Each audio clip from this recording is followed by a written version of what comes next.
お、たっちゃんさん一番塗りありがとう。お、おじおじおじもいらっしゃい。ほなやるで。こんばんは。お、にょ、にょ、にょ、にょ、にょ、にょ、にょ、にょ、にょ、にょ、にょ、にょ、にょ、にょ、にょ。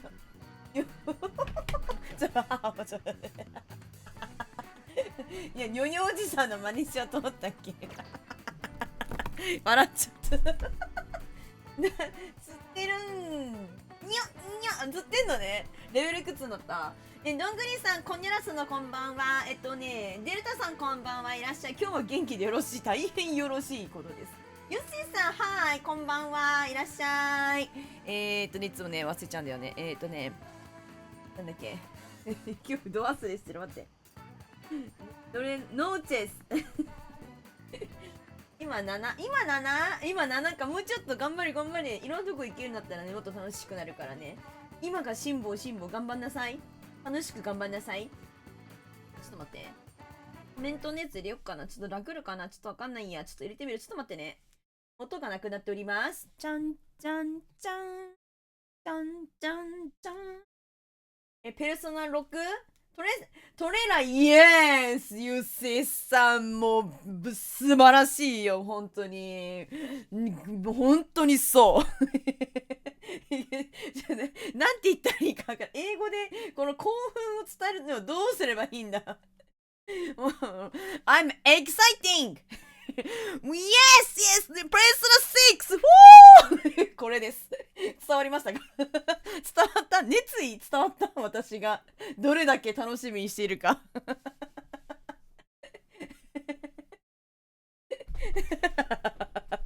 伝わったかな？平気そう。大丈夫。今ね、コメントのやつつけようかなと思って、ただ無言になってるんだけど、音が無音になってるんだけど、大丈夫。全然笑いは元気。大丈夫って、頭がってこと？頭大丈夫とかっていう話、それもしかして、おじ。気づいちゃったワイワイなんだけど、それ。マジそっちかな？大丈夫そうに逆に見える？どっち？うん。やめろや、マジで。やめろや、マジで。頭大丈夫そうやめてね、マジで。イエス、本当に素晴らしい。素晴らしい。そうでしょう。本当に楽しみなんだけど、でもまだね、出るよっていう情報だけだからね、ペルソナ6がね、出るっていう、情報がね、出たんだけどね、トレーラーが出たんだけど、いつとか、なんかそういうのは全然まだだから、ちょっとこれからが楽しみですね。言うてもね、ペルソナのこの5が、いつだっつっけな、5のロイヤルっていうのが出たのは、2020年ぐらいかななんだけど、もともとのペルソナ5自体はそのもっと前だから。だからね、正直ね、5が出てからは、もう、10年ぐらい経ってるかな？言い過ぎかな？ぐらいは経ってるはずなんで、そろそろね、出てもいい頃合い。確かに。配信でやるかわかんないけど、やってもいいのかなわかんないな。なんかこの間お話ししてくれたじゃん。みんななんかいつも私が悩んでる時に。やっぱこう、バッてやらないとさ、みんなも忘れちゃうし、自分も忘れちゃうみたいな感じなのからね。配信でどう工夫しないとどうもなんないなって感じはするんですけど、ちょっと楽しみだっていうことですよ。ペルソナが好きな民たちはもう今歓喜。もう、スタンディングオベーション。もう最高みたいな。うーって感じでございます。素晴らしいよね。ありがとうね。やっぱりなんか、ゲームで繋がってるね、グローバルな感じで素晴らしい。で、そう。今7ね。7ってことは今どこのマップまで行けてる？ 6 キー個くらいかい？ 6 キー個かい？いや、もうそろそろあれか、エメラルド湖かな？やっぱダメだ。どれかを削らないとラグるな。悩むな。人のやつを削ろうか。悩むな。本当のやつ、ここにね、誰いたかの、あるかな？このまま行くか。というわけで、ゲームを進めていきたいなと思います。今ね、どこまでやってるかと言いますと、双葉のパレス終わって日常パートを過ごして、で次のパレスまでの日常またこうやってるみたいな感じですね。感じ。いや、それを日常を過ごそうっていう感じのところで、今あとそうそう目の前の日が目前に修学旅行期間とかあるんで、結構なんかイベント、これ見る系のイベントだねが結構詰まってるっていう感じかな。うんうん。あ、そんな感じだね。多分修学旅行明けに多分そのまた新たな展開とかが生まれてくるっていう状況の、今というところでございます。で、確かね、双葉ちゃんのホープなんかと仲良くなろうみたいなの次に配信する時やろうかなって言って終わってたんで、これをやっていきたいなと思います。おおむね言いたいことは終わりました。グレッグだっけ、グレッグルやったっけ。なんだそのスタンプは逆に聞きたいけど、どういうことだ。毒ってこと、ポイズンっていうことポイズンっていうことなの。10名様だ。こんばんは。いらっしゃい。こんばんは。よし。こんばんは。まずは人が大勢いるところに行くだ。なんとかこの人でも考えてある。さあ、秋葉原リベンジだ。秋葉原行ったことあるみんな。秋葉原出かけるのか気をつけてな。ちなみに私は1回だけあります。ねえねえ。さっきの見て1回かなあります。液体ぶり残されてた、プロの犯行だな。けどお稲荷の方がずっとうまいよな。お稲荷は芸術で変態だ。うん、そうだな。お稲荷ってあれね、ユうスケのことね。嬉しそうにしてやがるなとかそういうこと似合ってことがあ、そういう感じか。なるほどね。いやマジで楽しみだよ、ほんと。ペルソナ大好きだから。まあ、4、5、6やったことあるくて3やったことないから、まあ、3がね、すごく安くなった時に買おうかなとか思ったけどね、尻込みしてしまいました。PC コーナーで超絶タイムセール中だって、3テラ500円本気で安いのかなそれ。安いのか。売り切れ必死やで。あれいなくなってるじゃん、双葉ちゃん。秋葉、秋葉。SOS、現在、家電の国で遭難中。サンテラ争奪戦に巻き込まれた人と人に、とにかく人がゴミのようだぞ。修学旅行で秋葉行ってイタティ買ったら中学主任にさらされました。ニコニコ。いや、さ、もう青春の思春期のボーイをさ、その匂いにさらしてあげたらダメでトラウマになっちゃうから。いもじょうちゅうさんこんばんは、こんにゅらでーす。へいへい、もじょうちゅうさん元気かよ。元気でしょうか。私もジャンクになりそうだ。って言ってしまった。双葉を探しに行こうか。あ、お、大丈夫だ。お、帰ってきた。株価が上がってる。それはもう何よりでございます。何よりでございますね。株価が上がれば芋焼酎さんのテンションはフォーって感じでよかったです。何よりでございます。今日もお元気そうで。よかった。お酒も美味しいですね。それはまあまた一段と格別なお酒なのではないでしょうかね。つって、大丈夫だったか。探していいとこ大丈夫だった。下がったら買う馬まで、そっか、お金くださいとか言って。まあそうだよね、確かにね、自分が持ってる株価が上がったらもちろんなんか、うひょうだけど、もともとの買ったところ、買えないところからね、うひょうだけど、なんか下がってるところをまた買うっていうのも、また、なんかその、また次、上がった時にうひょうですもんね。確かにそう。一粒でよろしいですかそれ。もう二度と永久に金輪際会えないかと、週のことを考えさまってたら、週が現れた。再開できるフラン、ほっとしたか奇遇だな、私もだ。株とかの世界はね、ちょっと大人の世界だから私にはちょっとね、無縁なんだけどね。いいですね、たしなみみたいな感じ。あ、はるきさんこんばんは、いらっしゃい。ゆっくりしていってにゃ。考えてみろ、人が大勢いるところに行く達成したぞ、確かに。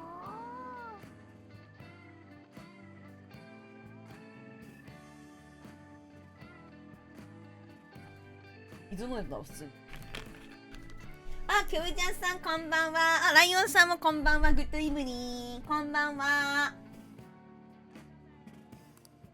サンテラソナセのおかげで週が連れて、今日はね、ペルソナ5の続きをやっていてね、今はね、双葉ちゃんのね、と仲良くなるっていう感じでやってます。ほんでね、双葉ちゃんとね、仲良くなったらね、今度修学旅行行って、修学旅行終わったら、なんかまた次の、パレスみたいなところ、イベントがまた発生してくるかなっていう感じのところでございますので、皆様ゆっくりしていってね。今日も元気、元気だよ。見て、この通り、わかるあーん。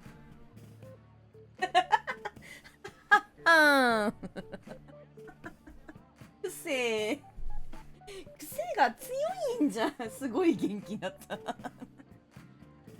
っそうと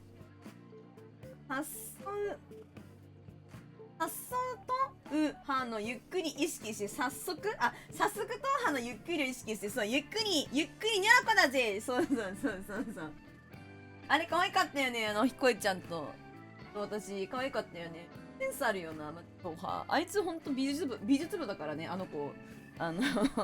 上手だよね。なんか、それでもってさ、ね、なんか、当派のさ、ファンアートですね、タグつけてね、投稿してくれたんだけどさ、あれでもってさ、ね、体描くの苦手だから、体描けるようになりたいなとか言ってんの、謙虚だな、こいつと思って。なんか、描いてる時描いてんだけどね、でも、それでも多分自分が納得いくようなさ、多分体は描けてないから、きっとそういう風に言ってるんだろうけど、謙虚なやつだなと思って。わてのアイコン書いてくんねえかなとか言ったら書いてくれると思うけどな。顔だけのイラストの決定版ね、本当にそうだよね。なんか、なんだっけ、それこそだから、なんだっけ、ディスコのやつとか書いとこうかなと思ったの。あれ。後で変えようかな。まだやってないんだよね。そう。はい、ニョロコ、はい、リドルさん、はい、こんばんは、いらっしゃい。Welcome to my streaming.Thank you, リドルさん、本日も。ナイス。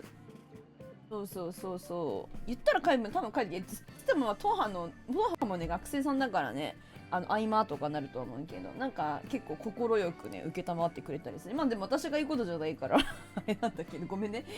責任は持てませんが、ね、書いてくれたりするわな。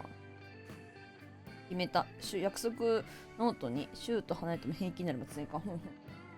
そう。上手だよね、ほんとでみんなね。うちのとこに来てくれてる子みんな上手だよね。ほんまに。絵心がありますよ。なんかみんなの絵ね、描けたらいいんだけど、私本当にね、思うなんかやっぱりその絵が描ける、歌が歌える、まあ、お話が面白い、あともう何にもかもそれをもう持ってる人、持ってなくても、なんかそのカリスマみたいなのがあるっていう人いるじゃんか。どれかを持っておきたかったなーって思うね、私はね。まあ、私がまあ唯一持ってるとしたら、まあ顔が可愛い。まあこれですよね。うん。この満足げな顔。うん。どやまあ持ってるの一つあるとすれば顔が可愛いかなって思ってるんですけどね。まあそういうとこですよね。なんかほんとでも絵描けてたらね、みんなに絵描いてあげれるじゃん。この凍りついたコメント欄見ろよっつって。なんでみんなさ、顔が可愛いのはもう当たり前すぎてコメントするまでもないみたいな感じなんじゃないの？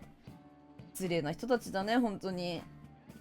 あんたたちあたいの何を見に来てるっていうのを言ってみなさいよ。それで顔が可愛くないとしたらね、顔が可愛くないわけないの。だって、マミーが描いてくれてるんだから、私の顔が可愛くないわけはないんだけど、それ以外にあるってこと、可愛いぐらいで満足なんだ。それ、なにぐぬぬ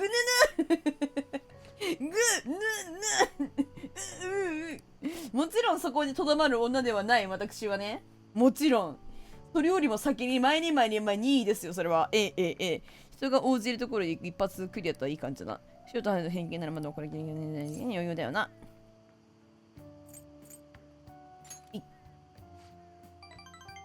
どうなのどうなの今後についてコメントはみんながなんでコメントしてくれるそれはなんか私が問題なんですかそれともあれですか気の利かないみんなが悪いってことどっちなのどっちどっちなの言ってみなさい。心強いでどんなクエストもどんどん来い。いや、まずはコツコツとレベル上げな地道な経験値稼ぎが基本だし。みんなかなほら、ねえ、どんぐりさん。そうだよね。みんなだよね。多席やめてね。多席やめてね。もうやめなさいよ。次までに効率のいいレベルアップ法がないか、私の方でもリサーチしとく。ふくふふ。少し楽しみになってきそう。じゃあ、またなだって。なんか当たり前になりすぎてみんなコメントしてなかったか。じゃあなんだろう他に持ってるものって。持たざるもの持ってるものまだ、今、PC 任せれることない。旅行準備、買い物、歯ブラシ、パンプ、キャンバス。十分。何に使う気だ絵を描くに決まってるだろうが、今より3枚にする。キャンバスのサイズが大きい方がいいの知るか。いいよな、お前らそうやっていつも連絡し合って。なんかどんどんモルガナがなんか卑屈になってるの。うん。私だともう一つなんか勝ってること、なんか他よりもね、差異出てるところがあると思ってるところがあるんだけど、なんだと思うなにやばいやばい。なんかメガマニュラ。それメガマニュラかなメガマニュラ。何マニュラだマニューラ。それ何マニューラマニューラだっけニューラ。なんだっけパニック、パニック。パニック、パニック。パニック。パニック、パニック。何やっけな。何ニューラ何ニューラマニョラやばい、めっちゃ釣り場で絡まれてる。何言われてるの教えて教えて。なんて言われてるパソコン直せるわ。やだ、そうなっちゃうのちょっと待って。待って。そうじゃなくてもいいかも。何絡まれてるの教えて。あやちゃんはあれか。目の前でめっちゃチラチラしてる。やば、チラチラ。気になっちゃってる感じなんじゃないそれ気になっちゃう感じですか気になっちゃってんじゃないの見返したら、チラチラ見返したらいいんじゃないチラってやり返せ。でもね、結構ね、なんかね、なんて言えばいいんだべか。いらっしゃる、そういう人。あとね、まあ、うちもそうだけどね、前も言ってたけどね、多分、確かに3分ぐらいリール巻いてる。なんで3分ぐらいリール巻いてるでっかい魚釣れてるってことどれにいたしましょうなんかね、結構ね、気軽にね、声かけてくれるよ。なんか、例えば、Where is なんとかこんとかフィッシュとか言って、どこにこの魚いますかとか、なんか結構聞いてきてくれたりする。そういうこと大きくて困ってるんだ。じゃあなんかあれだね、なんか慎重しなきゃいけないかもしれないね。なんか結構気軽に声かけてくれるよ。うちもなんか気軽に声かけたしな。まさくも一緒。結構みんななんか、そういう感じで交流を図ってくれるいいゲームだよ気になっちゃうんじゃない何釣ってるんだろうみたいな。まあこれはおじさんジョークで言ったら地球でも釣ってるんじゃないかはははははだね地球でも釣っちゃってるかなおじ公文ニュロコちゃんは地球でも釣っちゃったのかな汗おじ公文ねこれおじさんも釣られちゃうかなどれにしますおじ公文ってさなんか無限に味するなって思うんだけどどうなんだろうねガチのおじさんのおじ公文見たことないんだけどさもうほぼネタやんけあれどうしますか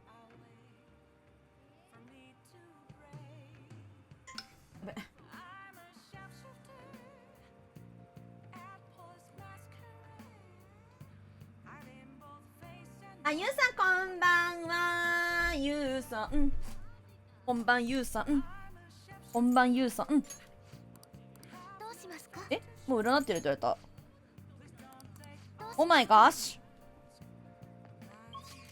ュじゃあやることねえや今日どうしようどうしようどうしようやることないでござるチリンチリン便利そうフィーダーかなフィーダーやってんのかなそうめっちゃ便利だよねチリンチリンだったらそう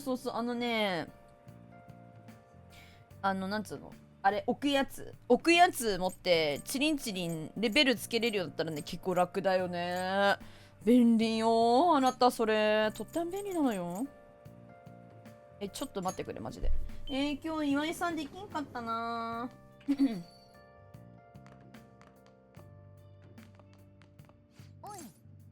考え事し。そうなのよ。いや、マジでみんな、マジでみんな、次結構私はおすすめさせていただきたいコンテンツではありますね。日本語しっかり、日本語しっかりできると思う？おじ、私が日本語しっかりできると思う？ごめん、いや、諦めの早すぎな。諦めんの早すぎて笑った。置くやつはそんなものないので常に竿を握りしめて、はそうなんだ。まだそうなの？まだレベル足りなかったっけ？ない？どっかに。まだレベル足りないだけ？でもチリンチリン、フィーダーも握りしめてるんだね。ベルつけて。えらい。ちゃんと握ってんだ。やった。ちょっともうちょっと諦めないで私がちゃんと日本語喋れるかどうか見守ってよね。ちゃんと見守りしてください。ペットがさ、ご飯見守り、食べてるかなって見守りカメラみたいな感じで、ちゃんと私が日本語喋れるかどうかちゃんと見守っててよね。ど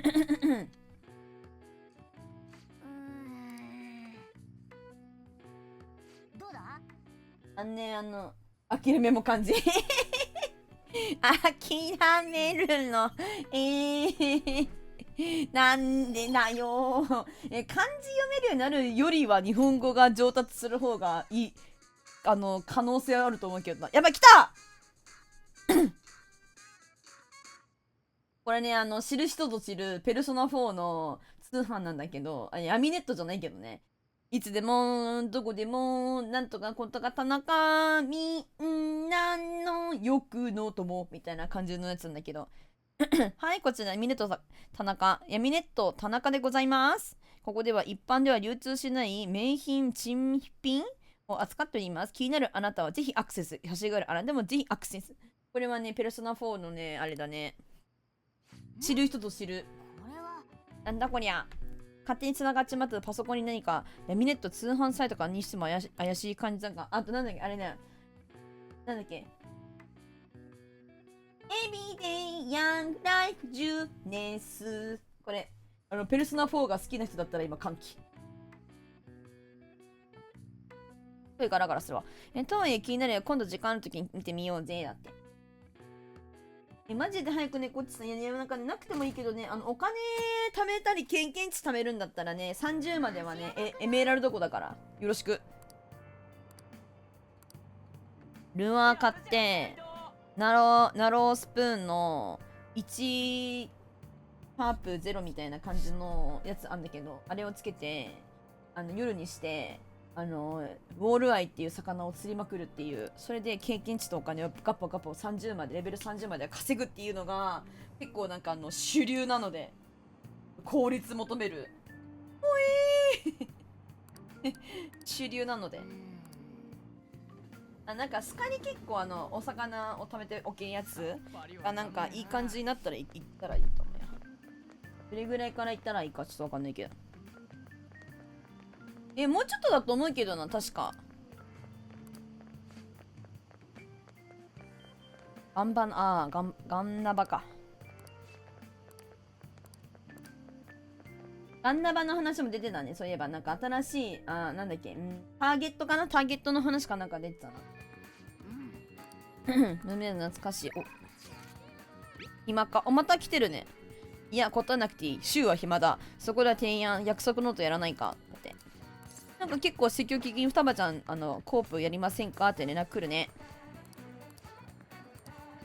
はい、トーイハウスチョコ。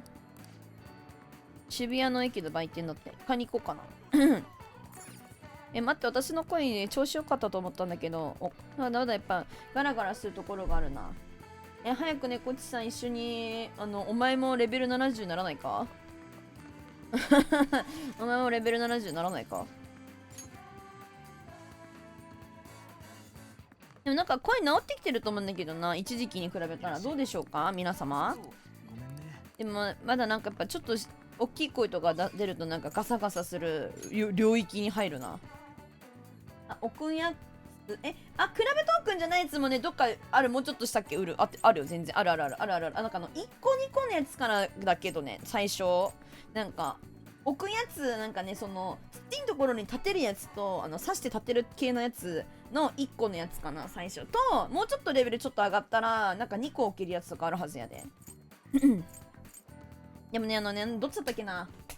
いや、お師匠はね、そのね、エメラルド湖に持ってくんだったら、そう、なんか、その、送る場所が限られてるから、これ買った方がいいですよって言ってくれてたやつが、お師匠言ってたんだけど、忘れちゃったんだよな。一応ね、何買ってもね、桟橋のところに置けるかどうかが怪しいんだけど、その桟橋のところに置けた方がいいんだけど、置けなくても、一応その岸のところに、ちょっと地面のところに当たり判定あるから、そこに立てて、でそっからまあちょっと遠投になっちゃうけど投げたらいけるんで、まあそれでもワンチャンいけると思う。ルアーでね、ナロースプーンってやつ、なんか紫色のやつと緑色のやつとかあるから、なんかその辺なんか買ってチョイスして、重さとか注意して、ルアーの今持ってるルアーの竿があるの、それとちょっと注意して、あとお金注意して、旅費と、あとなんかこう時間をこうなんかね、夜から夜は時間とかお金かからないんだけど、お金はかかるわ。時間のなんかその待ち時間ないんだけど、夜から夜にやったっけだけど、日をまたぐときにお金かかっちゃうから、ちょっとだけなんかそういうのはちょっと注意しながら、旅費とライセンス料金確保しながらお金やりくりしてエメラルド湖行けるんだったら頑張ってください。別にエメラルド湖ずっといると飽きちゃうから、飽きたら別のところに行って息抜きしてみたいな感じにやったらいいと思う。でもお金の管理は注意してください。お金なかったごめん。声の調子が安定しないこと夢なのか、そう。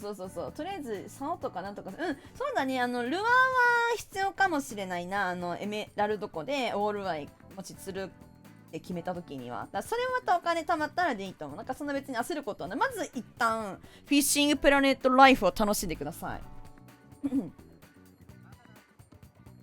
そう、声が全然安定しないでしょ、私。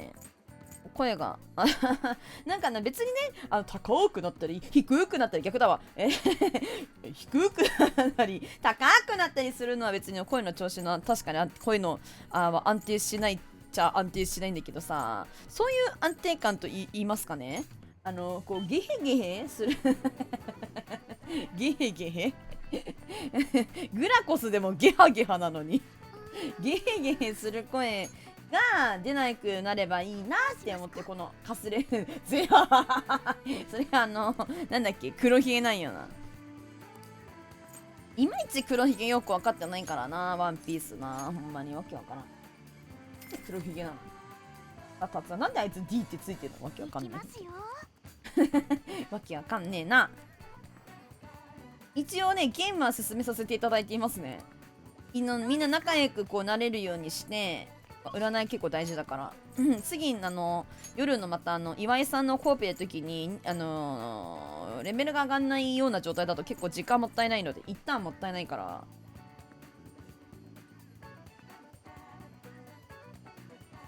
お金で解決できることはお金で解決します。双葉ちゃんに会いに行きます。野崎いらっしゃい。はい、こんにちは。よう、野崎青春してんのかよ。明日に迫ってました。どうも野崎。そうだよね、うち覚えてるよ。火曜日って言ってたもんね。メモってんだから野崎火曜日って緊張する。10時30分からお電話する。お友達とそのことね。いいよ言ってきなよ。明日楽しみだねみたいな話をするのかな。茶化すことじゃないけど。いらっしゃいよ。次のやつは学校に行ってみるだな。2番目にしたらヘビーだなって。女かって緊張だぜって、ね、確かにね、緊張するね。緊張するけど、まず楽しむことが大事だと思うから。あと相手を思いやる気持ちと自分の気持ち。女かーって、そうなんだよな。まあその異性の子だね。これ2番目にしてはヘビーだな。学校の普段の様子を見るって細川がお湯でヘビーさ増してくれてるぞだって。よし行くぞ。思い立ったがなんていうの精神。学校ってそういえば今日部活早く終わったからその子終わるの待って送った。青春それは君が見た光僕が見た希望青春それは触れ合いの心幸せの青い春青春だった。最後しくったナイトボットくいつもありがとう。優しくなってる。ノウサギがナイトボットに優しくできているだと。これが余裕ってやつかうわー知らないこんな光知らないオーマイガシや星雲ね今の曲。双葉ちゃん学校心臓がどんどこいってる。心臓にねあれまこちゃんだ。どうしてここにそのお母さんとの約束ノートこれから学校入るちょっと寝込みます10時30分の試乗開始待ってる自分と大違い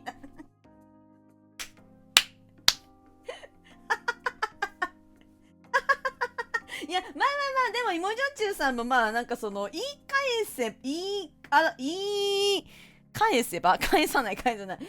返れば待ってるかぶちゃんみたいな感じで思えば確かに今日はこっちに女神微笑んでくれるかな的な感じで言えばまあ同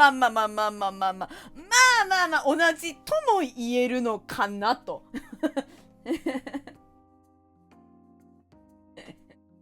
一番言ってるの株のさ株よ市場ねお魚買いに行くわけじゃないのよその市場じゃなくて猫っちだけにねごめんなさいたっちゃんさんがなんか寒いこと言うようになっちゃった。たっちゃんさんが壊れかけてるそう株たっちゃんさんが重症かもしれない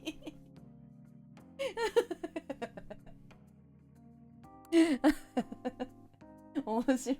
なんかさあったよねミームでさなんだっけ落ち着いて聞いてくださいみたいなやつさなんかさ上からさなんかよくわかんない外国のさドクターみたいな方がさなんか覗き込んでるやつあれじゃったっちゃんさ今はぁってなって落ち着いて聞いてくださいはいないだ一緒に行こうなるほどね。いや面白いんだけどマジで野うさぎが10時30分から電話をします落ち着いて聞いてください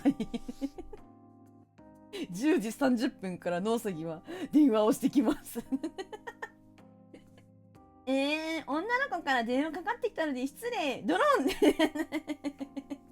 ンもちもちしてこいもちもちしてこいほんとだよ一応生徒会長ですかもし見つかったのかしらけどそうやね女神か何が一緒ならねよくわかんないいいんだよねじゃあ案内するだっ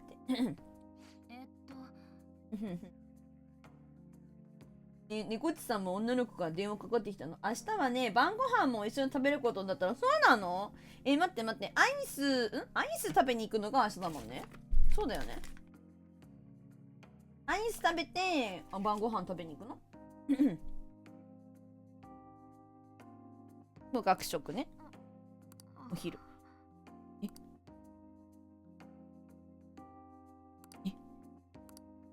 終わった後に告ろうかなと。ほんまに展開、そうやね。聞いてはいたけど、いや、本当にそうだよね。最初はなんか僕の、自分のこと気になってんのかなみたいな感じだったけど。急展開よ。なんかおさぎのこと気になってる子なんだろうなとは思ってたけど。でも展開早いと思う。でも気になってんでしょ、おさぎ。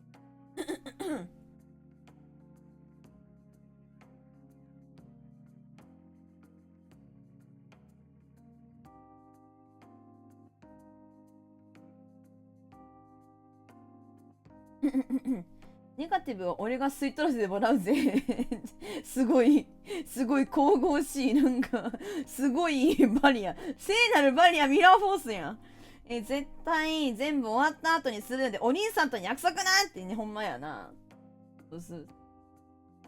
なんか、本当になんか健全なというかさ、ちゃんとなんかお互いのことを大事に、なんか、こう、まあどんな付き合いになるかはもうさておいてよ。なんか付き合っていけたらいいんじゃないかなと思います、私は。闇はもう染まらない。やばい。やばすぎる。ホーリーナイトや。たっちゃんさんがついにその領域にまで達してしまったのか。やったな、たっちゃんさん。さすがやで。それでこそたっちゃんさんや。一度は闇に飲まれかけたところ。闇に全染めまりだ。やば。ちなみに、ワイの電話職場のおばさんからで発展はしないですか？本当にでも女の子から電話かかってきてたんだ。ほんまかいなとか思ってたけど、かかってきてたんだ。そうか。キュンだね。キュンですじゃんって。やまこさん、明日から出張だから今日、ライオンさん、そうなら出張行くのお達者でいい。気をつけていってくださいね。明日早めにいるの。今日は早めにいるっつって。頑張ってくださいね。出張民がね、ここ結構なんかいるからね。みんなお疲れ様でございますよ。気をつけていってきてください。そしてゆっくり休んでください。はい。ライオンさんお疲れ様でございます。ありがとう。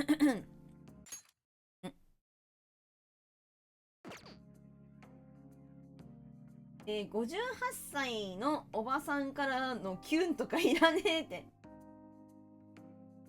二回り以上上の女子、マダムしかおらへんよ。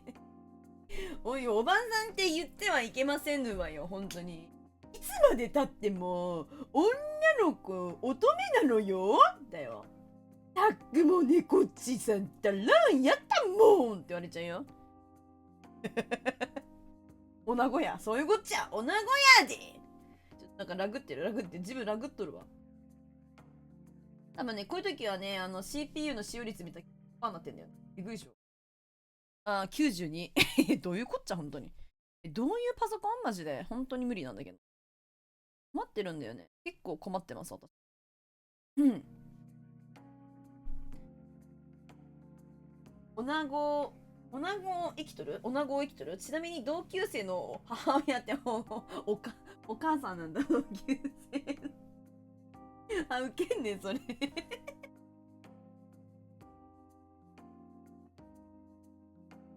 それは逆にちょっとキュンに発展してはいけないな。なんか危ない危ない関係になっちゃうね。本。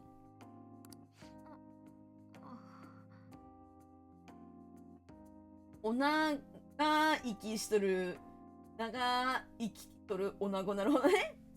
おなが息ね。なるほどね。むずいな。うまいこと言ってるけどね。棚にはないの全部にし変えてった。頭いいんだ。夏は冷やすやで。冷ますやで。冷ますで。冷ます夏は冷やすね。冷やすおーい、お茶ってことどういうことめっちゃ難しかった。ポンだ、今。ポンコツ、やばい。もう分かってる。ちょっと待って、マジで。分かってない。さてと元カノに暇で突したのかな。どういうこと？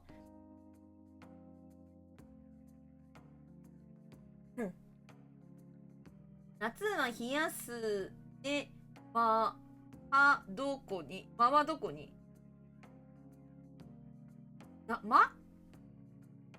夏は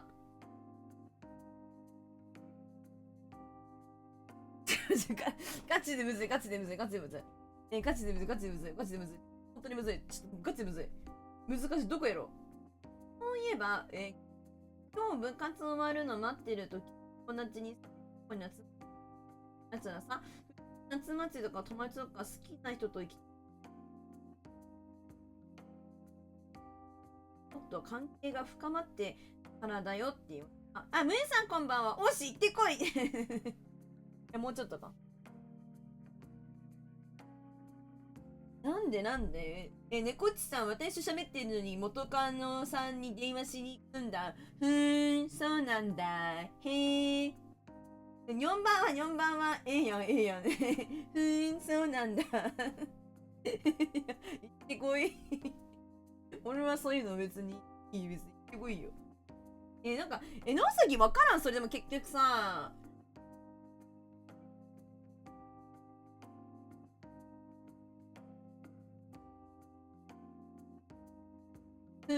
へえなんか私わかんないけど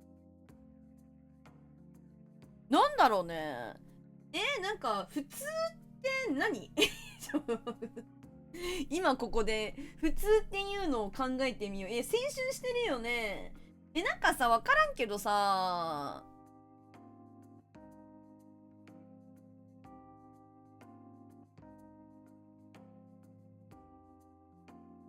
別によくない？ダメなのかな？ダメとかはないじゃん。そもそもさノウサギからデスブレッシング食らっている普通であるようで普通ってあるよ。そうだと思うんだよね。なんか別にさなんかそれはさなんだろうな一般的っていうのもなんかって感じだし、なんかその子たちがよかったらそれでいいんじゃないのかなって思うけどな。私はその夏祭りにさまだ付き合ってないけど気になっている同士なんか別にでもいいと思うんだよ。私はそう思うよ。なんかノウサギの前で言う話じゃない、未成年だから言う話じゃないけど、これが例えばねその先もう何がご想像でもおかしくないその例えば先を先にしててだとかだったらちょっと待てよみたいな感じにはなるよ。別にそれが普通かどうかは別として感覚的にちょ待てよみたいな感じにはなるとは思うんですけど、でも別に夏祭りにさ行くのはさ行っといれ行っといれみたいな気持ちだよ。なんかそれはよくねえか別にそれぐらいなんか問題でもあるんすかって思うけどね。あなたの感覚ですね。だから多数そう普通そうだよね。そうなんかその友達はなんかあれだったんじゃない？なんかなんじゃない？逆に言うとなんか松田前野崎くんみたいな普通ねその夏祭りというものはだねみたいな恋人同士になってから男女で行くのではないでしょうかねクイみたいな感じだったのかもしれない。その子の感覚的にはそういう考えだっただけで別になんか普通とかではどうだよとかじゃないような気がするな。待てよやろこいつ。そうじゃん。みんなもでもそうじゃない？いやもう何とは言わないけど感覚的にはそうじゃないですかって順序はあると思うわけですよ。なんかその物事のね何とは言わないです。私の配信ではちょっとその農作業未成年だしね言わないけどもう何事物事の順序というものはあると思うんですけれどもなのですがだから別にその夏祭りに付き合う前にお二人で男女が行ったからと言っていや楽しそうで何よりだなって思うだけ。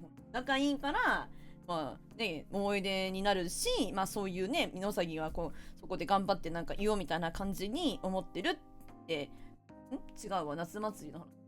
あ、違う、それは別に言ったとか、なんか、まあ、そういう風に行こうかなとかって思ってるって話だ。そう、正直感覚、そうそう、友達はそう思ってるだけだと思う。別にでもその子の友達の感覚もその子の、まあ、大事な感覚だから、それは間違ってるよみたいな、そういうもちろん話ではないしね。そうそう、その子はそういう考えなんだなっていうことだけだと。あっちゃん、もう俺たち夏祭り行こうぜ。はよ、行け、ご幸せになってるね。はよ、行け。はよ、行け。ご幸せにね。何年の有名な人それ何年の有名な人なの我々のノウサギによくわからない普通押し付けないでもらえますかやばいね。ひろゆきならぬ。どんぐりさん、どんゆきが出てる。それってなんかソースでもあるんすかそれってあなたの感覚ですよね。ウケる。夏祭り幸せとかグイブ。うめえよ。出店がうめえよ。うますぎてどれがどうなのかわかんない？よらゆきいたけど。わからなくていいんだよ、わからなくて。そうそうそう。いいんだよ、それは。って、ノウサギの、その人生だし、ノウサギの、その幸せじゃん、それは。あと、その相手のことじゃん。だから、そこに、なんだろうな。いや、その順序がどうってなったらね、その先のところどうとかって話は別だけど、なんかそうじゃなくって、お互いに、なんかその、気になってる者同士、なんか夏祭りだったりご飯食べに行ったりっていうことを楽しもうっていうだけじゃん。なんかそれは別に、なんか何事も、なんだろう、ないと思うんだよね。いいと思う。だってお互いがいいんだから、それで。その普通ってなんかソースあるんですか？いや、本当に気にしすぎ、考えすぎ、よくない。それも何年の有名な人。俺は何もわからないね。急に目玉に食らった？何もわからないたっちゃんさ、みんな元気出して、本当にね。ほんまに元気出して。みんな元気出して。不幸せに感じてるやつはみんな私が幸せにするね。大切にします。だから、お前ら元気出せ。元気出せよ。話聞こうか？話聞こうか？聞いて差し上げましょう。もうみんな、一旦もう一旦聞こう。元気分けてあげる。お前、野崎、お前とどめを刺すつもりなのか。うわー、青春の光浴びて。うわーみんな。ああ、面白い。いいよ、いいよ、野崎。お前はそれでいい。私は素直に応援してるよ。素直に応援してるし、なんか、楽しみなさいと思ってるから。別に。SSR とどめを刺しに来るノーザギソン。猫ちさんがそろそろニフラムされてるにやがってそれ消化されたもん。うわーボビューンっつって召された。ああ、そうか。私はお前、過去農石になりたかったのだね。鬼やな。なんだっけそれ。何のネタだったっけそれ。これ鬼滅？なんだっけそれ。なんかネタだよね、多分。ああ、面白い。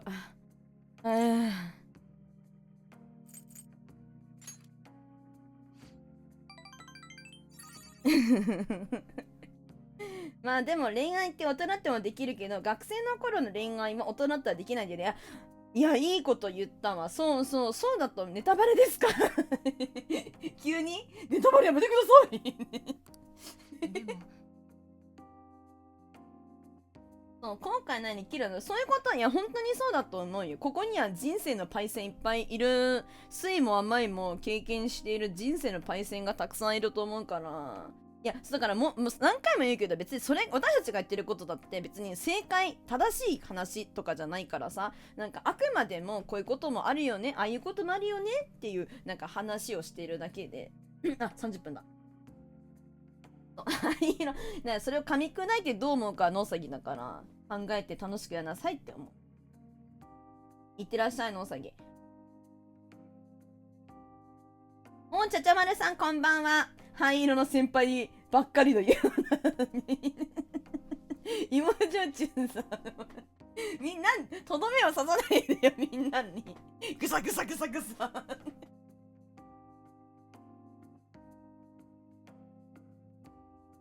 こんばんにょ。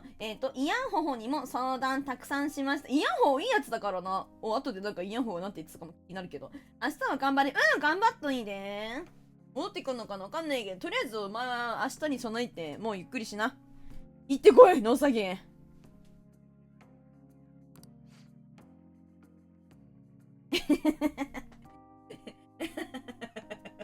もうなんかもうたっちゃんさんぶっ壊れてておもろい。何かわかんねえんだよな。ごめん、なんだそれは。雪って俺たちはいつでも君の味方だよ、ノウサギ。そうそうそうそうそうそう。すごい、ノウサギ。悩むっていうのは正面から言うのがね、頑張ってます。お前はいいやつだ。お前のいいところ俺が一番知ってよし言ってこみたいなこと言ってくれる。さすがイヤンホホヤでなんかそっと友達の背中をバンと押してくれるいいやつだなあいつ。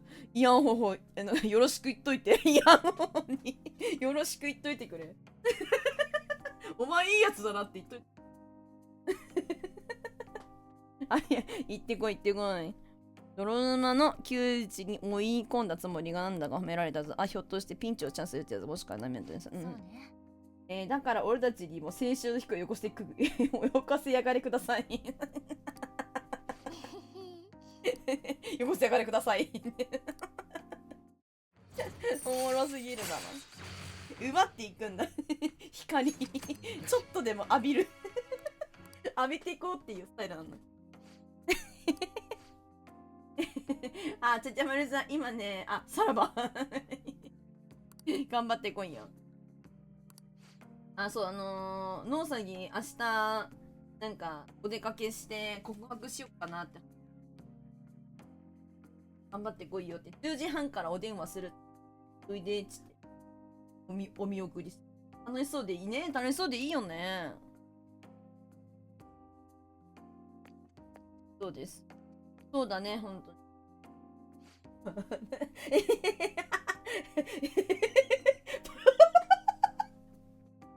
けてくれてるのさぎ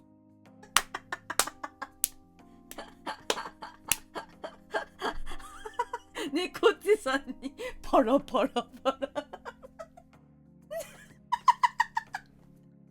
おもろ猫っちさん息してるかなかけられて息できてるかなこちとら同期ズルの前に一つ上の先輩の年齢40やし男やと出会いないね助けてくれって言って、それは結構なんかあれだね。なんか本当に出会いに行かないと難しいやつね。やべえけどメンタル身がまたりあるし修行が足りないな。これダメだったんだゲームっぽくした方がいいのかなと思った。だからこその元カノ凸そういうことなの。同じやそうなんや。あさってから集合予約なんてなスタワーから聞いたぜ。選別やらねえぞ。みおいがこんな買ってこなくていいからホッケーそういうことなの。いやわかんないけどそのちょっと待って。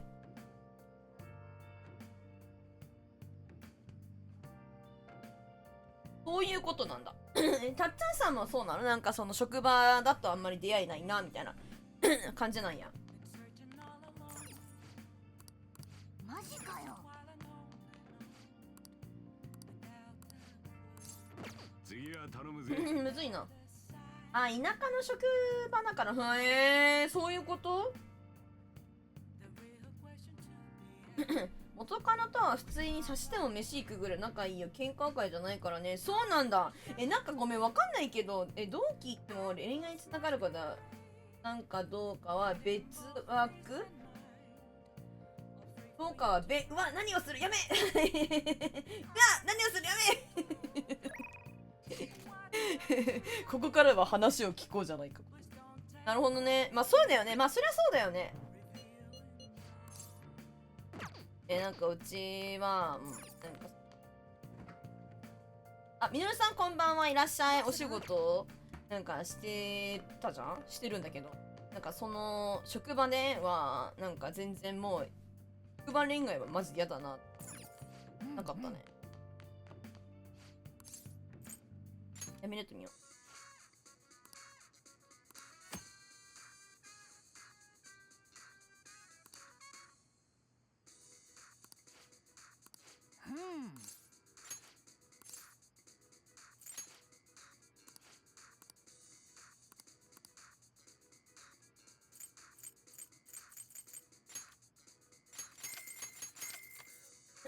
今ね、みのるさんのね、ノウサギがね、電話しに行ったんだけどね、ノウサギ明日ね、友達、その女の子に告白って話をしててね、で、なんかその話をね、青春の風を、ね、ばらまいて、電話10時半からするって言って去っていったっていうところだね。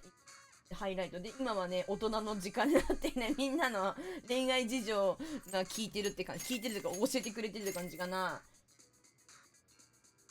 恋愛するよりニョロコちゃんの配信見た方が人生にとって有意義って日本書紀にも書いてた。書いてただよねそうだよ、見た方がいいよ。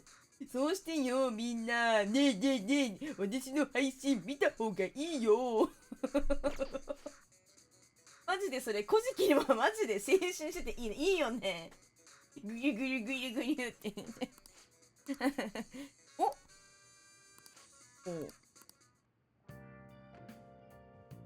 明日告白するって言ってた。ズレズレグズルは書いてるもんだって。書いてんだ。すげえな。俺有名やな、やっぱりな。ちょ待てよニョラコだからやっぱりね、歴史に名を刻んでるね。うん。ニョラコみなキャーニョラコみなキャーなんか洗脳されちまってるくね洗脳されてる。あーしめしめしめたっちゃんさんしめしめいいぞいいぞちょ待てにょちょ待てにょいいないいよちょ待てにょかわいい。マジ青春だよ、ノウサギの話はガチで。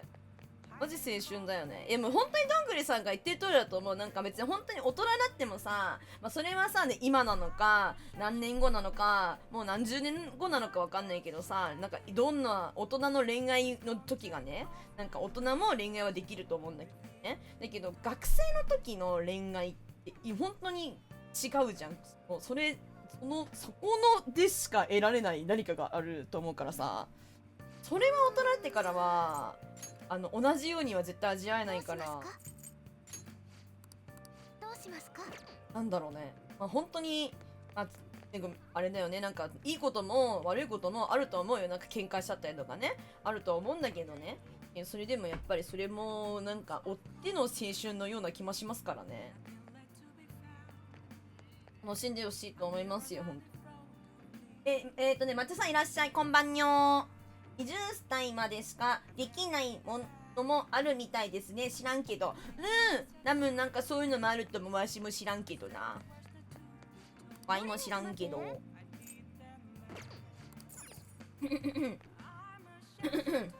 猫ちさんはさ、その元カノさんと、いや別にその深く聞いていいものかどうかすごいただ興味があるんだけど。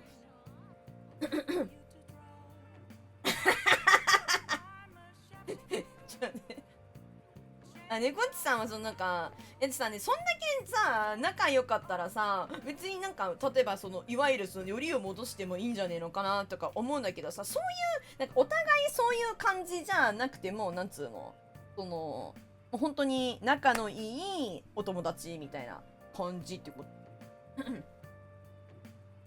くーちゃんさんが私もにゃなこちゃんだけ愛します。 3D 女性を確かめてください。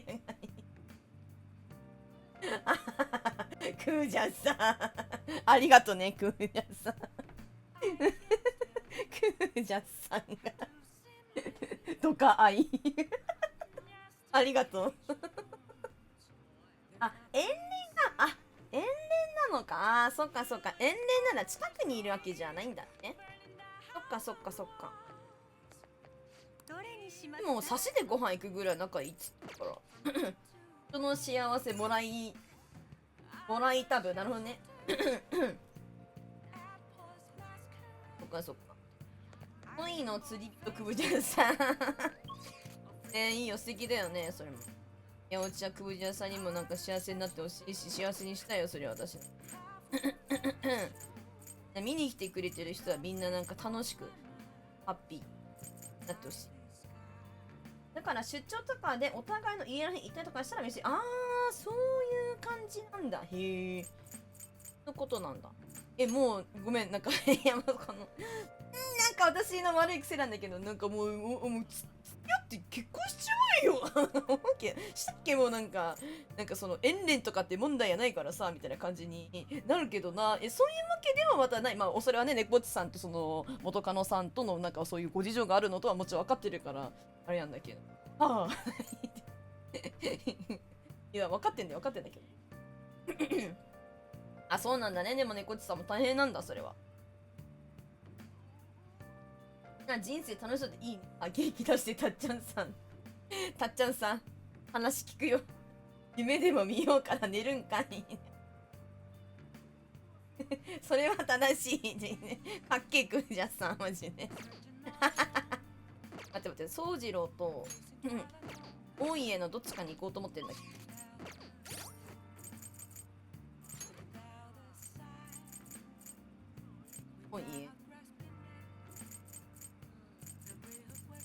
大家と宗次郎かな。大家も行きたいけど。なんで曜日かぶっちまうんだ。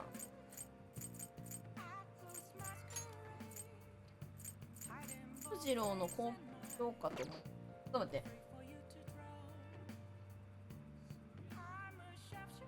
ちなみに別れた時私1ヶ月で見ました。いやー、そっか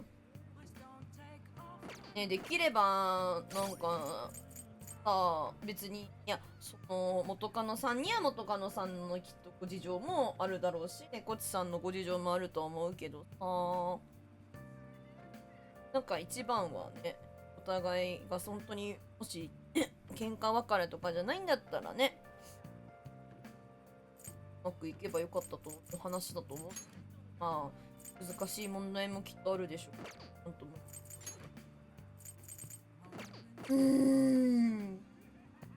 なんかもうお前たち結婚しちまいよノリで入籍してみたらええやんじゃん。ヤバティヤバティやんとまあそうは推奨しませんけど、めこちさんがでも彼女のこと好きだったから1ヶ月病んじゃったって話。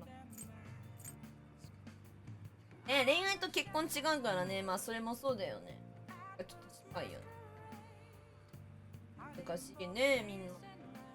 でも私がいるよ、みんなには。みんなには私がいるよ。可愛くて面白い女です。どうも。どうもどうも。どうもどうも。ポンプ恐竜になっちまえ。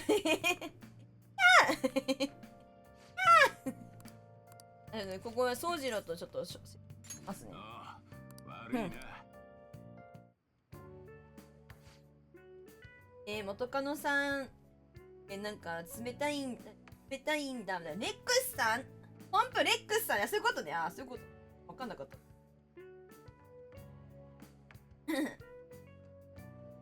私ならそんな気持ちにさせないのにね。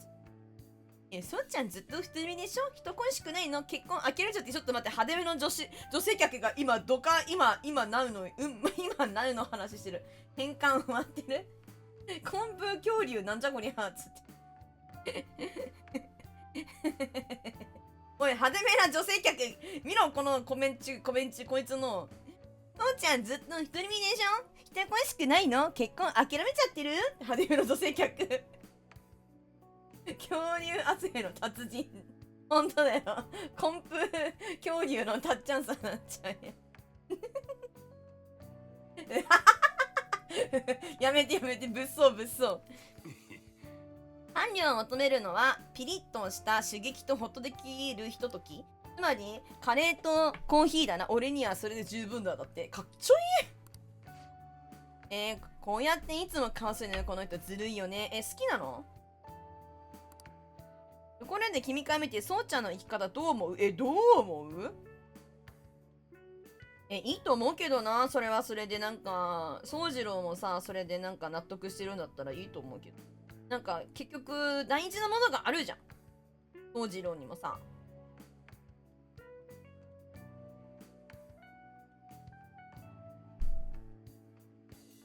いろいろあるんだね。いや、あるでしょうけど。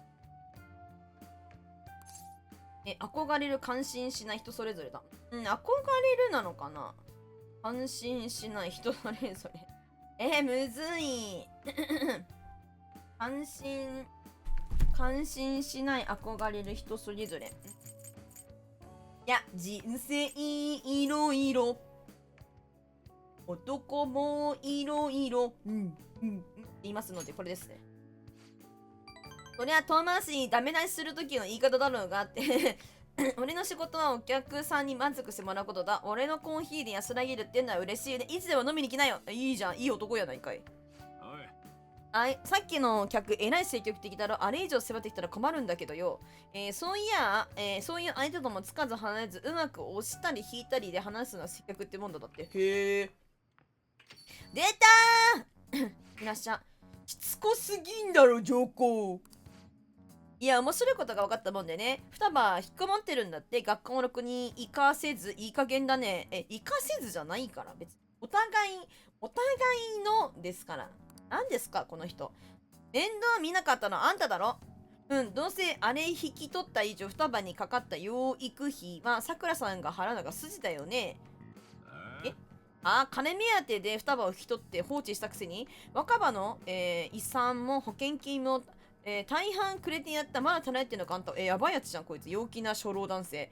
喫煙者と書面上だけの親のあんた争ったどっちが勝つかな。これはそうそこのバイト君まで実は過去があるらしいじゃないか。なんだこいつ。まともに教育も受けずに自称親と保護観察中の状況に双葉にとって望ましい環境とは到底思えないな。黙れ小僧って言いたいな。黙れ小僧。なんだその身は。脅迫罪で訴えてやろうか。はおい、余計な口すんな。お前は2階に上がってろ。宗次郎お腹すいた双葉ちゃんじゃん。恋愛キラキラのうさぎから思い話してきたな。ね、ほんまにそれな。あいつ今マジで本当になんだろう、マリオだったらスター取ってる状態だからいや、いいよね、本当にね、キラキラしててね、うちらは本当眩しいよね。サングラス二重三重しないとちょっとノウサギのこと直視できないかもしれないよ。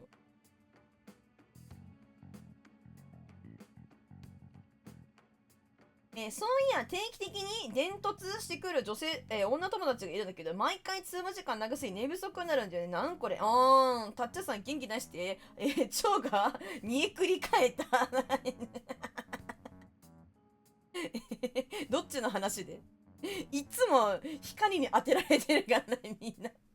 ギリギリできてる命名権。どうしたの抹茶さん。どうしたの命名権。どうしたの。なんか言いたいことでもあるのかい。そう、猫っちさんのその女友達、わかんない。どういうつもりなのかね。なんか、わかんない。本当にでも猫っちさん言ってたじゃん。なんかさ、そのさ、はらわたねえ。みのるさんってば、いつもありがとう。ありがとう、いつもみのるさん。助かります。はらわたが煮えくり返ってるかもしれない。そうだね、超。夜ね今夜ちょっと待って。ビール缶握りつぶす音がこうクンっつってカッカッつってね。ちょっと待ってちょっと待って、夜けど今めっちゃイベント中なんで、半分でもいい？ちょっと半分でもいい？ごめんねごめんね、半分で一旦行かせていただきます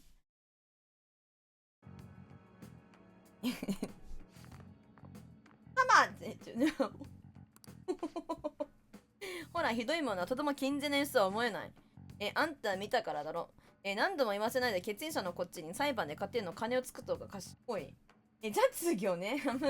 助かります。すいません。本当にすいません。じゃあ、いい返事を期待してるよ。お前のせいだろうか、ほんとに。横ますぞ。双葉、今日は彼を送っていく？藤次郎。かわいそうに、双葉ちゃんも。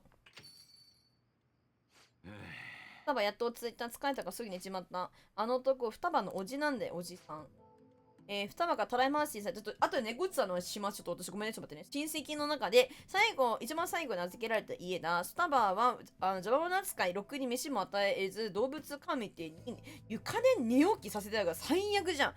双葉のやつ、風呂にも入れれ、させてもらえなくって、臭くていい女の子だぜ。どうしても許せなくて引き取らせてもらったんだ。許せないね、それは。その時もこれまで養育費だなんだの難癖つけて金つけやがった、金で済むなら安いもんだ。現生叩きつけて。宗次郎男すぎ。ニコッチさんはいつでもこの話をしますよ。いや、今でしょ。今でしょ。よろこちゃんの目目、綺麗だよ、私の目目。ありがとう。どこ目だよ。キラ半分だけ、時々ちらつく。いや、本当にマミーありがとうだよ。私の目をこんなに切り描いてくれてありがたいでございます。そんなことないと思うよ、マジで。だってお金で解決するのは安いもんだなんてさあ言える人だってなかなかいないよ。そんなことね。ありがとう。さっきお前に励まされてなんで。双葉はずっと外に出せなかったのは確かに俺の責任でもある。どうすりゃいいのか聞いてもつかせっせとカレーだけ作って扉の前に置いて、お前がいなきゃきっと今も部屋から出てくる。双葉の後継人とふさわしいかって聞かれたらそんなの失格。血は水よりも濃いって言うしな。双葉にとって何が一番幸せなのかね。いや、幸次郎ということだろ。崖って何言ってんだかって。けど不思議だよ。お前にはそうそうじゃ何かがあんで、人の心に入り込むつかたく変なやつだって。関係が深まるのを感じる。味方のSP をより大きく回復するコーヒーのアイテムセット。やったー。コーヒーの味がちょっとうまくなった。これ美味しくなった。もうこの味。帰るは双葉が心配。了解してる。お前は早く寝ろ。はーい。こちらこそありがとう。ウェーイ。わかりました。優しくなった私。話を聞いて。いい感じ。アフターケア。アフター電話。よう、双葉ちゃんと寝ててお前には面倒かけちまったな。双葉無理するのはしっかり寝れること。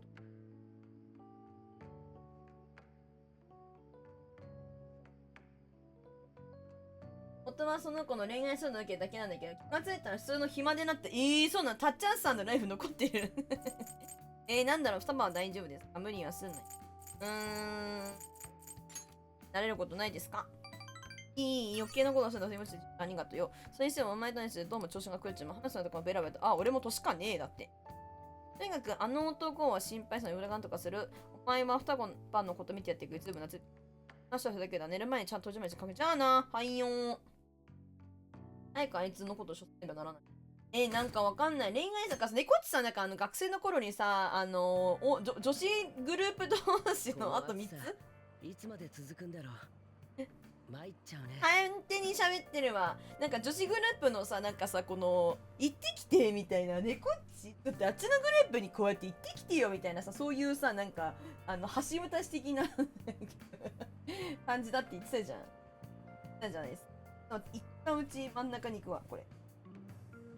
ね、その名残なのかな、それ。なんか話しやすいんじゃない？相談。でもなんか、どうなんだろうね。なんかその子の恋愛の話は結局どうなったっつうのもあるけど、まあお互いに、なんだろうね。でも寝不足になっちゃうのはちょっと困るよね。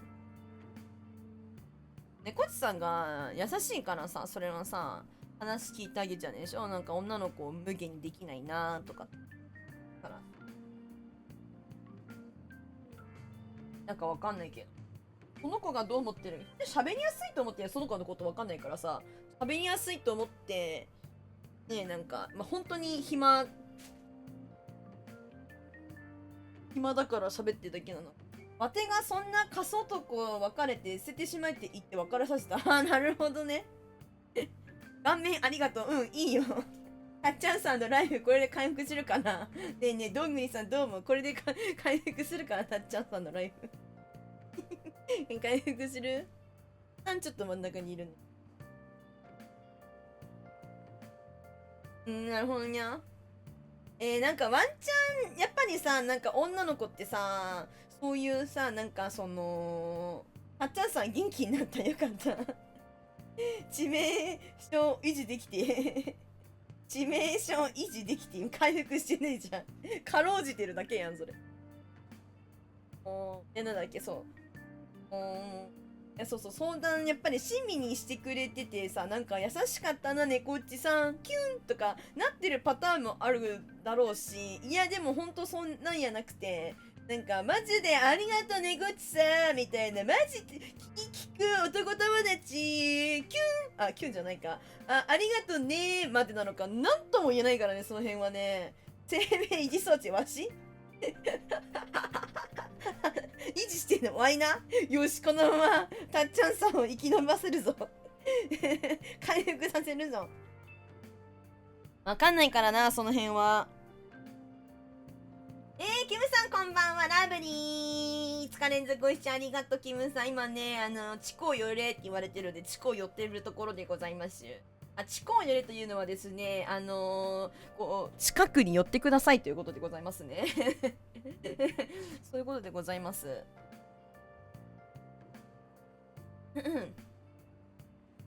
むずいな。でも猫ちさん的にはその女性とはさ、なんかその例えばそのなんちゅうの、恋人はどうなのかなとか、そういうことには発展しないの。猫ちさんで声が近くなって、近くなってよ。寄りました。そう、寄りました。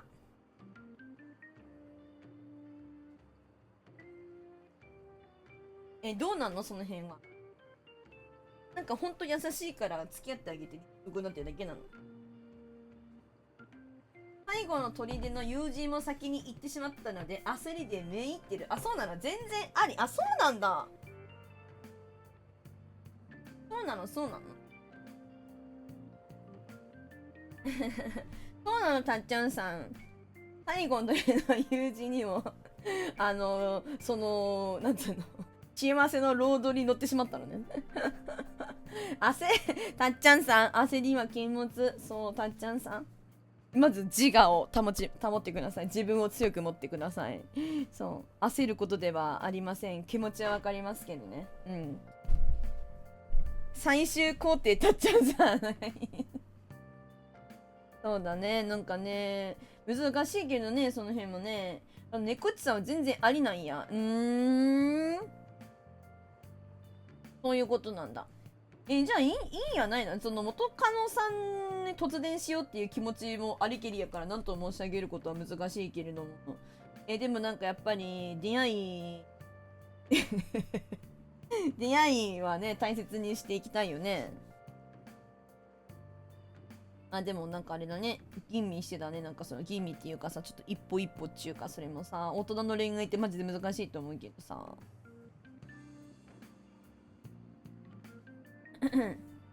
なんかこんだけなんか親身にお話聞いてあげたりね、今でもなんかそういう風に長電話とかね、付き合ったりってやってるんやったらね、なんかその子もなんかねえわかんないけどどっちだろうね、本当に。マジありがとうねごっちのパターンなのか、本当にあの時優しくしてくれたから本当にありがとう、私ってこういう人と付き合った方がいいんだな、キュンの方だったらまあいいなと思うけど、むずいね、その辺は。頑張ってください。私は応援しています。あれ私たっちゃんさんです。ポイズンたっちゃんさんたっちゃんさん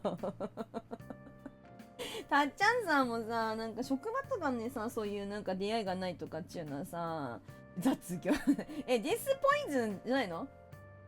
ポスポイポピんポイズンじゃない、ポイズンじゃないデスパッション、デスパッション、デスパッションですか？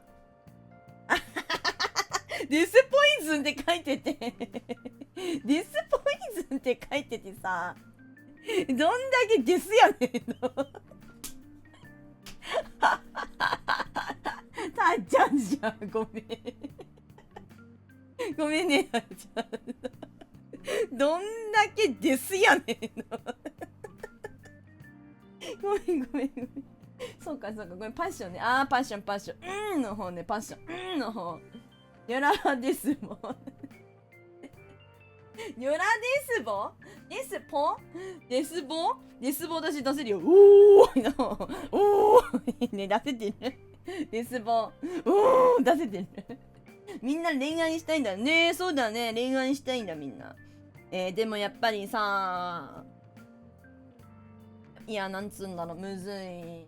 過去の無残な発作はそのためあれね俺はなんだっけ、誰にノウサギになりたかったな、炭治郎になりたかったみたいな感じの話なのか。みんな若いね、そんなどんぐりさんね、なんかその縁側でお茶すするみたいな感じになってるけど私を置いていくな見てないからさ、わかんないんだよな。そう、仕入れてくるね。仕入れる、ごめんごめんごめん。でも、とりあえず、たっちゃんさんが無残ってことだけ分かった。のんこりさ、ほーってお茶飲んどるやん。いや、なんかそう、さ、なんか結局、まあみんなそうだと思うけど、人生はさ、一度っきりやからさ、なんか、だからさ、別に、その、なんだ、恋愛とかね、その伴侶がいる、いないとかね、なんか必要とするのかどうなのかとかね、まあそのお子様とかね、わかんないけど、いろんなそう選択肢ができるわけじゃん、うちら大人だから。でもやっぱりこう相手がいるお話ですから、ご縁があればね、そういうことも一度っきりの人生ですから、まあ経験してみてもいいなとも思うし、いや、そういうのは私の人生にはいらないですねっていう、もうそういうように思って、それが幸せっていうか自分の人生にとってまあいいなって思う人もいるわけだからさ、だからそれは別に人それぞれだと思って、人それぞれいいねって、それもまた選択やねだからさ、いいと思うんだけどね。でもなんかそれぞれ考えがあるから悩んだり迷ったり病んだりすると思うからよ。みんなそれぞれ幸せになれようって思ってる。無惨大好き。いいよね、なんか無惨ね、わかるよ、でも。私を置いていく。なんだっけ、パワハラ会議めっちゃ好き。今、彼女より、5000兆円欲しい。国国家予算よりも多い。またあくまでも相手ありき。そうね、それはもちろんね、そうだけど、なんかこんなにみんなに魅力ってないのかなって思っちゃう。なんかみんなこんな優しいしさ、ユーモアに飛んでるしさ、なんだろう、気遣いもできるしさ、何が不満？みんなもうなんか聞きたい。何がそんなに不満なの？永遠に独身兄弟たち私を置いていくな。ないものはない。それはジンベエね。めいっ子はいる？あ、そっかめいっ子ね。彼女は文句言うけど5000兆円は文句言わないよ。確かに言わないよね。言ってこないね。文句言わないよね。確かにな。そう考えたら私もなんか5000兆円欲しいかも。ね、5000兆円やったらみんなを幸せにする。私はもうなんか足長にょらこみたいな感じになって、どうしたのって言ってこれが欲しいのっていいよーって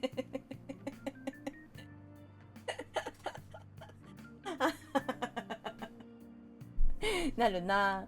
そうできるかもしれないな。幸せにみんなをさせることができるかも。おもろい。近いよね。よし、じゃあちょっと下がろうかな。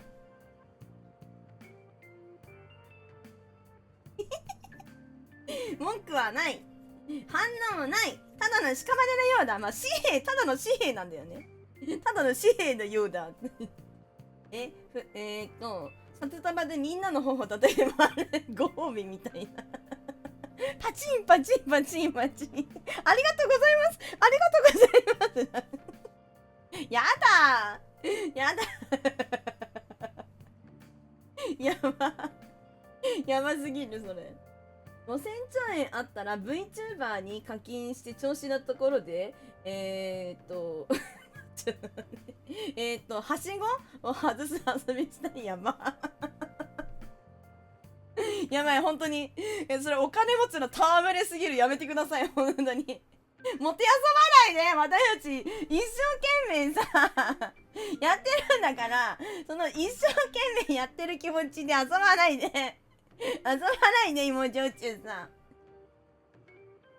岩柱、無惨だ。こいつは首を切っても知らない知らないね。5000兆円は死にゃしん、あいつはな。無敵やん、ほんまに。切れるのかなね、一輪刀で5000兆円って。気に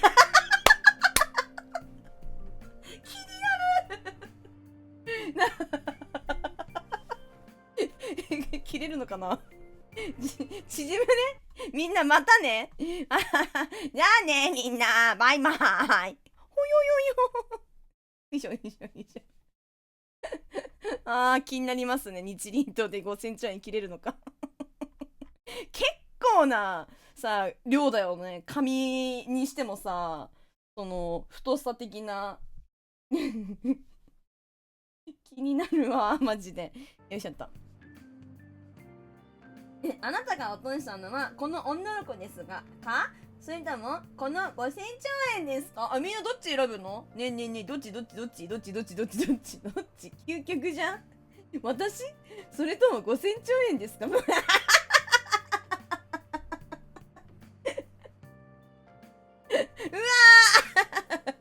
な煉獄さんは逃げなかったぞ逃げるな5000兆円どのぐらいなんだろうね。いやもう2回も言わなくても分かったようだっちゃうさ。私よりお金が大事なんだね。だっちゃうさ。どんぐりさ。やだやだやだやだやだやだやだやだ。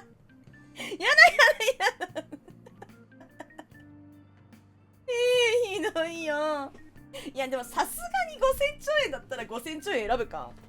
一旦選ぶよな。今話題のランキング、もしかして君もね、5000円でもいいかは欲しい。5000円でもいいかは欲しい。いいか夜中はいつでも一気経理待って、文字のやつちょっと待って。5000円でもいいから欲しいで。そうです。そういうことね。欲しい。欲しいです。5000兆円でニョロコちゃんに課金するか。ウィンウィンってこと？ウィンウィンってことでもさ、5000兆円ね、仮によ。5000円でもいいからね。仮にさ、5000兆円をさ、課金してくれるとするじゃんか。仮にね、仮の話をします。ツイッチさん、これ別に私が、みんなに、投げてくださいって話をするわけではありません。一旦仮の話をしますからね。例え話ですよ。もちろん投げる人なんて誰もいないけど。誰もいないから大丈夫なんだけど。5000兆円投げる人おらんねんけど、投げたところでさ、なんかすごい税金かかりそうだよねって話をしたかったんよ。すごいことになっちゃうよ。だって国家予算でも多いよな。5000兆円で。とりあえず5000兆ジンバブエドルの支払い。ドルなんや。毎分1万円課金するからとかやばすぎ。5000兆のジンバブエドルってどのぐらいの値段なんだろうね。この気になるわ。待って、今までのランキングもしかして決めてる？興味ないね。うちはね、クラウディーソウルなんで。もしかして流行に逆らう？あ、そう、逆張りおじさんだから逆張ってます。北海屋さんレベルの女、それがニラコ。今は結構回復した、そのジンバブエドル？そうなの？ランキングに僕の名前が載ったの知らない？ここ最近のバッシングの影響みたいだね。ユッシーさんにも伝わったらしいや。アルゼンチンのユッシーさんでもジンバブエドルギャグ伝わったらしい。よかったね、たっちゃんさん。よかったね。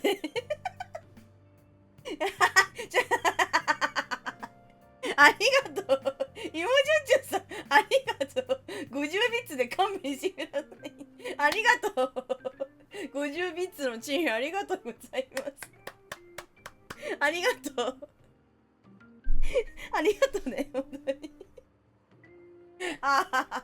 あのね、本当にありがとう。嬉しい。勘弁してください。いや、本当にありがとうございます。嬉しいです。5000兆円も嬉しいけど、50ビッツもめっちゃ嬉しい。ありがとう。価値はとても低いですが、そうなの。おもろ。面白いよ。ありがとう。ありがとう。本当。むしろありがとう、芋焼酎さん。ビッグスタンプ貼っとこう。ありがとう、芋焼酎さん。ビッグスタンプ。ビッグスタンプ。ありがとう、芋焼酎さん。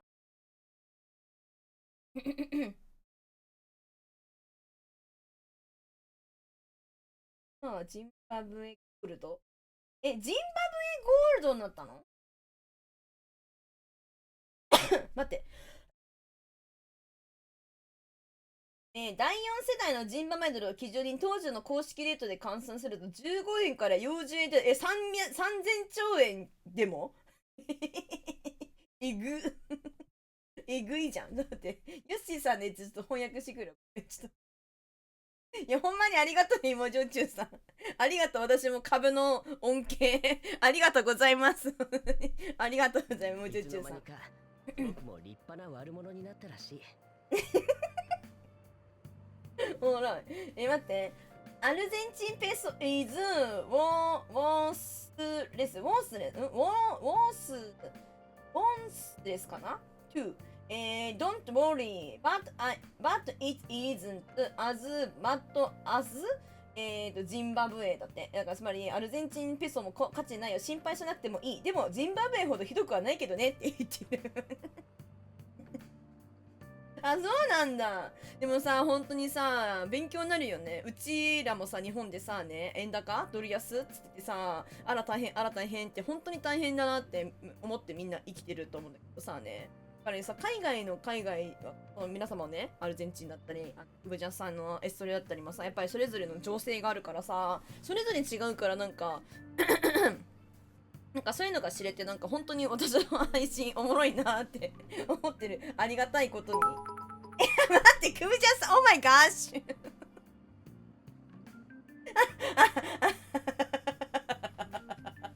ちゃんさん、ちゃんとご飯食べてね。私もこれしか、それしか持っていない。これからは葉っぱと木の根っこで生きていくしかないと。クブちゃんさんちゃんとご飯食べてね。私、グーちゃんさんのこと本当に心配してるからね。もう心の底から心配してるから、クブちゃんさんのこと。本当にご飯食べて元気に過ごしてね、クブちゃんさん。本当に。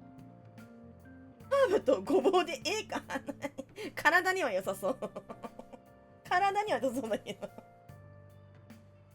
レタスと人参やな。いいね。じゃあ、ほないけるか。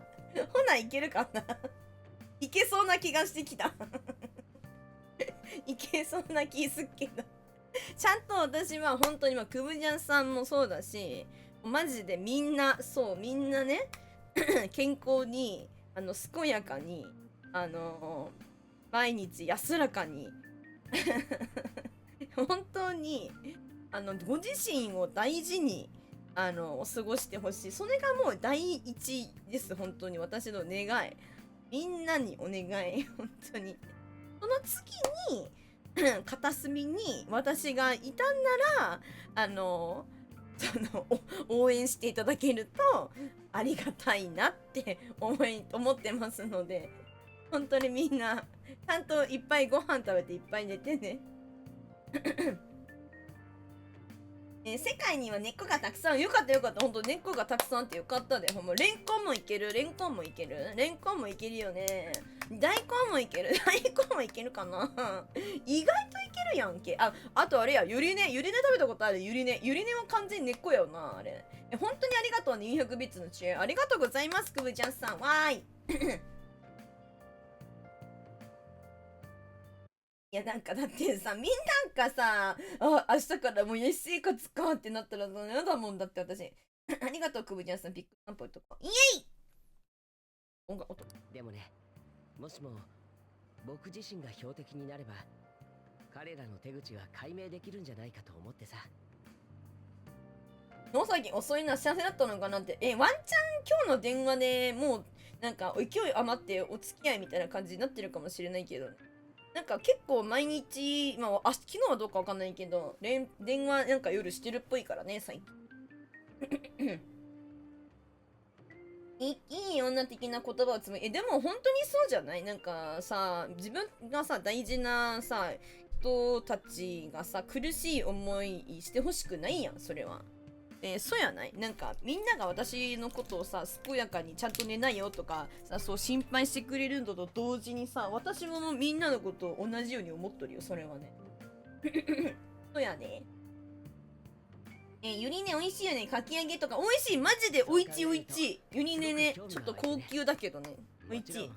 無事でいられる保証もないけど、うちなんか実家にね帰るとね結構ゆりねがあったりするからね、なんか今まで食べたことなかったけど実家帰ってあって大人になって食べたら美味しいなと思って、実家帰ったら食べてる。あった。君も一度見てみるといいよ。よし、遅刻しちゃうね。じゃあまた。わーい。ありがとうね、本当にくぶじゃさいも常駐さん。これで勘弁してください。ありがとうね、本当に。ありがとう。あれね、ゆりねね。絶対分かってないやつだ。絶対分かってないやつ。なんかでも、ゆりの根っこだよね、本当にね、ゆりねって。なんかね、お芋みたいな感じになる。こう、なんつうの、炒めるつうか、火を通すと。年取ってからほうれん草めっちゃ好きやって。いやでもわかるかも。いやちっちゃい時から別に嫌いじゃなかったけど、なんかほうれん草をね欲するようになった。なんかね、年を重ねてきてからよりなんか別におじおばじゃないから、うちらまだおじおばじゃないからね、おじあれやけど。なんかでもわかるかも、そういうのわかるかもしれない。待って近づいてこないで、おじ。こっち来ないで。やめてよ。やめてよ。明日夜には日本立つんだっけ。ハワイだから6、7時間かかって着いたらそうだね。そうそう、時差ボケには注意してね。ハワイは日本よりも19時間もう時間あるんだ。トマトあげます。いりません。いや本当にトマトはね、マジで天変地異でも起きなかったら多分食えへん。絶対無理。ほんまに無理。ほんまに無理。いや本当に嫌。なんかさ、本当にさ、この世界が滅びてトマトしかありませんってあったら、絶対口にしないトマト。絶対に嫌。もう絶対に嫌。トマトを食うぐらいだったらマジそのまま滅びます、私は。嫌です。味噌汁とかラーメンに入れてもいいし、食べて使ってもいいからたくさん食べてるわ。いや、いいよね。くそや口で笑った。トマト串美味しいって言うけどね、なんか嫌なのよ。トマトが嫌なの。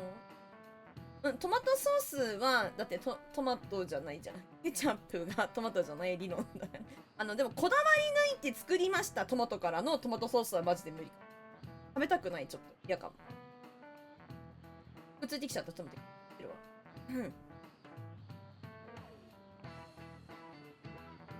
多分ね、さっきの早口でね、翻訳がねお前ふざけるんじゃねえよ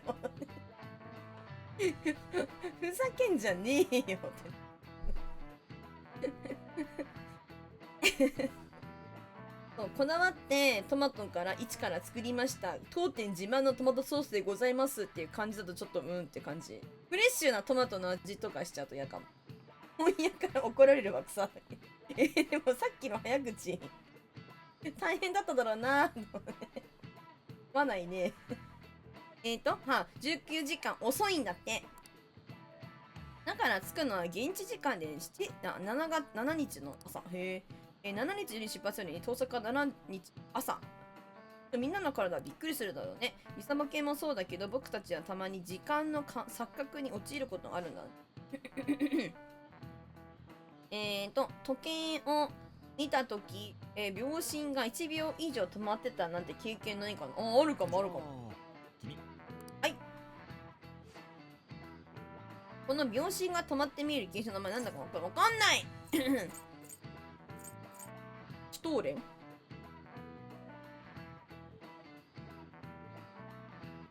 マジで嫌いなんだよね。これだって黒のこれ答え見てくださいよ。正解。正解。実は人間は視線を動かすとき脳の中で一瞬だけ空白の時間ができるんだ。この時間を埋めるために脳が空白のの意識体験をさせる。これがさっき話した錯覚の正体ってわけ。勘違いで時間が止まったように感じるなんて人間脳って不思議だよね。だってこれはね、頭が良くなりたいからずっとやってます。間違いなく。もっともう時間みたいだね。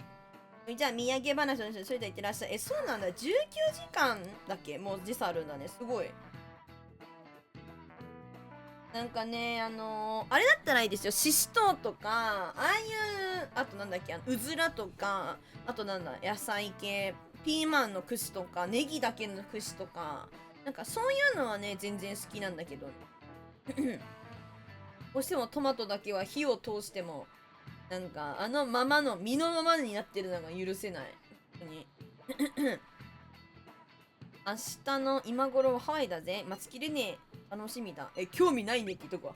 また、クラディソウル貫いてるから。ちょっと浮かれろよ。おい、出発は明日の夜だ。マジでくだらない話はいいからちゃんと授業受けなさい。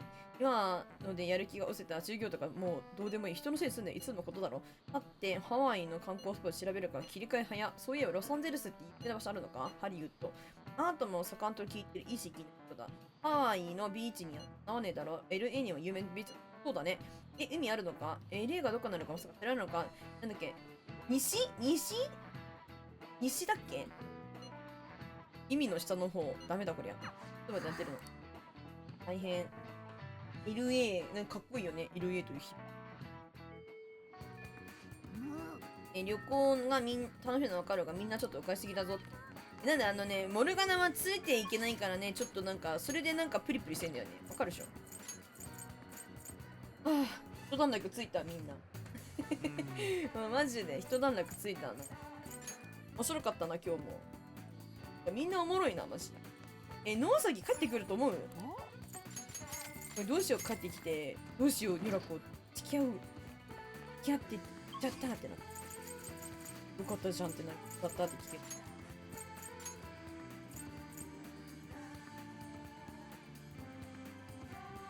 待て、話は可愛いけど、明日忍耐だって、おっとっと。あ、そうなの？明日忍耐あるの？任天堂ダイレクトだっけ？あれね。任天堂さんの新しいなんかそういう発表とかそういうやつね。あんだ、なんか新しいなんか新作ゲームとかなんかそういう情報やってくれるもんね。楽しみだな。楽しみ。私もなんかね、さっき本当地味にね楽しみにしてる。いつも。どうしますか？なんかペルソナの6とかのなんかニュース出るのかな、そういうやつ。マジか本当にさっきなんだ。終わってからちょっと。行きますよ。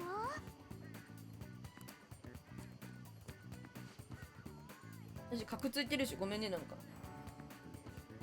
でこうも夜勤の時に限って忍耐なんだ。明日夜勤なんや。どうですか？タイミングやね。リアタイできないんだ。うちもまあ多分リアタイはできないと思う。後でこっそり見たりして。はい、楽し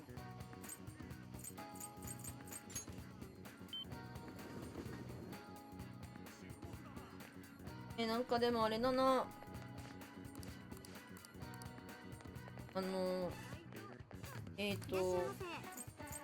待って、スイッチ2と持ってないからさ、やっつけちまおう。2ないから、ないと、なんかいろんな新しい新作ゲームできないから。なんだっけ、どこだ、売店ってどこだ。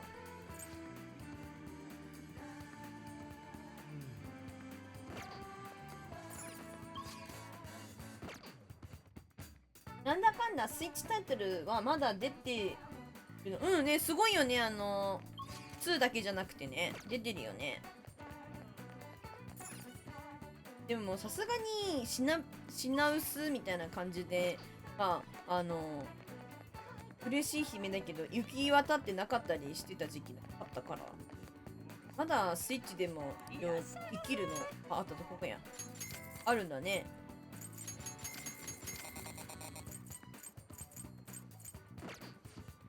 ありがたいよな。でもなんかまだスイッチだから来てくれないとできなかったりするから、ほんといつ手に入れれることができるんだろうか。私は本当に割となんかもうポコはマジでやりたいんだよね。ちょっとこれで買ったぞ。ファン限定の商品割いていきたい。たっちゃんさんは何のゲームが出たら楽しみ？どれにします？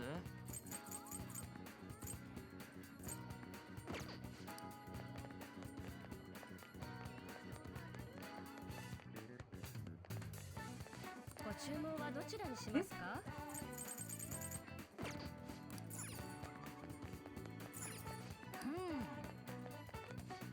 あ、スイッチはよく知らない。あ、そうなの？どちらになさいますか？私はまずとりあえずもうペルソナ楽しみ。でも新しいゲームあれなんだっけ、とりあえずポケモン、あ、そうかそうか。なんかこの間言ってたゲームはもう出たんでしょ多分。そのなんだっけや、なんだっけや、言っとったやつおばあちゃんなんだっけや、おばあちゃんすぎんそれは。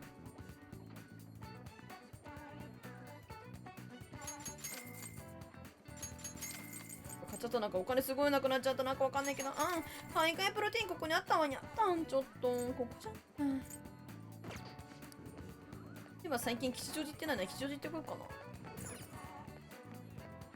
ご来店ありがとうございます。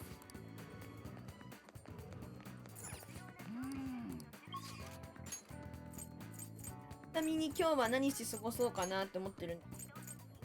でもなんかコープやることがないので悩んじゃうね。ないとき結構困んだよね。もうちょっとねコープ進んだらね、またターゲットが増えるんじゃないかなと思って、増えてからね行きたいんだけど、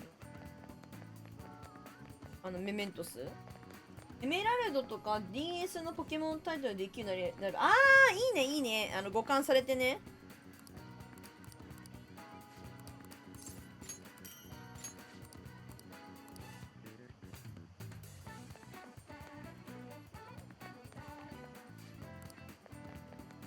確かに確かにな。いいね。ちょうど言うたわそれ。なんか結構やりたいやつあるかもしれない。まともにやってないやつあるから。DS の時。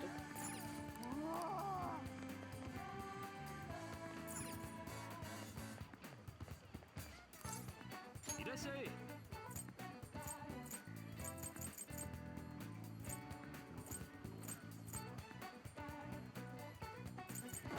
悩むな。悩ませて。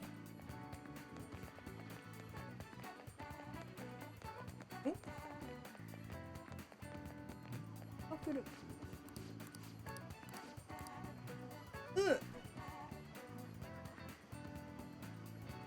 カードの衝撃問題でフリーズすることだ。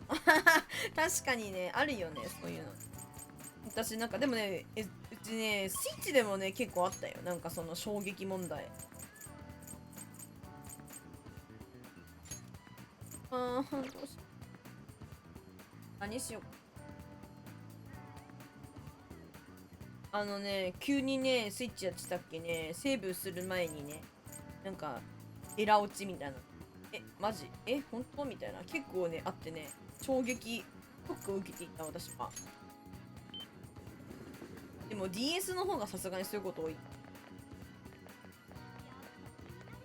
なんか嫌だよね本当にコナミ感すげえけど嫌だよね、困るよね普通。なんかいやそこまでまだセーブしなくてみたいな、あそこまでやったのにみたいなさ、とかなんかリアドロしてたのにみたいなさ、マジであるからな。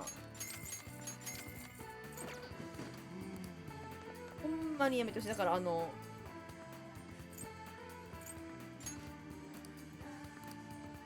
だっけ、オートセーブ助かるよねオートセーブガチ助かる。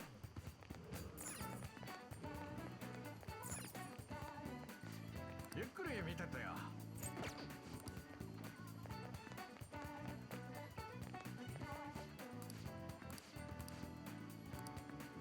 小倉フーズの株の話してましたよ。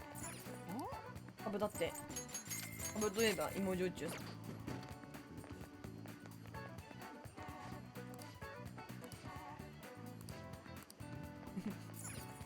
うだね。ご注文は？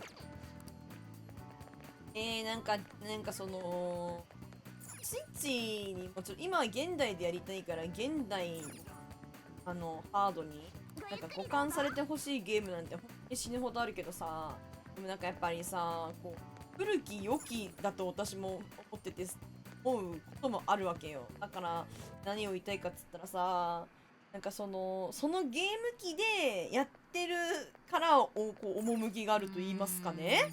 どうした？切ることはありがたいんだけどね。おお。やればいいの？やれることはありがたいけどな。やれないよりはやれた方がいいしね。消去。何やろっかな、今日。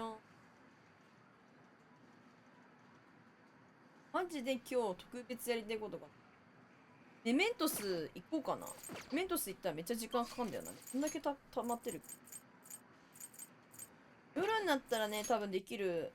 夜になったらできるコープ多分いっぱいになるんだよ。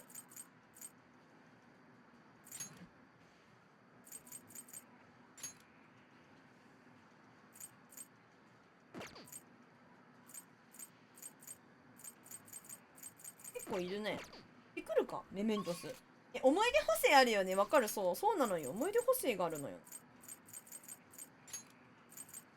ね、なんかそれなのよ。で、現代の方にリメイクされてたら、してくれたら、多少なんかさ、やりやすくもなるじゃん。なんつうの。そうするとオートセーブ入ったりね。例えば、なんか、イベントのスキップ、わかんないけど、みたいな感じとかあるからさ、なんか、互換してくれて、今のスティッチとかなんでもいいんだけど、できるようになってくれた方がやりやすい。現代でもやりやすくなってるから、あれなんだけどさ。なんかさ、本当にさ、昔のゲームをさ、昔のままやろうと思ったけどさ、こんなに歩くの遅いみたいな。日暮れちゃうよみたいな。なんかわかるみたいなさ、気持ちになるときあるじゃん。時間ってありがたいよな、そう考えたら。メントス行ってくる。よし、行こうぜ。川上先生のコープをマックスにしましたので、メメントスに行って帰ってきても私夜動けるから読めば。なのでちょっと行っちゃいます。5人のターゲットに撃破する。したから。あ、そっか、しかもメメントス広がってるんだ。そうだっけ？サバの分？やべえ。メメントスめっちゃ重要だったわ。やば。また広がったな。やばい。だから取ったせいなんだよね。これからどんどんでかくなりそうだな。メメントスの領域拡大はお宝取ったからじゃないと思う。回答の検索数とかホットワードのランキング。双葉ちゃん、なんかその辺すごいじゃん。それに三島のサイトのアクセス件数だと思う。今もちょっとずつ広がってる。俺たちが話題になればなるほどメメントスが広がっているという。すごい。そうだったの？うちお宝盗んだからだと思ってた。もしかして逆なのかも。逆？どういうこと？どういうこと？私たちが広げてる。広げてる。まずは怪盗が大衆に認知されるに従ってメメントスが奥への侵入を許している。おー。顔パスってやつ？あ、おかえりのうさぎ。おかえりおかえり。言えて妙かもな。じゃあメメントス来てるわ。マジかよ、すげえな。っていうか双葉がすげえ。こんなんどうやって見つけたんだ？やめろってマジでまた、お前すげえ、でもなんかモルガナにはできねえなみたいなこと言うのやめろよ。朝飯前。あ、すみしまい。全然知らなかった我が輩ってやっぱりこれなんか、あら、なんか、とどめさしてるかもしれない。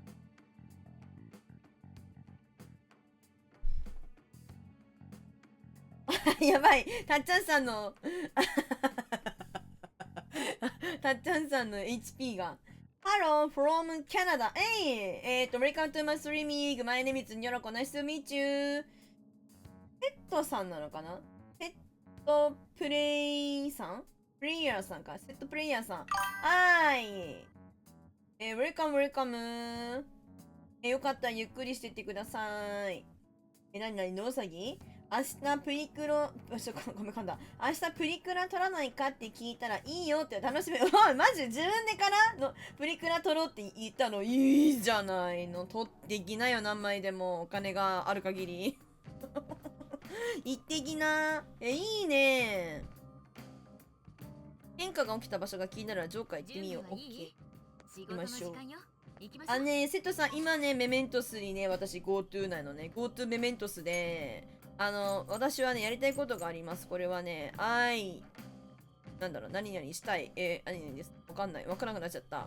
私はですね、ターゲットをね、撃破しに行きます。たっちゃんさんがピースしながら目が前ね、オッケー。しっかりしろ、たっちゃんさん。心臓マッサージしなかったら、たっちゃんさん。お、マップ見れるようになってるね。今ね、私はね、双葉パレスまでね、クリアしてて、明日修学旅行だね。修学旅行ってなんていうのわかんない。修学旅行のとこまでやってるね。セットさんはさ、ペルソナやったことあるの？スクールトリップか。スクールトリップです、明日。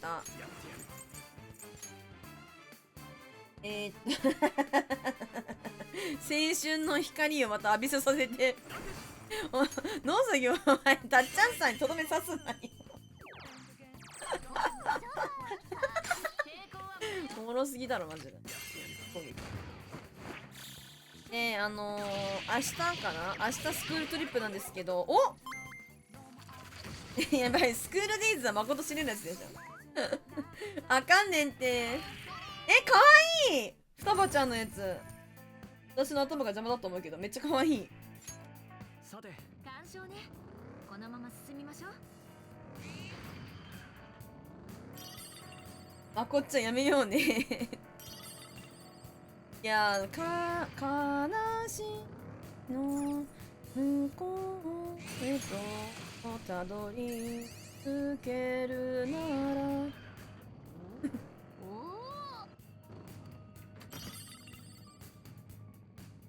芋焼酎さんにスクールデイズってでなんか反応してるヨッシーさんが。やばいよね。でも私なんかスクールデイズちゃんと見たことない。ネタならわかるよ。誠がどうなるかとかはそういうところだけは知ってるよ。中に誰もいませんよとかめっちゃくそどネタバレだったかもしれない。ネタバレだったかもしれないけど、なんかそういうのは知ってるけど、なんか全部見たことないから知らないんだよね。よいしょ。年明けと同時にやられる伊藤誠なら知ってる。誠しね。さようならって。あ、やばい。悲しみのじゃマジで。なんだっけ、女の子の名前出てこない。誠と、なんだっけ、女の子2人。なんだっけ、名前なんだっけ、女の子の名前。何ちゃんの何ちゃんだっけ。なんかこじれてるよね。でもあれは結局誰がどうで悪かったの。忘れちゃったよね。なんだっけ。琴の葉と世界だ。もうそうか、琴の葉と世界ちゃんだ。そうや。芋焼酎さん、あれスクールデイズ好きなの。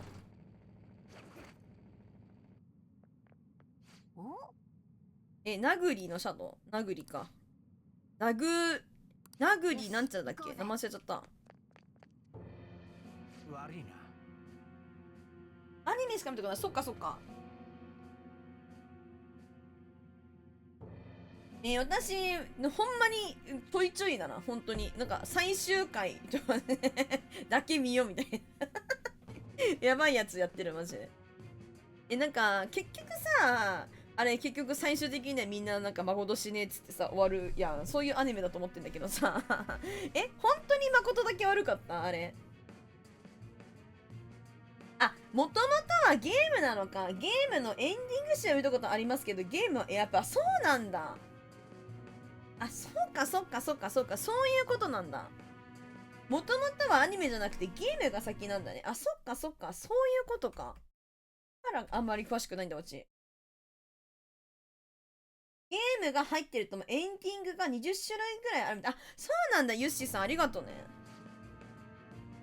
うざいタイプ。ね、なんのよまさか喧嘩売りに来てまさかね。やがって行かれた暴行犯が俺は世の中のためになることやってんで増えすぎた。ジジイ消してんの。ディスイズ正義ディス俺イズジャスティスつうかお前らに今日関係ねえだろって。すごい作品だ、ほんまやな。20もなんかでも話の展開ある中のアニメはその誠がバッドエンドみたいな感じになってるってだけなのか。そういう考えたらこいつを殴るぞジョーカー、あの頃からマルチエンディング入らしたのか。そうじゃないの。でも多分もう手遅れだ。お前死期確定だわ。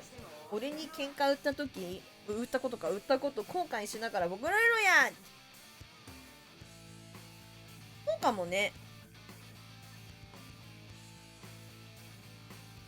でもなんかおもろいと思うけどな、そういうゲームもな。私は本当に選択肢苦手だからあれだけどあれなんですけど選択肢下手くそ芸人やけど。待って、何したんだ。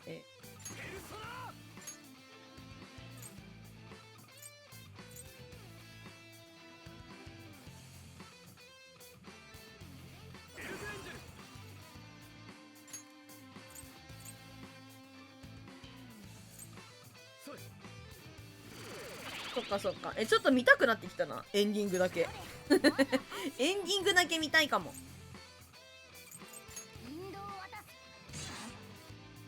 こうなんか普通に通るな。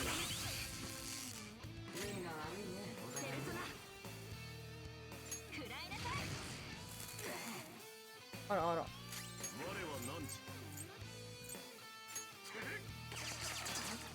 眠れないな。なんか意外と入らないか。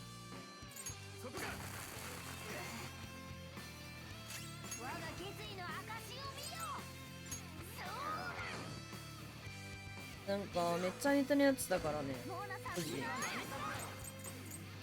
なんか誰しもが知ってるよね。なんか伊藤誠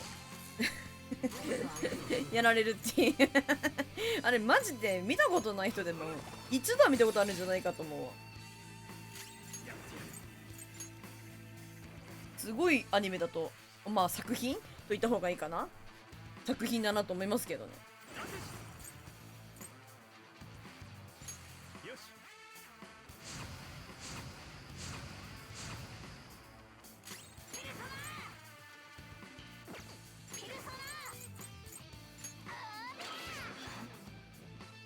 なんか全然弱点ないのかな。逃げてる。かなり有名人じゃん、伊藤誠はマジでマジでね。マジさ、スクールデイズのさ話さマジで分かってないからさね、あくまで私のさね認識っていうところでね、何度もニコでこすられてますよね、悪名そう、めっちゃこすられてる。死ぬほどね。おっ、我が輩の気持ちだ。ありがとう。センスいいじゃん。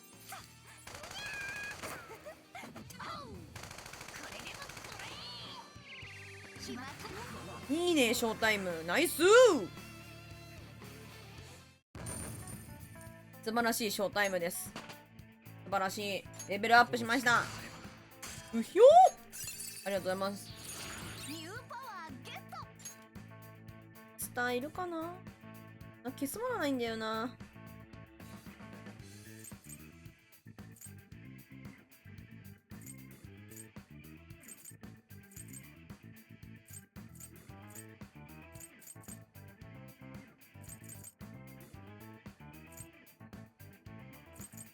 いらないな、ブースター。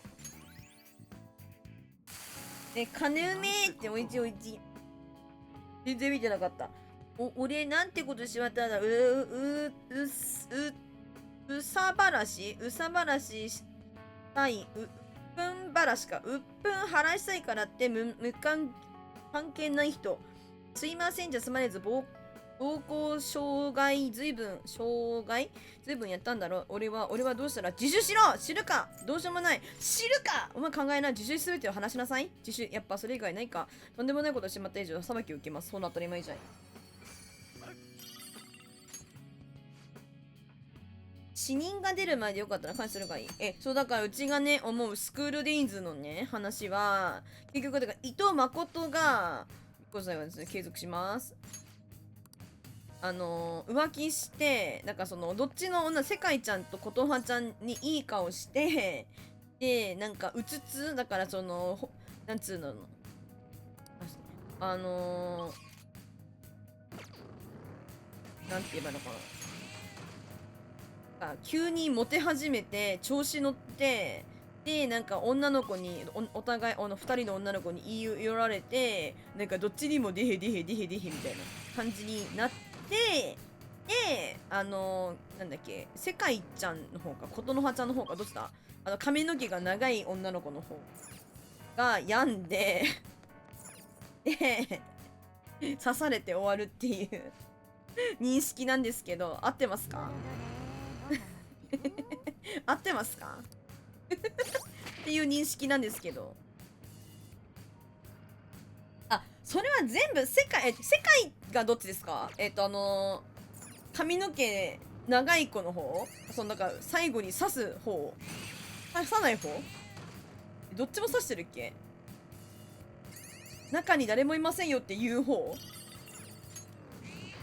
短い方、短い方ね。わかった。なんかボーイッシュと言いますか、なんと言いますかの、その子のせいなんだ。そうなんだ。ちゃんと見たことないから。そういう話なんや。この車気になるパーツが気になってきたわ。気になります。なんか夏になってきた、そういう怖い話見てもいいんじゃないか。ある意味怖い話じゃん。ちょっとじゃないな。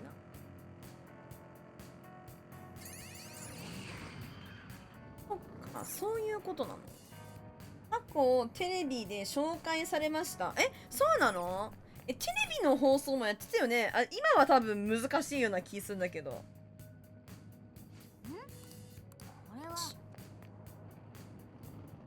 これは実況あるか？同時視聴する？ウケんだけど。でだ同時視聴でもね、やる方法はね、みんなちゃんと私考えてるから同時視聴いつでもいけます。コメントをできなくして、ネタバレ防止のためにスタンプだけ押せるようにしてでやるっていう。で本当はね、やってる方を見るとサブ言とか面言とかで YouTube とかやってらっしゃる方が、レゴッチさん帰ってきた？おかえりおかえり。いたのかな、わかんないけど。スタンプ増やさないと。そうやね。そう、なんかなんだっけ、そうとかでやって、そういうネタバラシとかやってくる心ない人とかそういうのを制限するっていう方法でやってらっしゃるんだけど、うちそれすると見れる人見れない人が限られてきちゃうから。そういうことね。おかえりおかえり。ねこっちさん、ペペペペペ一緒なのね。エッペとか可能なら。でもね、増やせないな。でもな、どうだろうね。よし。できる限りみんなの反応ができるようなスタンプあるといい。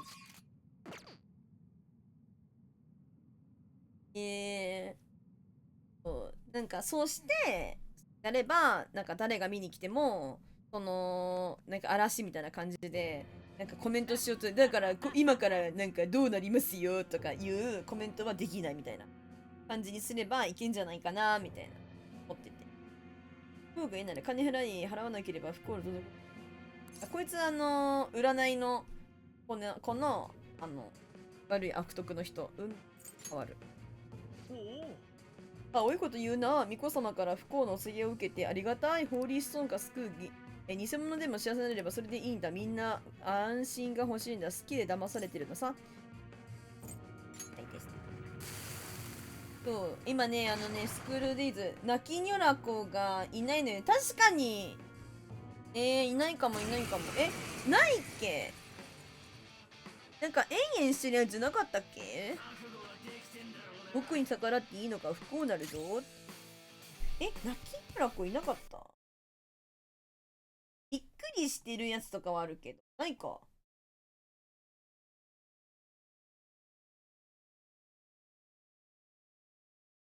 まあ確かにね、確かにせやわ。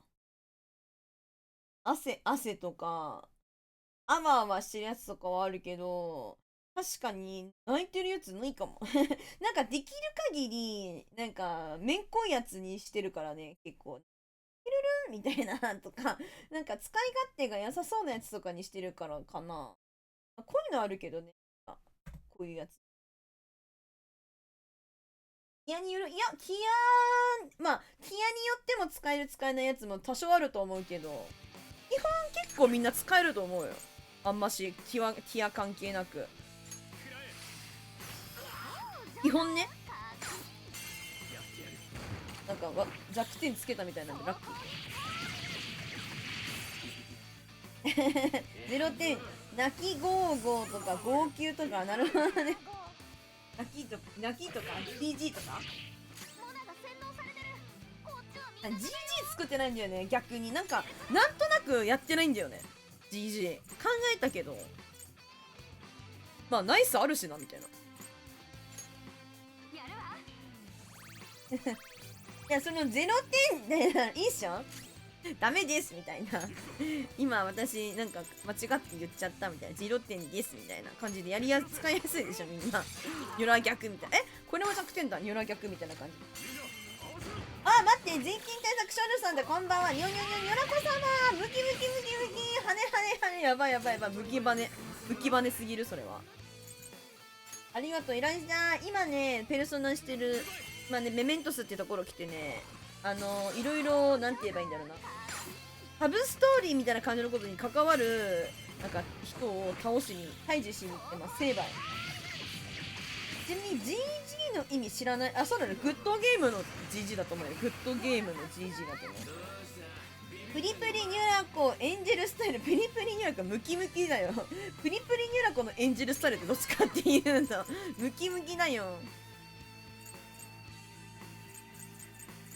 バットだ。回復しないと。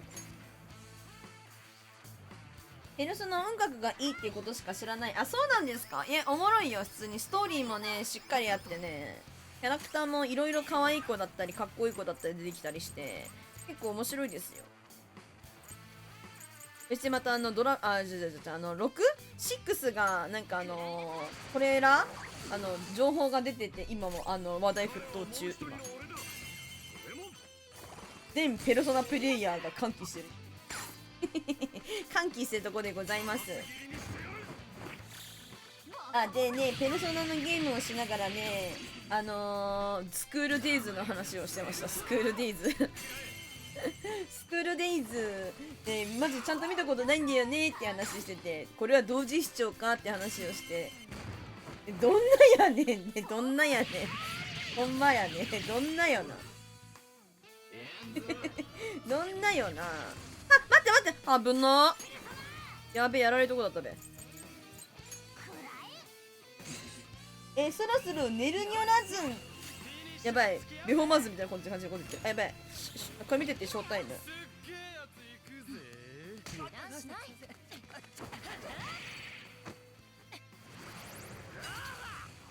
これめっちゃいいから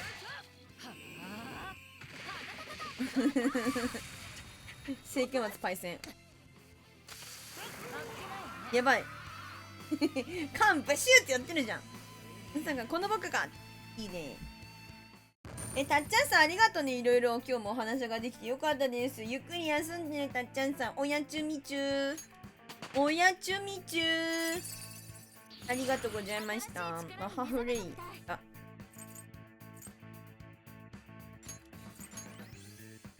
また明日うつつでー上京した時もそうだったんだ。専門学校に入る予定が詐欺で騙された。入学金も授業料も払ったのに都会で一人絶望に打ちひかれて、なのに警察は鼻で笑ったんだ。こんな広告詐欺に決まってるだろ状況。だから僕は誓ったんだ。騙される側には二度とならない。田舎者も、都会の連中も今度は僕が騙しまくってやるって。明日病院行ってくるの経過観察みたいな。それで幸せ？あなたそれで幸せですか？今ならこの壺を買えば幸せになります。今あなた幸せですか？霊感商法で霊感商法で打ち勝っていこう。術後1年検査、そうなんだ。なんか無事だといいね。無事だと。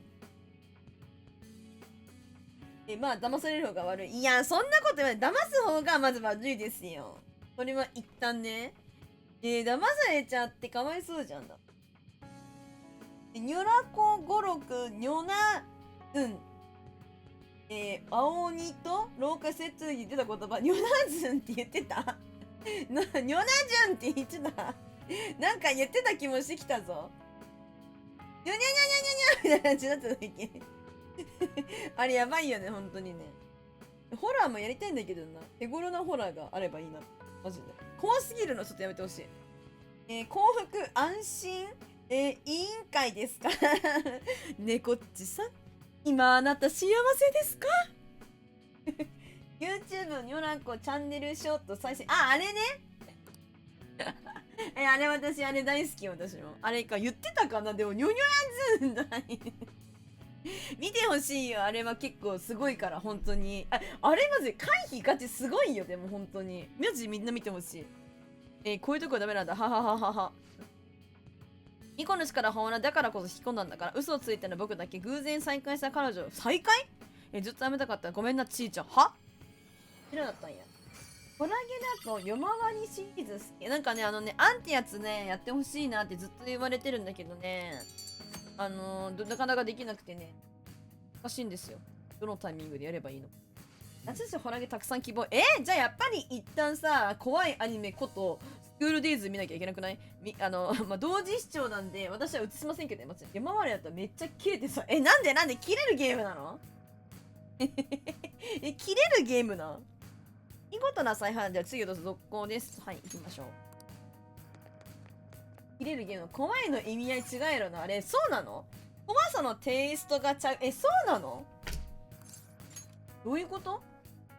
テイストが違う。書く前にもOK。手前手前ってどっち？どういうこと？全然私さホラー苦手だからさ、なんかいつもよりシャドウの反応が多い。油断はあんまりこう取り入れないようにしてんだよね。ホラーゲーが苦手だから情報を取り入れてなくて本当に詳しくないんだよ。みんな詳しいよねホラーゲーね。ドン引きが勝つ。ドン引きするの？ドン引きするってどういうこと？ホラーゲーなのに？得体の知れないものの恐怖と人間関係の複雑な恐怖。そういう感じなんだ。人間関係か。ホラーゲー全く。そうなの？周りの方とかに注意しろ。そうなの。いや、私もね、でもね、言うてね、なんて言うんだ、なんて言えばいい？税金対策手術は長い。なんて言えばいい？カレーって突然食べたくならない？テストマッチなんて言えばいい？コインちゃんになんて呼ばれてるっけ？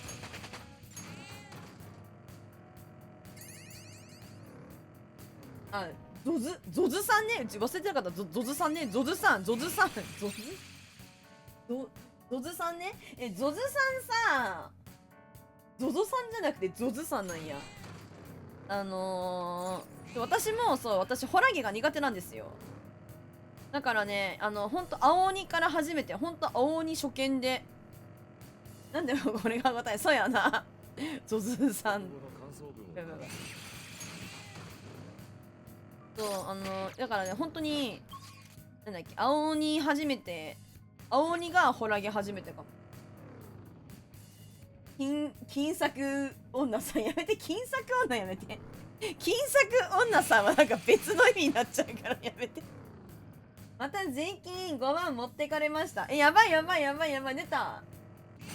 なんかこないだ、なんだっけ、なんかおじもなんか役所行ってきた、何しに行ってきたのって税金払ってきたなんか言ってね、すまんあった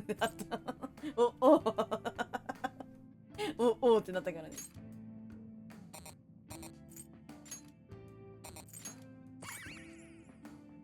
そうそう青鬼が初めてねやったねホラゲでね、多分まあ厳密に言ったらちょっともうちょっとちゃうねんけど、まあでも本当にちゃんとやったのはなんか青鬼初めてだったよ。ごめんね、たっちゃんさん、ありがとうね。おやすみおやすみ、また明日ゆっくり休んでください。たっちゃんちゃんまた明日。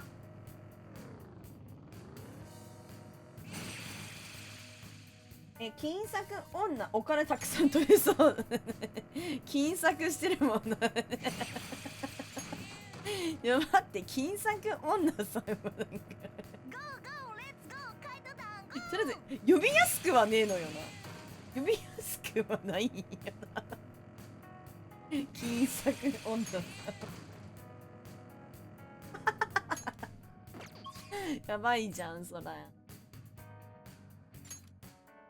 で、あとこの間海ガニやって、海ガニやりながら過呼吸になって、本当にしんどかった。過呼吸だけほんまに怖かった。なんかね、もう不気味すぎて、もうはぁってなってて、ずっと呼吸がで、なんかうち手先しびれるな、頭も時々なんかこうなんか白くなる、もうふわーってなんかなるなって思って、これやばい、うちなんか過呼吸だこれってやばかったんだから無事に最後までやったけどね。日を改めたけど、一旦時間とかの関係もあってだけど、見てない？見てよ。めっちゃね、途中でってなってるから。海狩りは平気だった。いや結局ね、海狩りはただちょっとなんつうの、不気味っていうのかな、不気味なだけで、なんかその怖いのやっぱベクトルはあれも違うから結局なんか今思えば別になんだけど、でも本当になんか白いさ部屋のアパートみたいな空間でさ、なんて言ったらいいか分かんないけど、その不気味なんかちょっと気持ち悪いものにさ追いかけ回されたり襲われるっていうのがなんかもう耐えられなくてしんどかった世にも9位の物語か。まあそうだね。結局なんかあれも話そういう感じで終わるんだって感じだしね。まあネタバレ、骨からやる人いるかもしれんからネタバレしないからこれ以上言わないけど、怖いよ。これ楽しいよ、車で動くの。しかもね、これね今ぶつかってね倒してるじゃんか。これはねでもねちょっと強くならないとこんなことできないんだよ。最初はできないんだよ。これね、モルガナってね、猫の形してる人がね、バスの飛ばす。気持ちいいよ。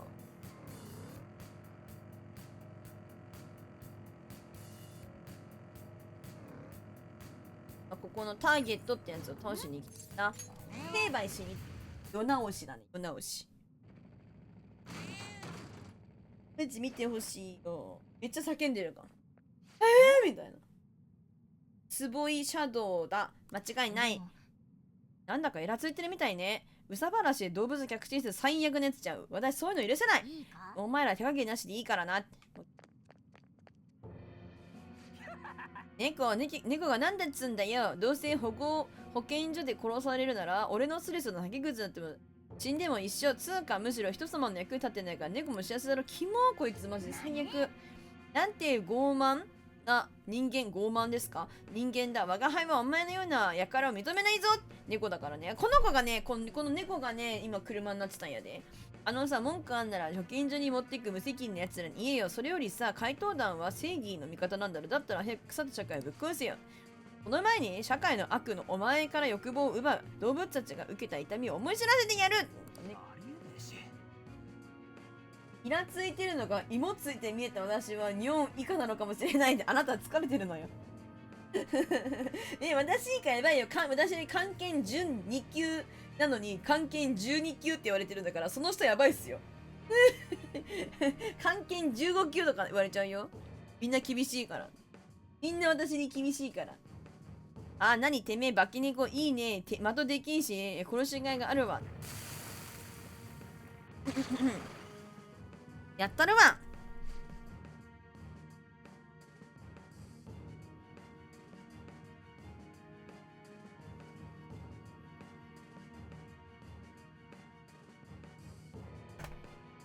ロシア人ってことにしといてください。なんか言うさ。それで完結するね。所詮この世は強者と弱者できる。強者が弱い弱者を食らい、弱者は弱者を食らい。猫より人間様が上ならば、俺と怪盗はどっちが強者か証明してやる。キモーこいつの見た目。きっしょきっしょきっしょ。やった。これもしかしたけど弱点かもしれない。うひょーこいつ雑魚じゃん。成敗ボコボコにしてやんよ。あ、言ってるわ。なんか双葉ちゃん。私なんか楽しみにしてるねアニメがあるんだよ。もうそろそろだと思うんだけど、まだかな。私ね、もうずっとね、幼女戦記早くアニメ始まらないかなって思ってんだけど、幼女戦記もうちょっとだよね。あれいつだったっけな、忘れちゃったや。もうすっごい楽しみなんだよね。なんかアニメの話だよ。その話になっちゃった。楽しみ。間違いない。めっちゃ楽しみだよね。本当に楽しみなんだよね。本当に楽しみ。やったー。ちょっと。何？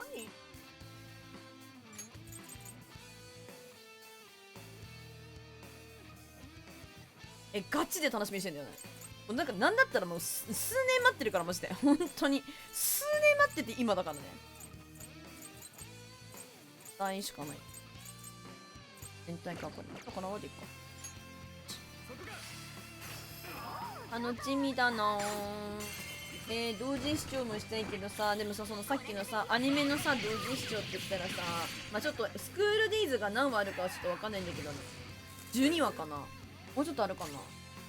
あるかもな。あるかもしんないんだけどさ、何回かに分けなきゃいけないから、ちょっとそれはね、来れる人来れない人とか、途中からやっちゃったらそれはかわいそうやなって思う。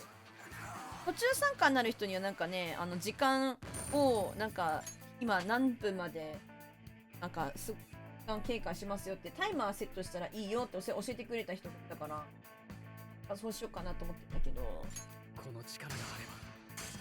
でも何回かに分けなきゃダメだよね。1本3本見ても1時間半。みんなもなんか何本も見れるっていうところもあるしな。ほんまにむずいね。痛いよ、死んじゃうよ。痛みを知りやすぎた。檻に閉じ込めんぞ。それもいいな。動物の気持ちが味わえる。ごめんなさい。俺どうしたらいいんです。自分で考えがれてんで。猫に対してやった愚行を思い出しなさい。心が痛むでしょ。とんでもないことをしてしまった。俺、動物以下のゴミくずです。そうですね。命を差し出すとは言わん。罪の意識に、苛まれ、一生苦しむが。読めた？はい！苛まれでしょうか？はい！読めましたか？私、漢字。苛まれでしょうか？ファイナルアンサー頼む。ちょっと待って。漢字マジむずいねんけど。マジ無理。合ってるわ。天才。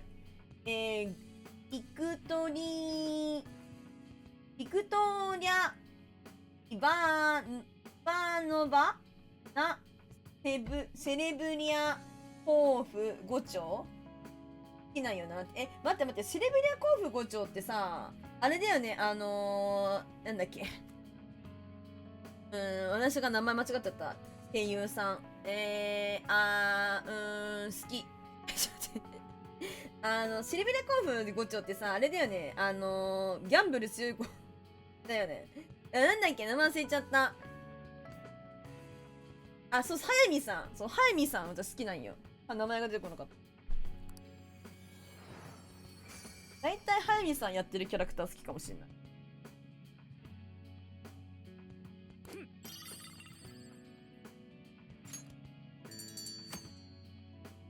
で、そうだよね。セレブリア甲府5丁ってそれだよね。この人だよね。やった。これで一つ事件解決ね。それはどうするの？探索続ける？この辺りの陣にはまだ2いる。判断分かれます。まだここにいるの？先進みたいんだけど。これですね、今いわゆるダンジョンみたいなことを探索してて、趣味が合いますね。ほう？そなたもですかなかなり奥、オッケー。そなたもですかな上に行きましょうかね。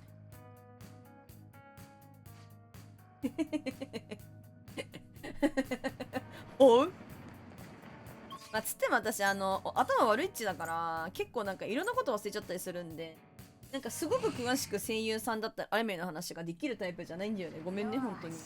なんかねそこまでのねやつじゃないんだよ。朝系だから。にわかとね下げすんでいただいてもそれはね構わん。そこに関してはそれ以外は許さん。にわかと言われてもしょうがないかなみたいな。本気で好きな人にとってはなんか汗なって思うとなんかそう思うんです。ションビン臭いガキが一枚にヒーローごっこは幼稚園でしろだって。絶対許さない。このそうなんか普通になんか趣味で見てるぐらいだからな。ガチで例えばなんかそのグッズ買うとかさ、なんかそこまでにはさっきじゃ深い話で疲れる。いやなんかねガチになって話してくれるもんね。なんか前も昨日かな言ったけど、私なんつうグッズとかは物をお部屋に増やしたくないっていう金もあって、なるべくこう買わないようにしていますので、そういう風なねところにもね愛を注げないしね。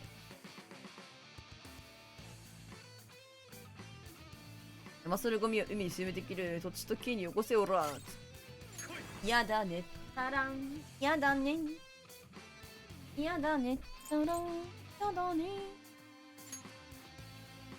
なんかねアニメのねお話をしている配信にねなんかこうね見に行ったことがあってね、そしたらなんかすごい白熱しててさ、なんかこう私みたいにさお話をしている配信の、主がいるじゃん。その人が、そういうお話をしようの今日は回だよみたいなね、なんか、その配信を、してたんだけど、なんかその人も、そのコメント欄の人たち同士で、今日はお話ししてもいいよみたいな感じに言ってた、たまたまね見た配信がそうだったんだけどすごかった本当に。なんかなんか本当にみんな熱量が本当にすごくって、なんか本当に好きな人たちなんだなーって思いながらこの配信見てたんだけどなんかそのどっちかっていうとその配信者つまりみんな私を見に来てる系みたいな感じなんだけど、その私をそっちのけでなんかそれぞれでただなんかアニメの良さを語っている回みたいな配信になっててさなんかいやそういう回にしたのはその配信者さんだと思うけどさ、どうなんだろうと思ってね。あるよねなんかそういう時いやなんかみんなが楽しければいいと思うし、そのなんか配信者さんも今日はなんかそういう風にお話ししてもいい回だよって言ってるから、まあその自分がいいって言ったからみんなじゃあ遠慮なくみたいな感じでお話をまあしているっていうのはあると思うから、別にみんなそのいやそれってどうなのっていうのもなんかちょっと違うんだけど、なんかなんて言えばいいのかな、なんか難しいお話はあるんだけどでもなんかさなんかその逆にその配信でオーマイガーだろこれやばい、まずいこの配信でさ私の話を見に来てくれてる人もいるかもしれないじゃん。なんかその配信者さんのことが本当に好きで、なんかその人のお話聞きたいなと思って見に来てくれてる人もいる中で、なんかコメント欄がコメント同士でこう、私もそれが好きなんですぞみたいな感じでさ、なんかほうわかりますかなみたいな感じでさ、なんか花咲いちゃんって言ったらなんかって思う気持ちも分かってくれるかな。危ない間違ったんだけど、最悪なんだけど、いやいいって言ったのはその配信者なんだからね。その手前はそれは分かる、それはもう分かるんだけどなんかその趣味の合う友達見つけて別で話したらって思っちゃったんだよな。もうそういうすれたでてお話ししたら良いのではと思っちゃって思っちゃったんだよねっていいんだけどさいやその人たちがいいならそういう配信だったからね、私がズベコベ言う話じゃないんだけどいいのかなと思って本当に。なんかその配信者さんさ一生懸命だからさ、なんかそういうなんかコメント欄同士で喋っているコメントも全部拾って読み上げてくれてて、自分に向けてるコメントじゃないんだよなんかなんやろうなみたいななんやろうなって思ってさおもろいね、いろんな配信が面白いですよね。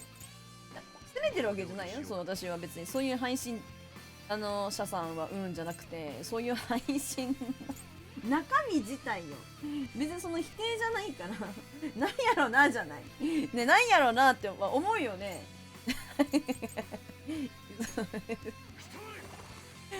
面白かったな、考えさせられちゃった、なんか考えさせられたなっていう感じの話です。すいません、オチがなくてすいません私もおもんねえ話しちゃってごめんなだこれごめんなごめんね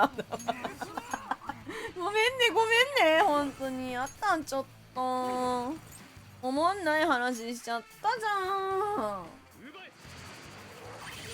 腹減ったんだけど。あ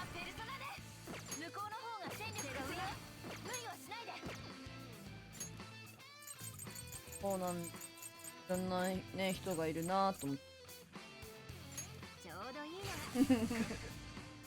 おもろいわと思って。あ、来た、ショータイム今日も来ました。ドン。これが我が輩の思い。いいね、思いに応えなくちゃ。行くよ、おまけだぜ。エクセ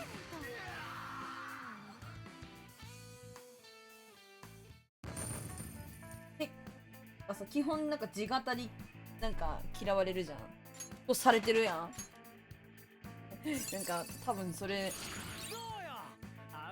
普段はダメだからねって釘まあ刺してたけどね、最終的に配信者さん、まあそりゃそうやなと思って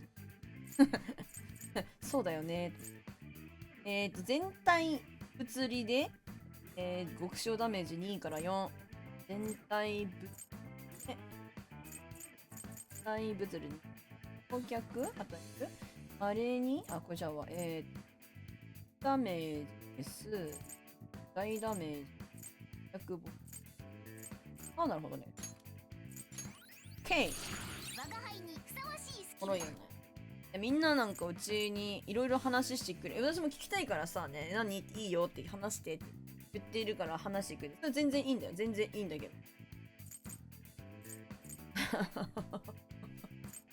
ほほほほとミラクルパンチ。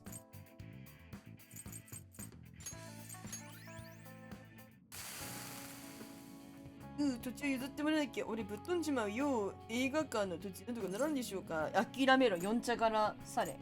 され、聞かれても困る。四茶からされ、立ち去れ。我が輩ですの荷を荒らすんじゃねえ。ごめんなさい、諦めました。だから許してください。許しません。奪われる側の気持ち、これからよく考えるのね。わかりました。四茶の件は誰でも立ち退く気がないと正直。四茶だけじゃないでしょ。他の悪行も清算しなさいよって。まあ、お話ししてたけど、話っていうか、ゲーム自体は順調に進んでおりますので、皆様。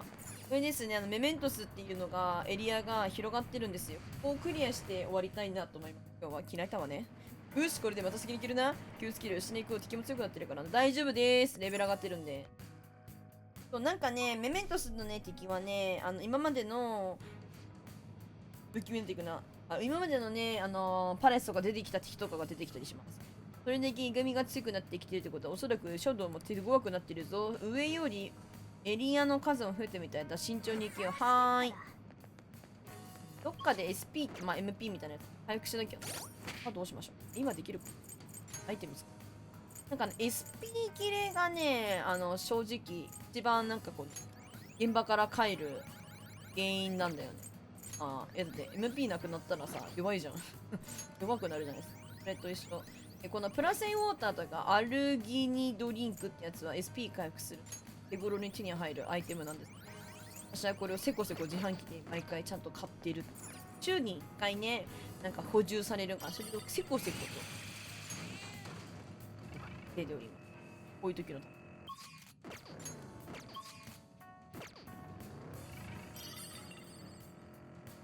なんかすごい不気味になっちゃった。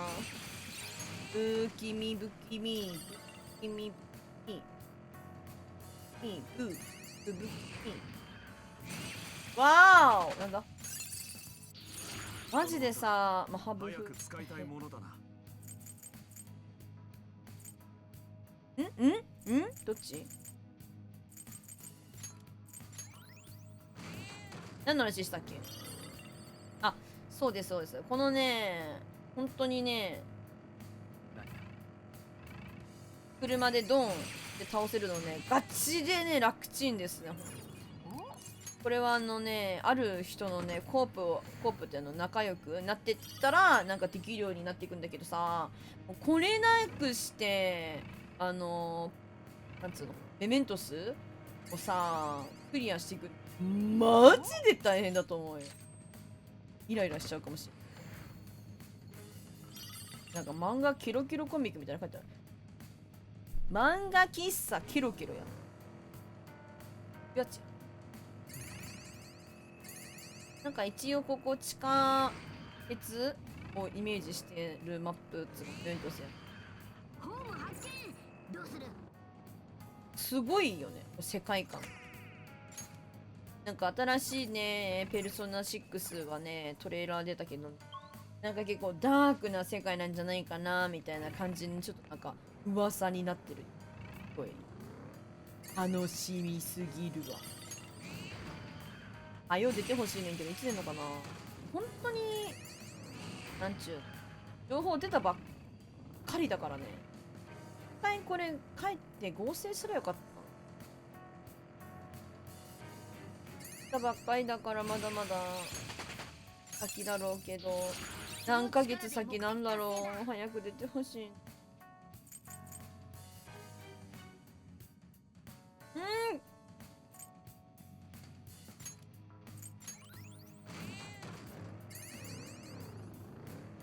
感じるぞ。マジ楽しみとお腹鳴ったんだけど、お腹聞こえた？鳴ったのやばい。ベリバなんですけど。メメントス、パレス、不思議な言葉がいっぱいね。コードネームもそうだし。頭悪いからだ。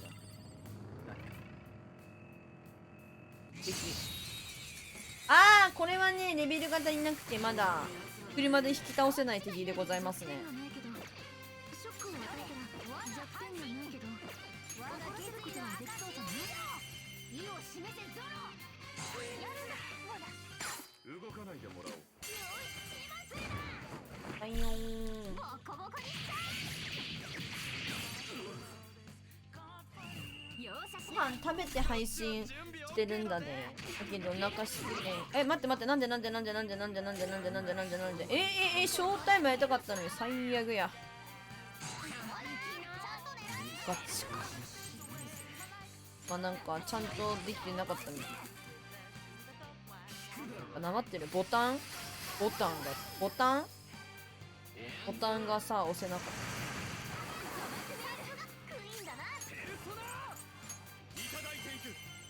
完璧だ。ドン。ルビスは捕まえてるので総攻撃して倒しちゃいます。生かしておきません。私は生かしません。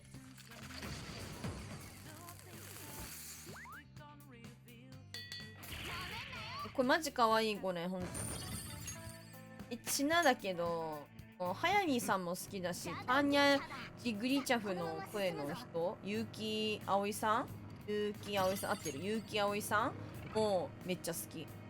大抵好きになる。大抵いいなって思うキャラクター結構。葵さん合ってる？さんあったりする。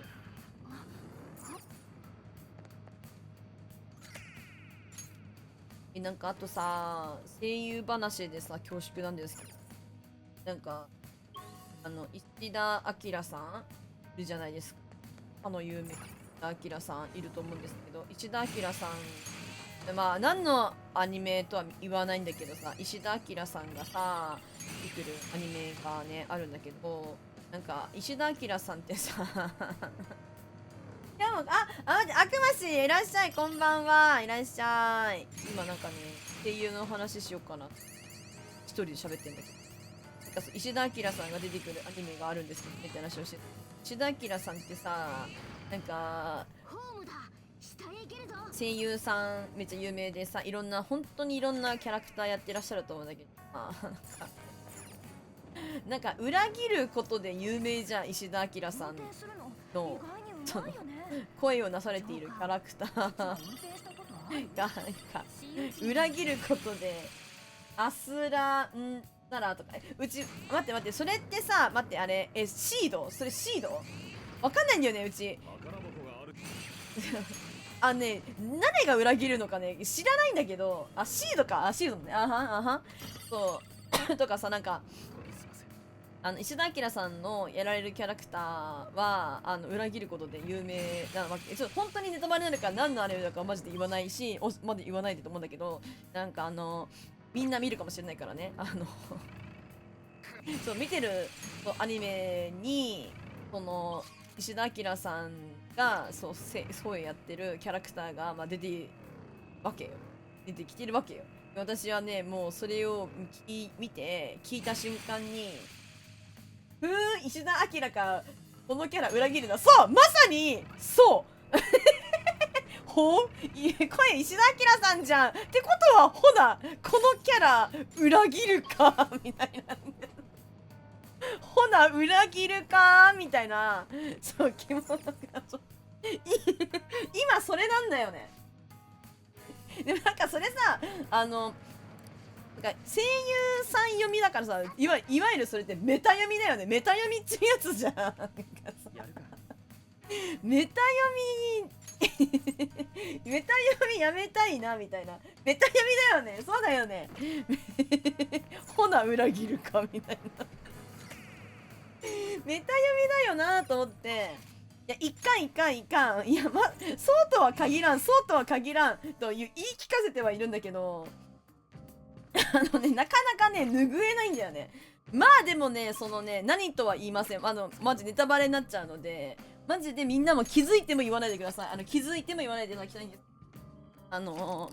でもね本当に今のところのねムーブ的にはね、いや裏切るかみたいな感じ怪しいぞみたいな感じなんだよね、やっぱ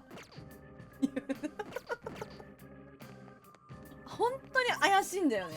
うまいなと思って、それも含めてうちそのアニメ見ててうまいなと思って、声優さんの役、そのキャラクターにその石田明さんをそのバッティングして、そのオファーかけて決めたうまいなと思ってこう思ってます。それも含めて。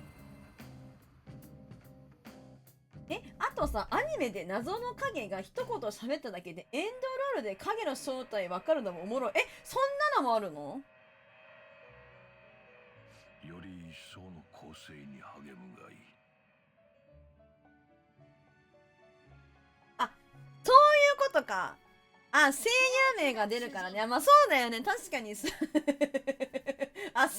ことね。でも結構それなんかあるかもしんない。うち気になってさ、誰これみたいな、謎の最後に一言言って去っていった人みたいな。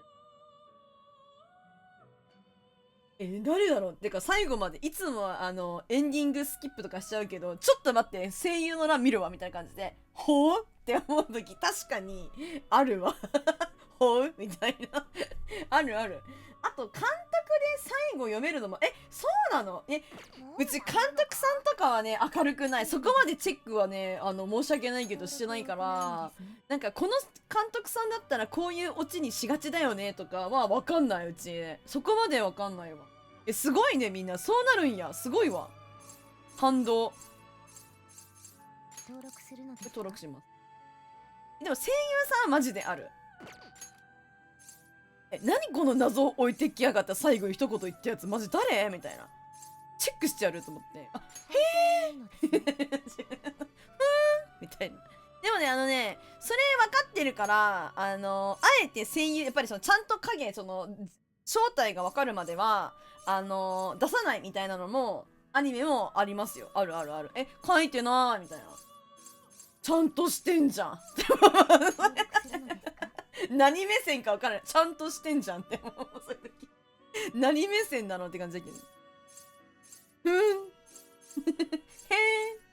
本当にいいのですね。まあそれはそれでねいいよね。分かるのも分かっておもろいし、分かんなくてもおもろい。どっちでもいい。するのですか？ここに関してはね、まずどっちでもいい。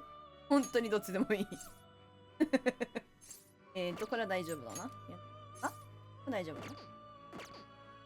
おもろいわ。やっぱりみんな気にするんだね。気にするんだね。ここね。気になっちゃうよね。やっぱみんなね、アニメが好きなら声優さんも好きみたいな感じだったりね、しますもんね。監督、俺も詳しくないんだけど、有名どころだけは知ってて、なんていう京淵っていうもの？京淵、うろぶちげんさんって監督は、うつ系担当とか、そうなんだ。じゃあ、監督誰だろうこのアニメのみたいな感じと見て、うろぶちけんさんって書いてあったら、へっへーって、はーなるんだ。ほーなるほどねみたいな。そうか。ほうみたいな。じゃあこれからの展開楽しみやな。ほうってなるんだ。面白いね。それは面白いかもしれない。なんかそうだからそれもさ、そうじゃん。なんか結局そのようななんかまあだよねって展開になってもおもろいし、違ったんだでもおもろいから、どっちでもいいっていうのはうまいな。だから窓マギが誰か死ぬことは1話目で分かったから切らずに見てた。わかるね。そうだよね。ウケんだけど窓マギの人なんだ。うち全然普通になんか人気だなと思って、かわいい、なんか魔法少女系なんだ、みたいな。まんまとだったよ。待ってくださいよみたいな。ちょっと待ってくださいよ。そのような方向ですのって思って見てたわ。みたいな。まんまとやられたぜ。まあ最後まで見たけどね。それでも窓マギおもろいから裏切ってきてもいいし、セオリー通りに来られて面白い。一粒で二度おいしい。なんてことでしょうか、本当に。あら、楽しいじゃないの。やだ。あら、楽しいじゃない。おもろいな、みんな。ちゃんと見てるんやな。なるほど。これは強い引き継ぐ技能を選び今なさい。なんだっけ。あ、メントス来てるんですけど、合体って言って、やります。なんか新しいペルソナを作るっていう行為を今しますね。もともとニトロプラスっていうグロウツゲーム会社の監督さんなんだけど、それがいや、うふふな魔法少女ものかけるわけないよねって確かにない。シャラップさんこんばんは。いらっしゃい。昨日ぶり。ありがとうございます。今日もいらっしゃいませ。こんにちは。今日はね、釣りね、しなくてね、ペルソナ5っていうゲームをやってるんですけど、ロイヤルか。やってるんですよ。やったことありますか？ペルソナ知ってますか？いや、悪魔し、それは絶対かけないね。なんて、そういうグロウツゲーム会社の監督さんなんだったらば、そういうのが好きだからそこにいるわけだもんね。まさかそげな、ハッキャ夫婦でもうハッピーみたいなかけるわけない。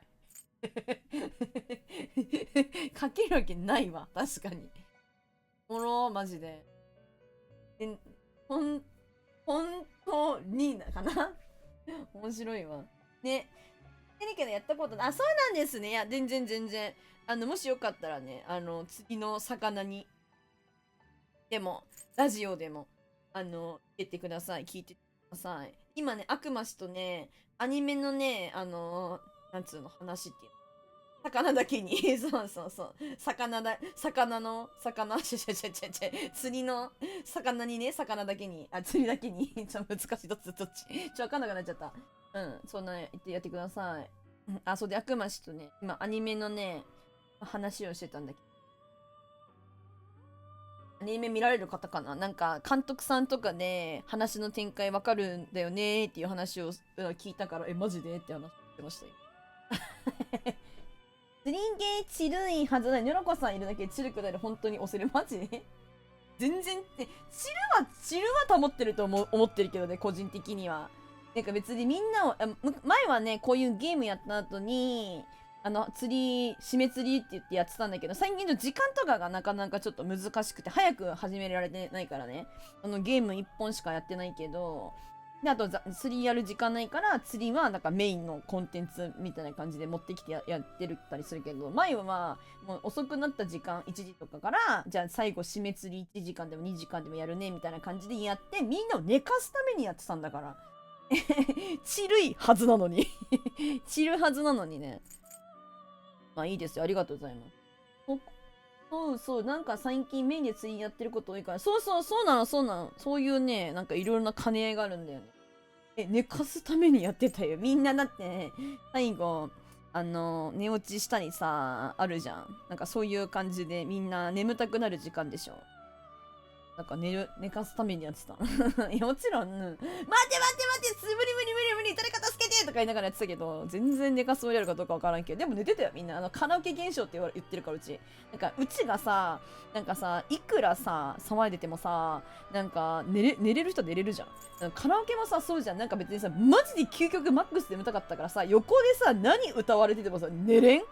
横っていうか、部屋で。あれ現象だよ、みんなもう。眠いから、お前が、なんか私がね、なんかすごく騒いでても寝ますみたいな。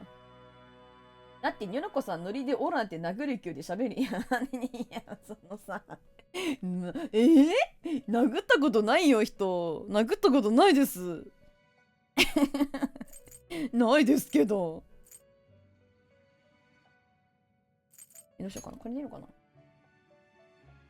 いや、俺もにょっさんの声で似てるんだけどさ、そうでしょ？だからいけるんだって。いける。みんななんか諦めないで、そこ。じゃあ諦めないね。諦めないで。大丈夫。いけるわ、みんな。いけるわ。自分を信じて。大丈夫よ。寝れるわ。諦めないで。そう、諦めないで、そこは。どうしよっかな。なかなかの力を授かっては始めよう。今ね、これね、警報ってなっててね、なんかちょっと強めに、なんか、ペルソナできるみたいな感じの、なんかタイムなんですよね。出てくることもそんなことない。そうかな。ありがとう。待って、どうしよう、これ。どうしよう。見とけます。どうしようかな。相場になってほしくなかったかもしれない。やんなきゃよかった。テトラジャはありやん。いいか、これで。本当ににょっさんおもろいから寿司。ありがとう、寿司。ありがとう、お寿司好き。お寿司ありがとう、お寿司。寿司ね。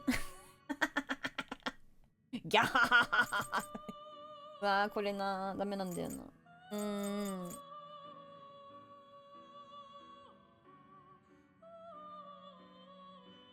むずい。お寿司送るね、かっぱ巻きとか。何それ、涙巻きって何？涙巻きって読むの？涙巻きって何？今日は強めに締めます。予想外を探りなさい。煙り巻き？お寿司ね、食べたいんです。お寿司食べたい。食べちゃい、本当に、お寿司。本当にこれが必要なのか？これ作りたいんだけど。こんな子いたっけ？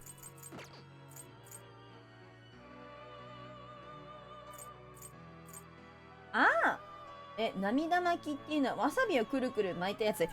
それ涙出るから涙巻きっていうの？知らん、それ。知らなかった。食べたことないかもしれない。なんかその涙巻きで思い出したんだけどさ、ちょっと誰かテニスの王子様知らねえか。誰か、テニスの王子様知らねえか。テニスの王子様知ってる人いませんか？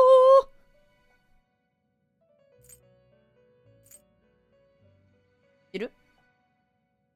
俺も高級寿司屋で働いてる時に、そうなの？働いてらっしゃったことあるんだ。いいですね。飲食店なんだ、悪魔し。だったんだってことか。バーニーって言いながら骨折るテニス。そうだよ。間違ってない。何一つ。何一つ間違ってない。なんかね、テニプリにね、藤修介っていうね、キャラクターがいるんだけどね、藤修介くんはね、なんかね、通覚がバグってる子なんだよね。だからね、お寿司屋さんにね、行った時にね、食べてたわ、それ。わさび寿司みたいなやつ。そう。お魚さばける？すごいじゃん。素晴らしい。私さばけない。怖い。そう食べてたでしょ。なんか菊丸英二がさ、ね、藤井何食べてるんだよとか言って、ずるい、なんか一人だけ違うの食べてんじゃんみたいな感じで、もうらいいとか言って食べたら、うひょーこんなん食べてるのみたいな感じのね、シーンがあるんですよ。覚えてますか皆さん。出てきてください。めっちゃ最初の方。そうです。めっちゃ最初の方。めっちゃ最初の方。で、それで思い出した。なんかそれで。なんか、あれって、涙寿司って言うんや、みたいな。涙巻きって言うんやって思いました、それで。待って、今何をね、しようとしてるかと言いますとね。これ今、どうしようかな。どうしようかな。これ持ってんのかな？なんか、アイテムとかにペルソナできるんで、それを誰にしようかなって悩んでたんだよ。当時1か。その間持ってる、熱っ。熱っ。えぐいじゃん。次はこっち。アリアードに見せたくないなぁ。エミナカとリリムは使わなきゃいいな。エミナカリリム、タケミナカリリム、タケミナカリリム。ユニコーン作っちゃおうかな。タケミナカリリム、タケミナカリリム、タケミナカリリム。ユニコーン作りまーち。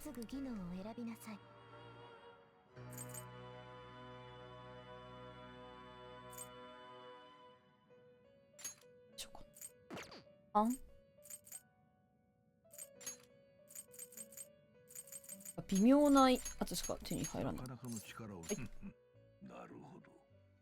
い、映画、テニプリは映画以外通って、すげえ、うちね、ちなみにだけどね、テニプリね、なんかね、ネタのところだけ知ってるって感じだからね、なんかね、ちゃんと中身見たことないさ、あんまり。うちもね、漫画ね、途中まで見てたんだけどね、途中でね、なんかね、アニメもね、途中までにしかなっちゃってる。あとね、テニプリの新しい方もね、見たことないさ。だからね、わかんないんだよね。見たいんだけど、ちゃんと。なかなかね、難しいの。映画見たいんだ。待って待って待って。あれはちゃんと見なくて、あ、そっか。ほな、ええか。待って、風子さん、こんばんぴ。今日も飲んで、ね、虚無ですかね。どうしたのどうしたのなんか酒打つみたいな感じになっちゃってる。大丈夫そう？そのユニコーン鼻のでかって言って、確かにね、なんかお馬さんのなんか悪いところ出ちゃってるかもね。悪いとこ出ちゃってるかもしれない。ユニコーンです。これね、買えます。あ、いいじゃん、いいじゃん、いいじゃん。強い強い強いよ。にーって言って、確かに言ってそうすぎる、それは。言ってそうすぎるわ、それは。どうしたの？言ってそう。思ったよりも言ってそう。俺。いいじゃん。言ってそう。はいよ。悩む。これいらないかなあ。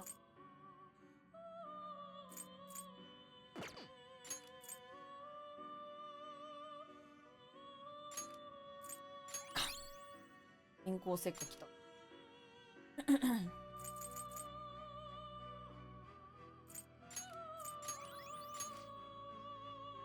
どうしたのかざこさん、今日はどこ行ってんの？ねえねえ、どうしたの？ざこさん、今日は何件はしごした？釘わかるよ。釘宮さんでしょ？釘宮さん。まとめてギロチンだ。あれだよ。このゲームだと、4のリセチの声してる人かな。どんなイメージ？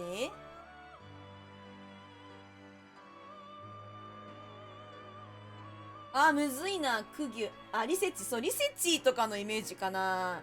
なんかこう、お嬢様っぽい、こう、なんか雰囲気で、おはよう、ギョンさん、おはよう、おはよう。探りなさい。今ね、メメントス来てる。なんか、なんちゅうんだろう。お嬢様っぽい雰囲気で、なんかツンデレっぽいイメージかな。私の中で。リセチのイメージがやっぱ強いから、ああいう感じかな、私の中で。そうだね。なんかそんなイメージあるけどな。なんかやっぱ声優さんって声のイメージ。待って待って。ニョラパワーで株価が下がると期待して出ます。おやすみなさい。下げ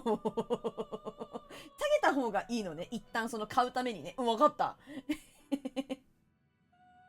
わかったよ。イモジョンチュさんおやすみね。また明日。お疲れっす。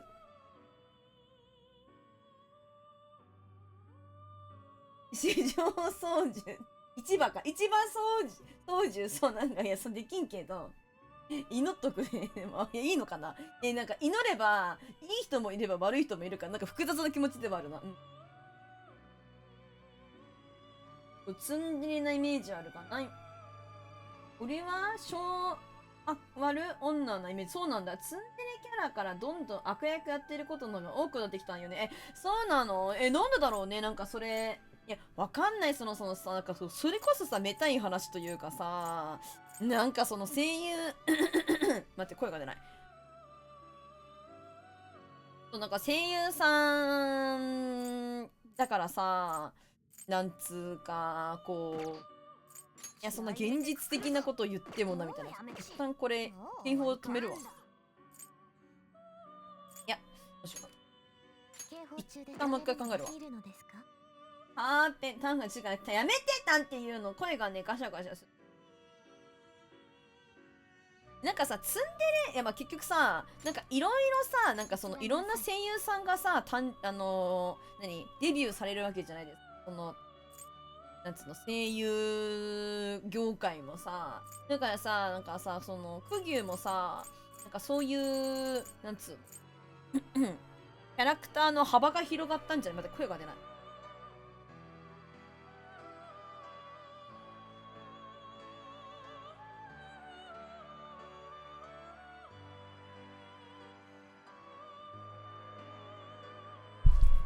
そうで、その代わり、だからそのクギュがやってるそのキャラクターのさ、だったそういう、なんつうんだろう。その、ツンデレ枠とかさ、なんか、まあ、いわゆるこう、なんか、まあ、いや、私、メスガキってあんまよくわかんないんだけど、なんか、メスガキ枠的なところがさ、なんか他の声優さんにさ、結局、行ったりするわけやんか。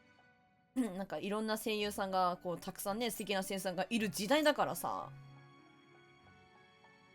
キャラの幅が広がったのもいいし、悪役が似合いすぎて惚れた。そうなんや。なんかハマり役とかもいいよね。でも声優さんで本当になんか本当にプロの方々だからさ、なんかそのやっぱりキャラクターに投身するんじゃん。なんつうの、入り込む、うずい、入り込むんじゃん。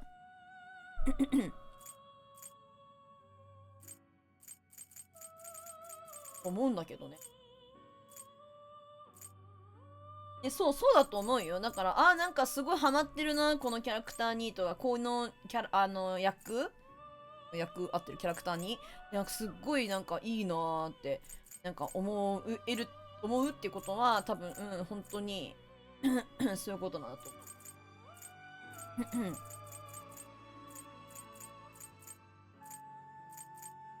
だと思うよ。どうしようかな何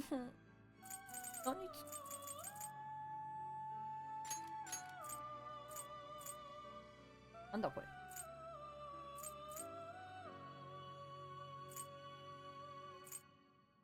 これダメなやつ。これダメなやつ。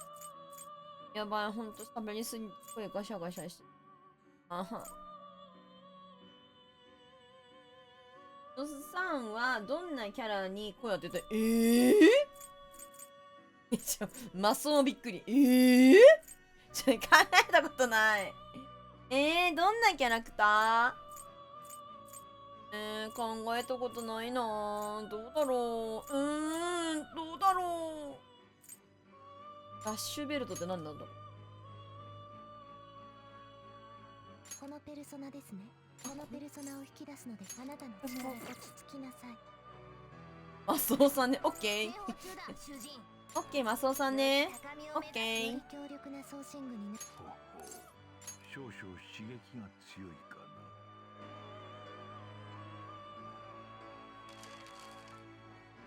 な。これミスった。いいんだ別に。もうそろそろミスると思ってた。処刑ミスるときは。なんだろうね。考えたことない。逆にどういうキャラクターが似合うと思います？聞きたい。なんかあるじゃん、こう、なんつうの。なんか系統みたいな。神々の顔。生徒会長？生徒会長？風紀を乱すのはやめてください。やるか。いつまで子供でいるつもりですか？お姉さん系？意外。何かご用ですか？意外。嘘。本当？これでも私、花子の小学生、しかも男児。花子の男児の小学生だって言われるんですけど、どうですか？花子の男児の小学生の声だって言われたことがあるんですけど、お姉さん系いけますかね？いけんのか？本当に？お姉さん系？引き継ぐ技能を選びなさい。それ言われると辛い。本当にいけんの？いけると思ってんの？意外。びっくらぽんやで。これはもう本当にびっくらぽんや。びっくらぽんだって。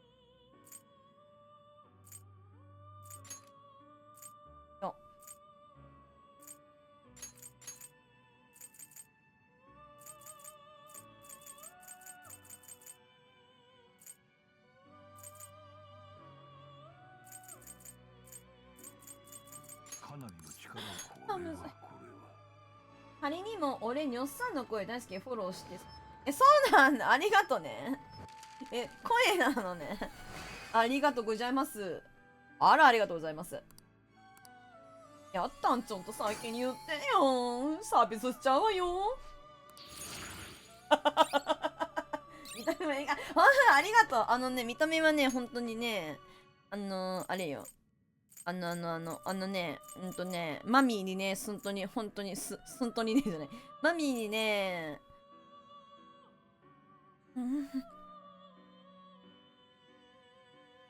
マミーにね、本当にね、大事にね、やっていただいたのでね、本当に嬉しいです。おかま現れたら、やめてください。お姉さんとお呼び？お姉さんとおい？どうしよう。これ欲しい。どうしよう。リムコちょっとですよね。これ、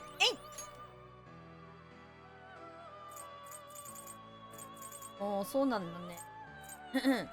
嬉しいです。なんか声のことはね、実はね、あんまりね、すごいね、自信があるわけじゃないんだ。なんか、あるやん。やっぱりさ、聞いててさ、いや、違うです。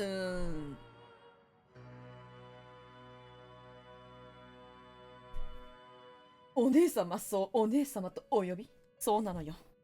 そう、なんか声ってさ、なんかやっぱ好き嫌い、なんかめっちゃ嫌いみたいなのは、まあ、そんな言わんといてと思うんだけど、なんかやっぱり自分の好みっていうのもあるじゃん。だから声優さんもこの声優さん好きだなとかさ、その自分が好きなキャラクターをやってた声優さんだから好きとか、そういうパターンもあると思うけど、でも、系統的にさ、こういう声の声優さん好きだなみたいな感じのさ、あるじゃないですか。だからさ、声ってやっぱ好みがさ、やっぱ現れるのかなみたいなに思ってるんですけど、でも私だけどなんか、あんまりなんか声がさ、なんつうの、たわわ系ではないから、残念ながら、キャワワみたいな感じじゃないからな。でもそう言ってもらえて嬉しいです。ありがとうございます。俺、高い声が無理。そうなの。時々、とんでもない高い声出てるけど、とか言って。もうなんかもう泣き声みたいなやつ出てるけど。泣き声ね。とうとう全部3回とうと買えばいいな。泣き声。ギオンさん3日連続ご視聴ありがとうございます。たわわ系の声って何ってなった。キャワワ、クワワじゃないよ。クワワでもないんだよ。キャワワだよ。キャワワだよ。クワワ、クワってなってるじゃん、それ。泣き声だよね。よかったよかった。確かにね、元の声がね、高いですかって言われて、いや、決してそうではないからな。なんだよね。すごい、タイポざわわ。タイポって何タイポって何逮捕逮捕捕まるざわわ。このゲームすごいボリュームあるんですよ。姉さん、せやで大変なんやから、うち、このゲーム。ほんまはめっちゃ終わらしたいねんで。でも、ほんまに進むのがね、進んでもなのよ。タイプミスか失礼。クワワッチそっか。そうなの。ムエさんは何また出るか出ないか迷ってるとこ？ユラコさんはボリュームすごいですよって。声のだよね。声のだよね。ありがとう。そうなんだよね。ちっちゃく喋ってもええんやで。喋る？ちっちゃく。どうしよっかな。困っちゃうな。どうしよっかな。悩んじゃう。こんなことやってるから進まないんだ。手を動かせ。はい。やります。プルカウンターします。はい。なるほど。武衛検定1級やせやろ。もうそろそろムエさんのこともね、分かり始めてる。普通に進めても人によって100じゃんか。そうだよね。そうだよね。ギオンさん、ありがとうね。マジでフォロー、Thank you フォロー。音量20でまだ寝れないなってやつ。ギャーいや、マジで申し訳ないなって思う反面ね、やっぱりそれが自分の持ち味かなと思ってるところもあるよ。すまないねって思うけどね、一応ね。すまないね。すまないね。どうしようかな。これいいらない。いいらんぴ。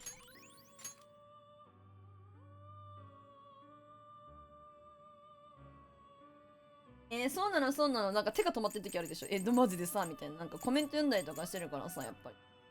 瀬戸っちってくるわ。やめるの見るのですか。そう、なんかね、それもあるからね、本当はね、もっとテンポよくペペペペペってやればいいんだけど、なんか私のさ、性格上、それができないんだよな。味わってやりたくなっちゃうんだよな。それもね、あんまり良くないのかなとか思うんだけど。悩みですね。それはちょっとごめんなさいね。でも100にしてもよくわからんより全然マシね。そうやな。よかった。ありがとうね。ただ明日はトラックで行っただけだから、椅子倒せなくてちゃんと寝なかなんて。ああ、そうなのね。あららららら。じゃあ朝寝れないのちょっと、だって、体痛えな、みたいな。寝れなかったなってなりながらさ、なんか寝不足やな。で、お仕事するの大変で危ないからね。これですか。このペルソナ大変大変あなたの力落ち着きが足りないようですね。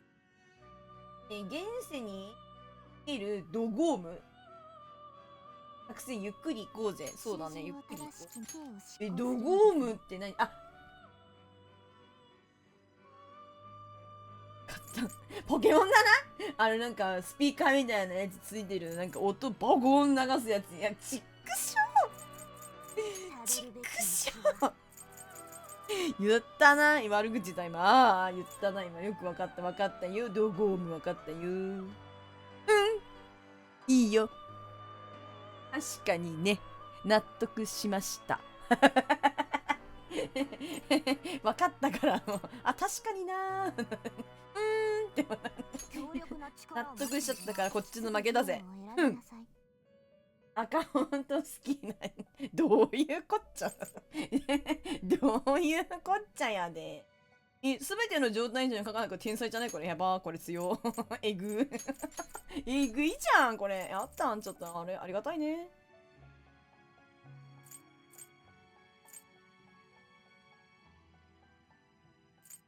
これ本当はこっちが欲しいんだけど。かなりの力を選べない始めよちょっと悩むね、でも皆さんね。でも朝ね、行くのもね、今から寝て何時間じゃ寝れるんや、みたいな感じでもなるしな。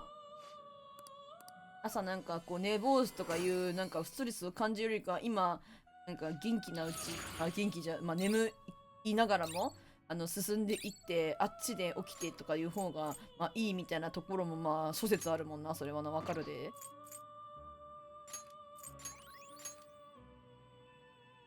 わかります。大工場作ったっけ？や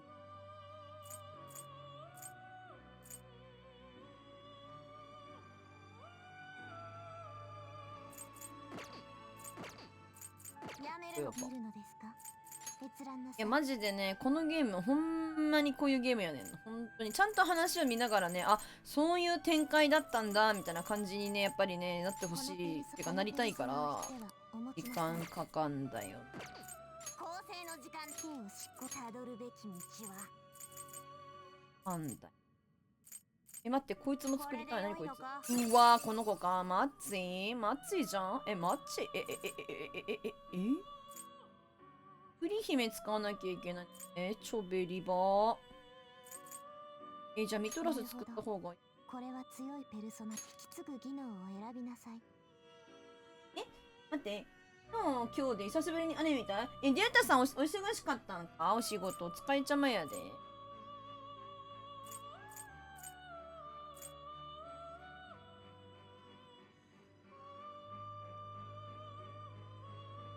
あるの。汗。動画の。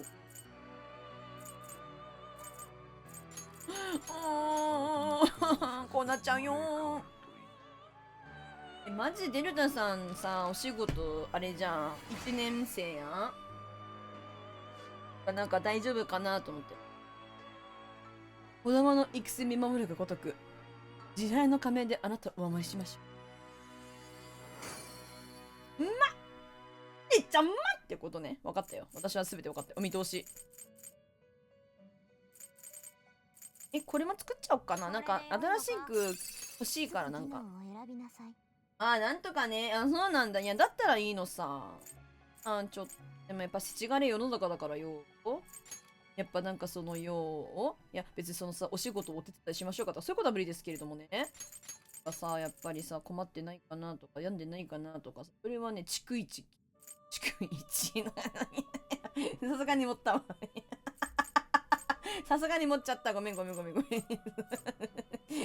あ心配はマジですよ。でも確かに。逐一はちょっとなんか逆にきしょいかもしれないけど。心配はして大丈夫かなみたいな。もっとニュースさんとは何じゃ寝る。お疲れ。いいんだよ。また来て。いっぱい話せるから。いつでもやってるので。本正月以外は大体やってますからね。また来てね。ありがとね、悪魔。ありがとね。お疲れちゃん。また明日。お疲れちゃん。ゆっくり休んでください。いや、マジで。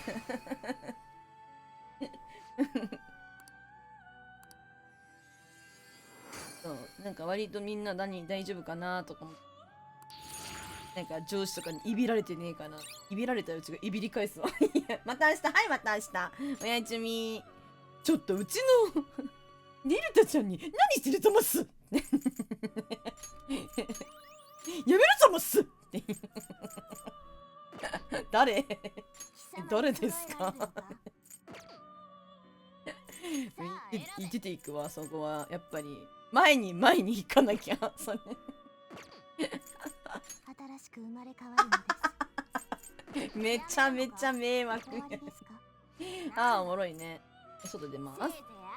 どうしよう。何時に終わるかな、今日。とりあえず、このキーのいいところで終わりたい気持ちがありきり。やるか。ありきりマジで。古文。ありきり。スネはママ、アッシュと書いてそう。って言って、いけないざます優しくしないといけないざます腹減ったわ、なんか腹減った。やった。ここ行くね。なんかターゲットがまだいたみたい。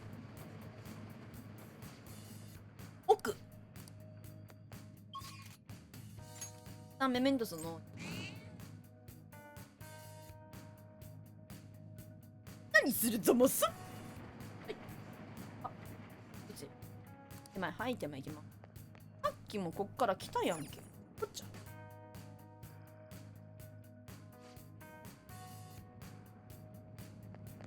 どっちから行った方が近いのか教えてほしいんだけど。で、また探索し直しですね。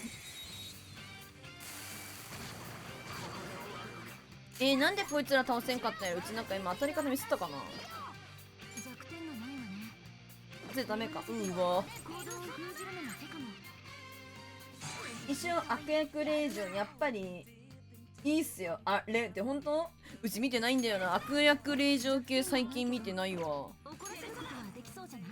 容赦して。ジョーカー？うん、ジョーカー。そう、ジョーカーだよ、これ。このキャラ、主人公？そう、なんかゲームあるじゃん。他のゲーム、ペルソナ系の。そう、それで、ジョーカーと呼ばれてるの、このキャラクターだね。弱点がないわね。スキルを忘れさせることできない？あれブロックやんけ。これね、ジョーカーです。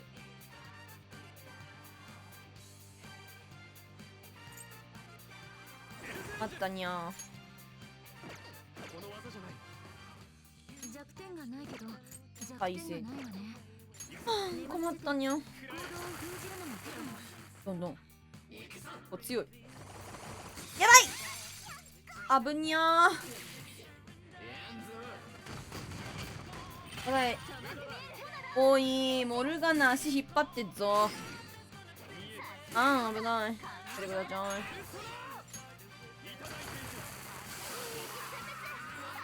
危にゃ、そう、危ないよね。危ない。危にゃ。さて、そうなんですよ。この主人公ちゃんはね、いわゆるジョーカーと呼ばれるキャラクターでございますね。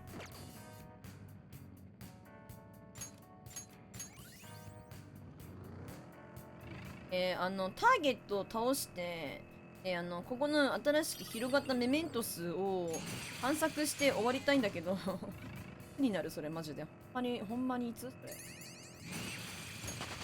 てかターゲット結構なんか見てたんだけど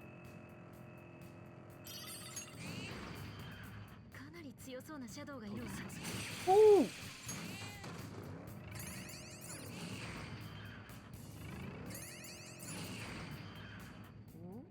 おお、宝箱。ダメだ一撃でいけないやつがいるのちょっと待ってね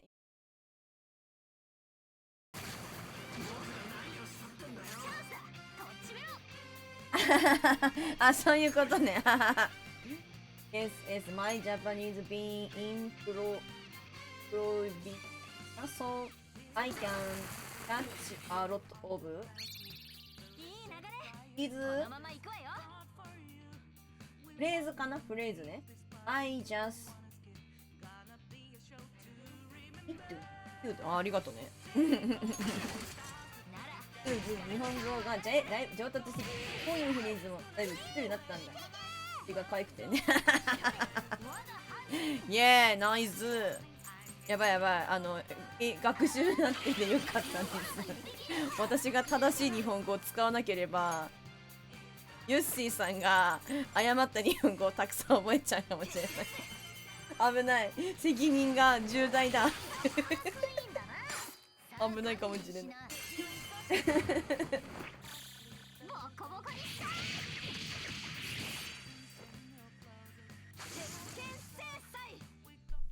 うち翻訳もつけてるしな。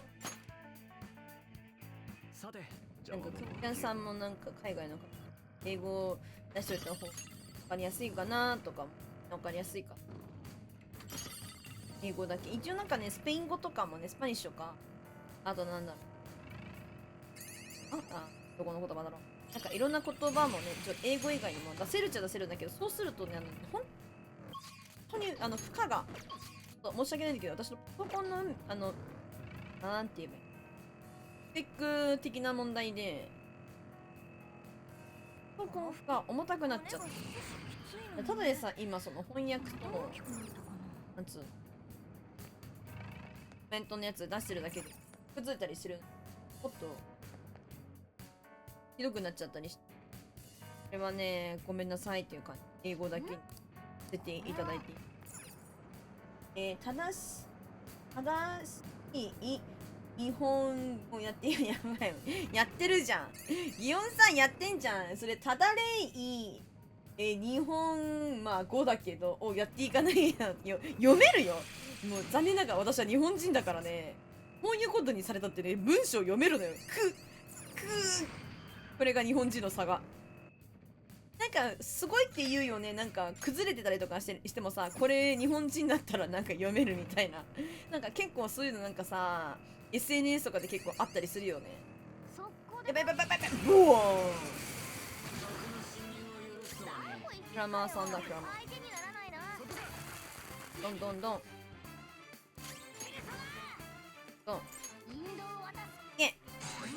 こいつでクリティカル出るのが一番なんだけど出ないんですいやーやめて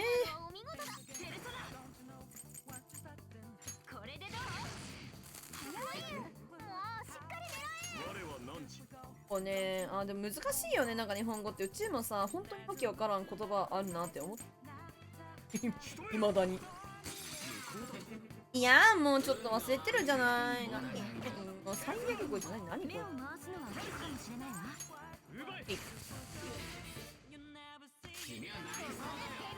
そう音楽いいでしょ今日の労働も終わったんでお先にシャラップさん労働お疲れ様おっちゅお勤めご苦労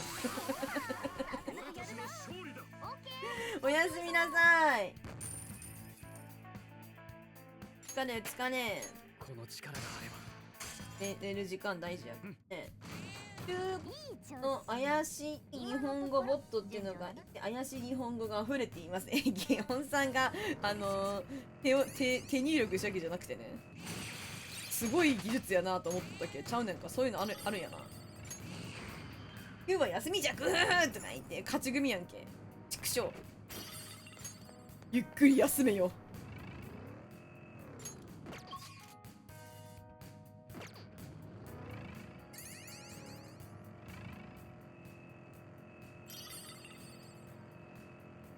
おお。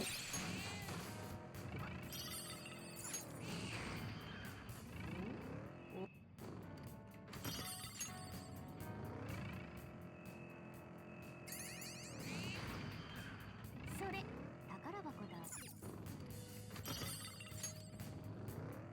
波もぬるくなってんな。この車は冷蔵庫ねえのかよ。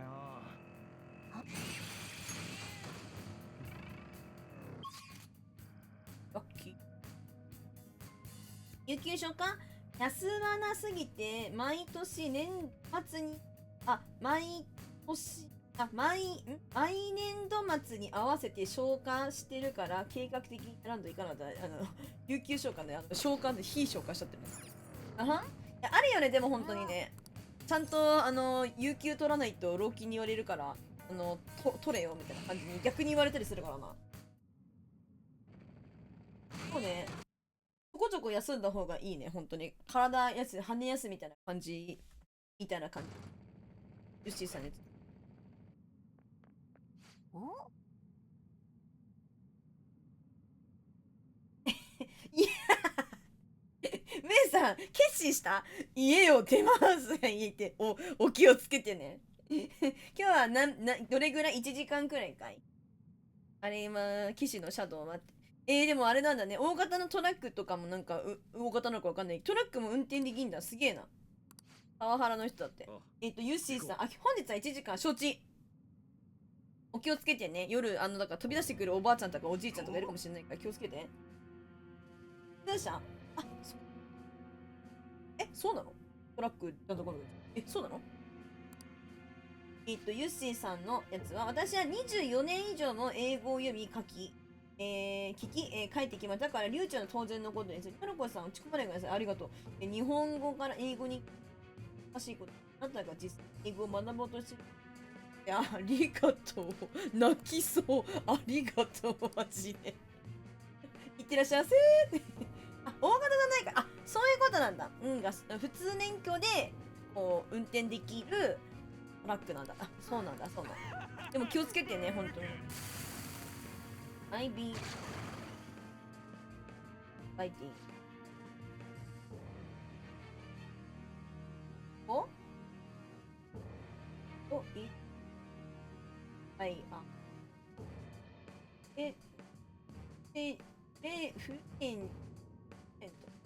don't get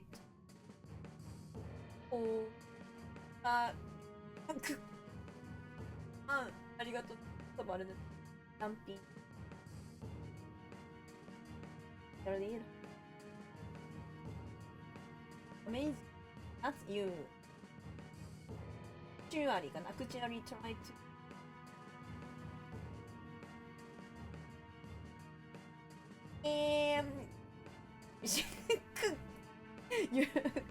気をつけていきなよ、メイさん。途中で眠たくなったら途中で休むんやね。気をつけてね。そう、経緯はすべて。いってらっしゃいね、メイさん。経緯はすべて結果のため、結果はすべて支配者のため。結果の到来も経緯の光る結果は支配者たる我のため。何やこいつ。何やこいつなんだけど、このシャドウ。お前消えるのか。冷圧消えるかもよ。ありがとうね、ユッシーさん。Thank you。食べれたらいいんだけどな、本当。返し方が英語でそれを返せたらいいんだけど。なんかね。これでどう？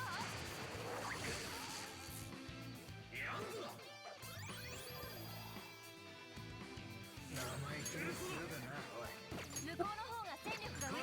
無理をしないで。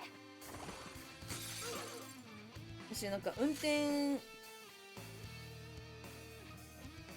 こちらこそありがとう。こちらこそありがとう。うまくなってる。上達してる。我が決意の証を見よゾロ。やるぞほら。よし祭りだ。これで敵はそうで、車さ免許あるけどさ、運転さマジできないからさ、運転できる人、これだけでねもう尊敬している。すごい、本当にすごい。最後の締めは俺たちで行く。さあショーの時間だ。いつもの承知。これが俺の有根の一点。うっしゃー、これだよ牛丼の一口目が美味しいとされてる。はいチュー終わったー。この倒したかったターゲットはこれで全部終わったね。やったにょーん。やっほー。俺だって俺も昔上司にいびられてたんだから、俺も同じことをしてやろう。だからダメだって。学習してた。くだらない、くだらん。いびるのが快感になってしまってすみません。本当やキモこいつ。俺は大事な部下になんてことをしていたんだ。ミスをなすりつけて辺境に飛ばし人生狂わせてしまった。はっきっしょこいつ本当に。みんな俺のせいだ。俺のどう責任を取るつもりだ。理想の上司とは何か、まずはビジネス書を読んで考え。そこからもっとやることあるだろ騎士。自分がどんな上司に出会いたいか答えが出るまで苦しむのね。これ遊園地の本。パワハラしててもてめえの子供は可愛かったんだな。そこからなのかな。さてと。探索入り口まで一旦戻ります。戻ってからやるか。一旦セーブして、一応下までやったら今日終わろうと思ってるんで、2時までに終われればいいなって感じ。2時までに終わりたい。このね今慈悲奪われし道みたいなところあると思うんですけど、ここの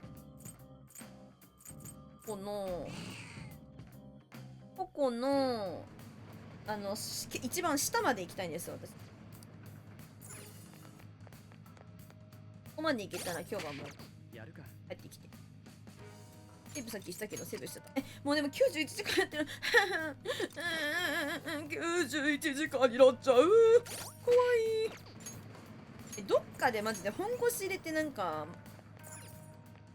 マジペルソナ進める回やらなきゃあかんかもしれん。もうマジで今日はペルソナを終わらせますみたいな。どんどん行くよ。よ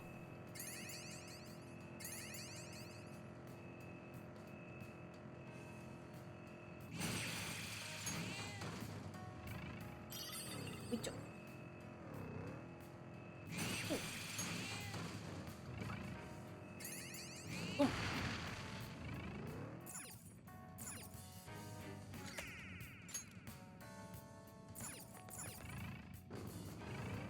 お腹すいたな。なんかやっぱご飯食べてパンだったらそうね。いつもこの時間絶対腹減ったっつってたよな。ワンピースか。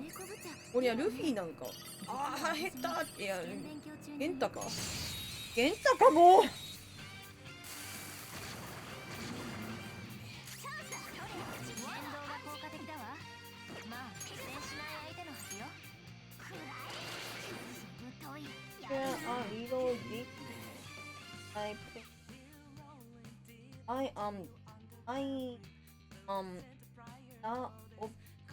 どうすればいい？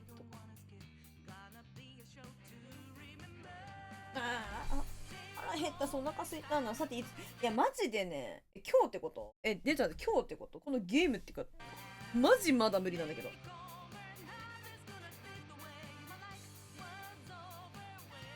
なに私の悩みを少しお話ししました。私は全く逆の状況。昨日6歳向けの漫画15ページを読むのに2時間もかかってしまいました。しかも内容は 60% くらい理解できない気がする。日本語のってこと？でもさ大丈夫だよ。腹減ったとかちゃちゃまるさん、ユッシーさんこそじゃない？なんかそれってさあ、なんかイエス日本語 with 漢字、ああ漢字、ああ漢字漢字か、漢字よな、敵だね漢字 is enemy 漢字は敵。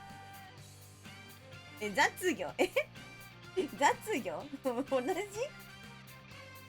ああ漢字痛い漢字はね、そうだよね。そっかー、そうだよな、むずいね。そうだよ、まずそうデルタさんも言ってるけど、多言語で読めることがすごいと思うけどな。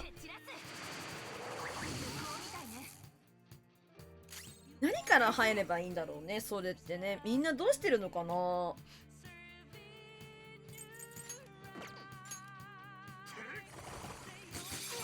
でもなんかやっぱ繰り返しじゃない？調べてみたいな感じとかで全然なんか本当にそのお言葉を返すようですが、いい意味でいい意味でね、いい意味でお言葉を返すようだけど、それこそやっぱこの学ぼうっていうなんか気持ちがなんかすごいいいなって思うし、なんか60% ぐらい理解できてるのもすごない？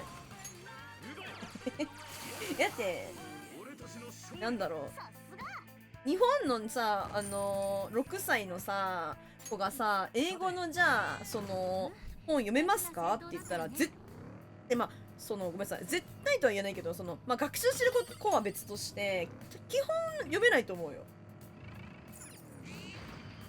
全然大丈夫だと思う。で漫画とかなんか絵本とかもねいいかもしんないね。絵本とかね、もっとなんか絵がちゃんとしてて言葉も少ないやつとかから見たらもっとなんか分かりやすかったりするのかなとかも。漫画とね絵本はちょっと違うじゃん。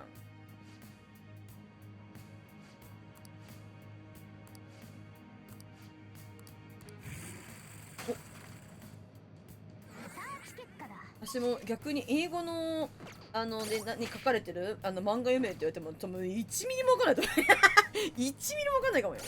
大丈夫だよユッシーさん、ちょっとずつだよ。一緒に頑張ろう頑張りましょう。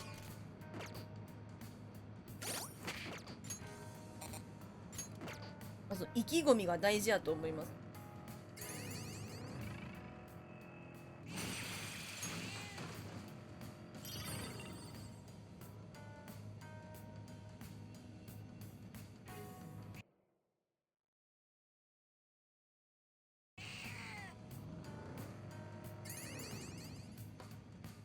じゃあ子供向けの本からじゃあそうなんだ。例えば赤レッド、赤レッドね、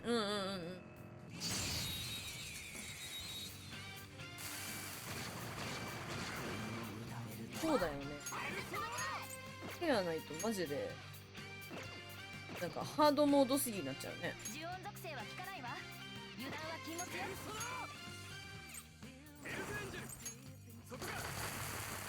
いやそうだ、日本語に漢字がなあるもんね。なんか結局さひらがな読めてもさ漢字出てきたらなんやこいつになるもんな。これが読むのは、子供みたいそうなの？俺が読むの子供みたい？そうなの？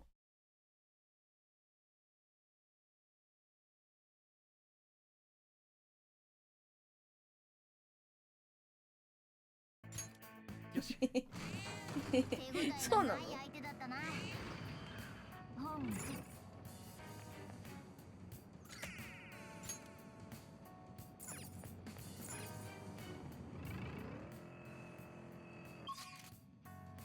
私はね触れることが大事だなと思って、英語に。本当に自分マジでちゃんとマジで学習できる時間があるときにマジでちゃんとやっときゃよかったって本当に今後悔。はあ最悪だ。激しく後悔して母イエスって。そうなの？だから激しく後悔してるからね。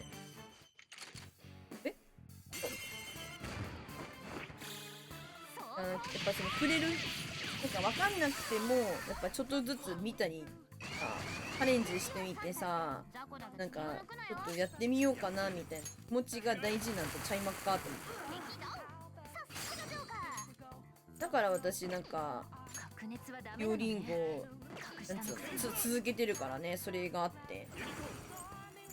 ちっとも分かってないかもしれないけど、でもやらないよりはやった方がいいかなと思って。ペルソナおもろそう。おもろいで。メタンコおもろいけど終わらないけど一生味するけど一生噛んでも。ヨリンゴ is nice for picking up ボキャブラリーか。ヨリンゴ is nice for picking up ボキャブラリー。おもろいで。そうおもろいよね。ギョンさんもなんかあれだもんね。ペルソナやってたら来てくれたもん。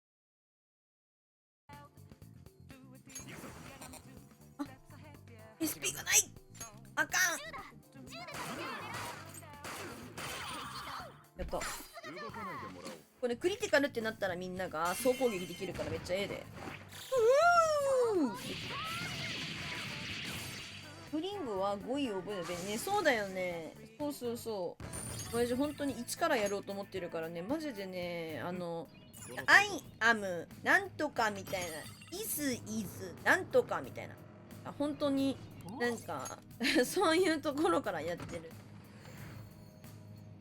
なんか My uncle is lawyer みたいな。私のおじはなんかよく弁護士でくんね。ロイヤーだっけ、ロイヤーみたいななんかそんなんでやってる。ウケるでしょ。マジ弁護士です、弁護士じゃありません、めっちゃあるからね。ヨリンゴウケるでしょあとね、私の父はドクターですかみたいな。いいえ、私のなんかお父さんはドクターではありませんみたいなそうなの。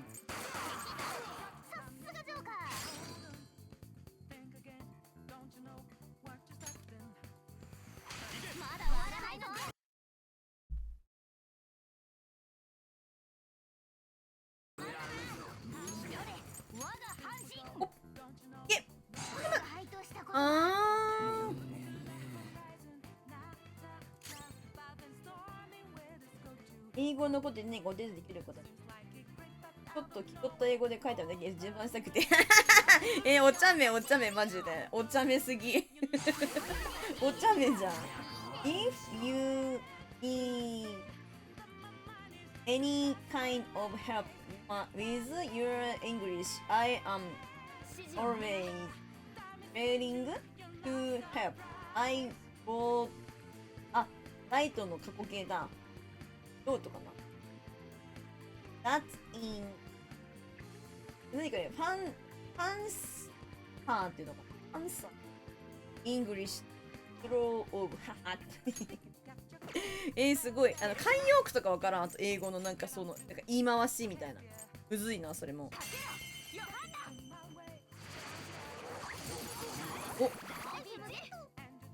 おもろいな。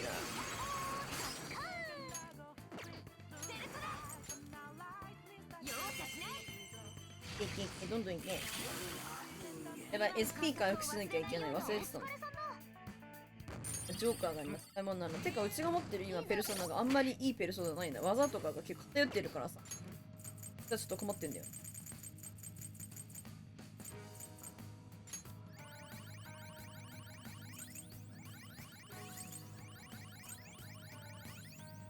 なんかドカ使いできるから楽になった。いいんだよね。ほう、ありがたいっす。ドン。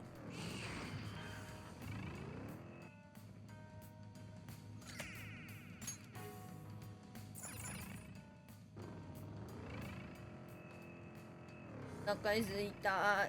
たちゃまるさん。お腹すいた。たちゅけ。お腹がすいたよ。受け受けて水が自販機に売っている。お兄さんお疲れ。やった交換できるアイテム増えましたみたいな。ありがとう。これ認知変えたらいろいろね便利になる。簡単に言えばそう。やった。わあらやだ、交換できるものが。あらやだ。あとなんぼこれ170。これ交換した。やめよう。もう一回ぐらい会えるだろう、ジョゼに。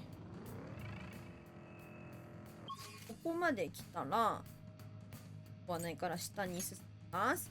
一応ね、本当に最下層まで行ったらね、もう終わりたい。もう終わりたいよ。2時までに終われるか。2時までに終われないか、下まで行けるか、行けないか。勝負でございます。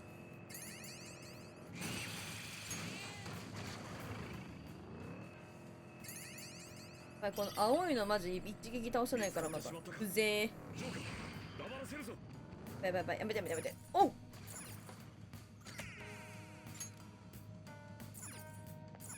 あ、これ一旦やった。エンカウントが切れてる。やった。速攻で倒せば問題ない。騒がれる前逃げろに片付けてしまう。一旦逃げろ。一旦散る。一旦散るで。よし。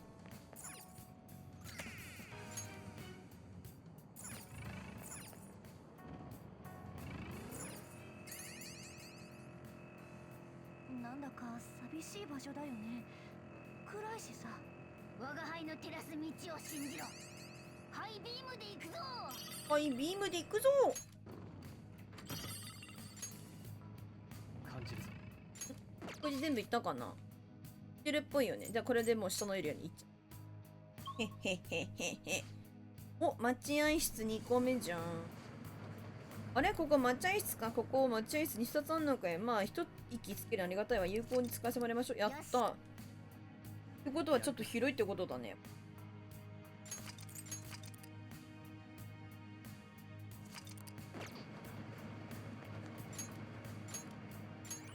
やばいへん。食べても食べてもあの今日はみんなご飯何食べたの？ちなみに私は今日はねカレー。結構なんか最近カレー食べてるってこと多い。なんかね今日はねなんかナッシュ食べてんだけど、このナッシュの、ね、なんかカレー食べましたよ。今日はアイエイカリーライス。出すなよ。戦力はこちらが上よ。ファイヤー攻撃で先生をついて。ファイヤおお、ジョーカーかっこいい。バカな真似はしー。ラーメンと天津飯食べただとだに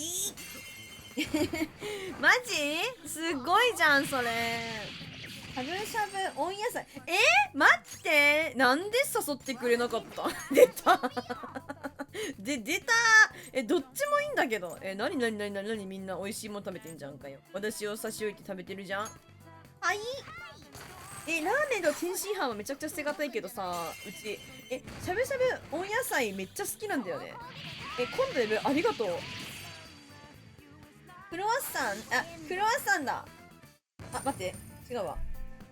合ってるかな。マジで違うかもしれない。ちょっと待って。なんだと思ったけどちょっと待って。クロワッサンだ今日も。でもユッシーさんはさあれやんか、朝食でしょ。だからいわゆる朝食やからさ、うちらはさ夜ご飯だからさそりゃさなんか色とりどりになったりするわけよ。食べるものがねいろんな種類になったりするけどさ、朝ごはんはさ一緒だったりするよね。それはやっぱり手軽にね準備ができてさ、ご飯美味しく食べれるものになったりするのはそれはいいことよ。悪いことじゃない。クロワッサン美味しいクロワッサン。はいバイ。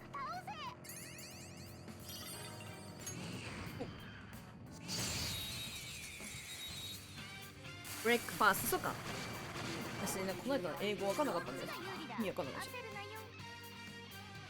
た。なんか一番いいコースを頼んでみようの回だった。いいなぁ。なんかうち温野菜の好きなところはね、なんか肉のね、バリエーションよりもね、なんか野菜とかね、なんか他のなんつうの食材が良かった気がする。なんか野菜がいっぱいなところが良かった気がする。霜降り黒毛和牛の油にみんなやられて笑った味。えのきだよな。マジそう。味えのきってなんか茶色いキノコ、茶色いキノコだよね。わかる？好き。そうなの？あれ美味しいよね。味えのき食べに行ってるまであるよな、あれ。ちょっと言い過ぎか？本当にそうなんだよな。キノコ好きだからさ、味えのき美味しいよね。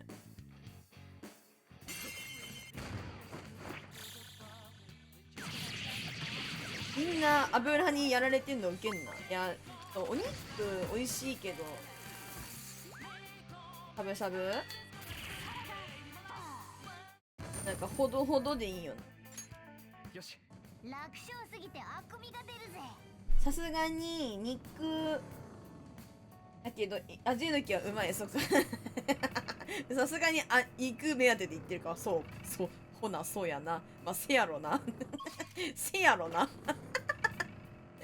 いやでもさ、味えのき美味しいからね、それもなんか楽しみにちゃうよね。わかる。私はそれがね楽しみにちょっと行っちゃう。まあ最近行ってないけどね。温野菜いいよ。温野菜っていうのはね、海外の人あれなんです。食べ物、お店の名前、この反応はお店の名前がしゃぶしゃぶ温野菜っていう名前のお店なんだけど、何をするお店かっていうと、どんなご飯が出てくるお店かっていうと、しゃぶしゃぶです。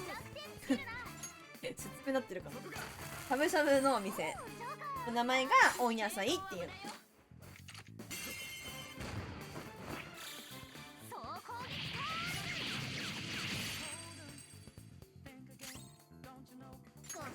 黒毛和牛美味しかった。最近デザートのタイミング難しくて何も声かからないままラストオーダー過ぎたんで出せませんって言われてみんな泣いた。おー、そうよね。なんかさ、むずいのあるよね。なんか私もさ、なんか前牛角行ったんだよね。牛角最後にさ、1人1品だけだけどさ、なんかデザートいいよみたいな感じじゃん。牛角アイスとかなんかいろいろあんじゃんか。なんかあれ声かけてくれてたような気すんだけどさ、なんかラストオーダーまでに頼んでるみたいな。なんかむずいよな、あのタイミング。むずいよね。でもね、基本ね、なんかね、しゃぶしゃぶとかなんかそういう締めとかある系、鍋とかなんかそう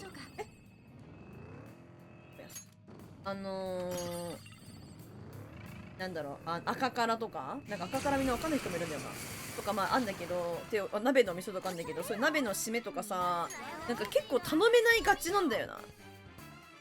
なんかご飯で締めるとか麺で締めるとかいろいろあるけど、もう入らないんだよね。さすがに和牛はうまかった。ほどける感じがすごい。そうな、とろける感じ。まあそうだわ。マス多め。そうなの。気になるけどな。でもいっぱい食べられないんだろうな。その祇園さんのお話今日聞いてる限りいっぱい食べれなそう。覚悟の時間だ。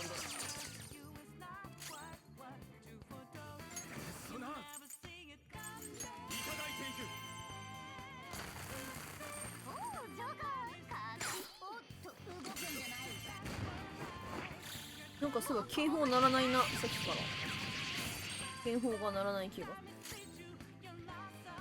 んかめっちゃ時間かかってんのはさ、ちょっと敵が強くなってきてるんだよね。だからなんか今まで総攻撃かけたら一撃で倒した敵も倒せなくなっちゃった。なんかユッシーさんはしゃぶしゃぶ食べたことあんの？元気に温野菜行ってるメンツなんだけど、一番肉の注文が少ないからだけおもろそれみんないっぱいは食べられるの油にやられてもう食えみたいな感じになっちゃった回だから面白い。いいね。でもそういうなんか定期的に不定期にまあ集まったら温野菜行くかみたいな感じで集まってるメンツいるっていいね。しゃぶしゃぶ、イエス、しゃぶしゃぶ。Do you know しゃぶしゃぶ？おしゃれ出すなよ。俺が配当したことがセルフだ。容赦しない。逃げ切れなかったか。行くぞ。やることのやつだ。使ってみよう。決まったな。おっと動くんじゃない。仕掛けるぞ。ボコボコにした。いっぱい食べたいけどな。そな食べれねえんで。奪え。ね、しゃぶしゃぶはね、あれです。薄く切ったお肉。I'm looking up。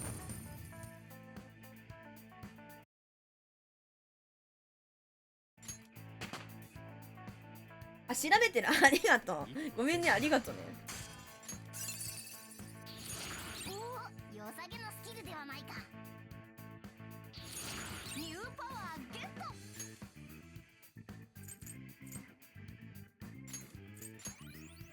ト。もう行こうか。余裕の勝利ってやつだな。よし。調べてから。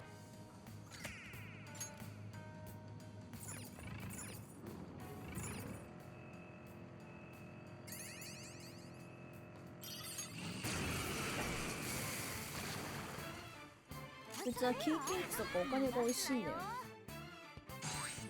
アビョン。入ってます。機能弱点をついて総攻撃、弱点をついて総攻撃で最短で倒す。やばい、あと12分だ。弱点をこれを。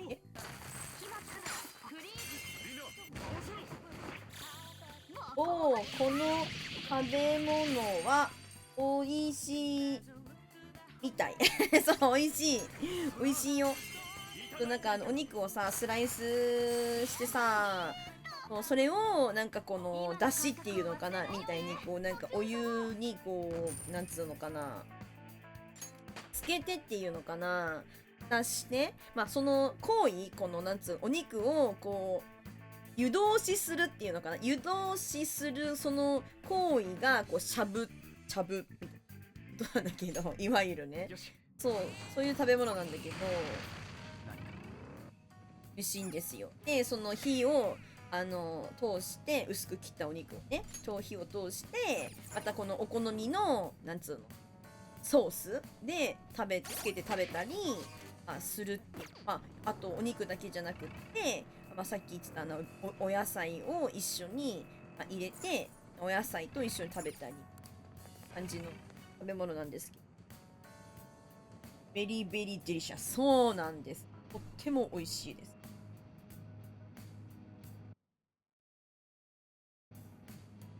元同僚たちなんだけど、そうなんだ。不定期に集まって最近どういう話を俺の声バナなどで盛り上がってる。みんな既婚なのでそういう話でなるほどねそっかそっか。なんかちょっとまだなんか大人の恋愛かもしれないけど、なんか甘じっぺいっていうか、おいお前付き合うのか付き合えねえのかよみたいな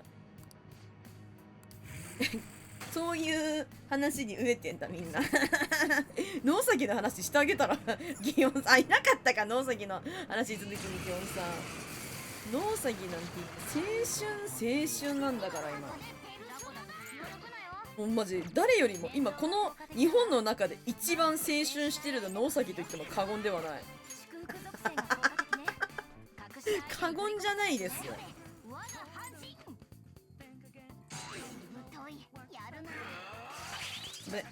こんなこと入ったよ。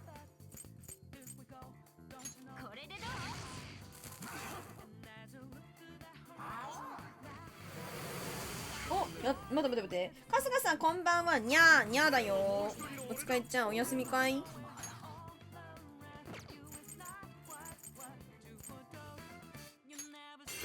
うにゃうにゃうにゃうにゃお休みってことやな。うにゃうにゃおやちみおやちみ。ありがとうね。出る前に。ありがとうございます。おつかいちゃんおつかいちゃん。バカな真似はしないことだ。これで敵は決まったな。にゃいちゅう。さて片付いたか？じゃあ行こうか。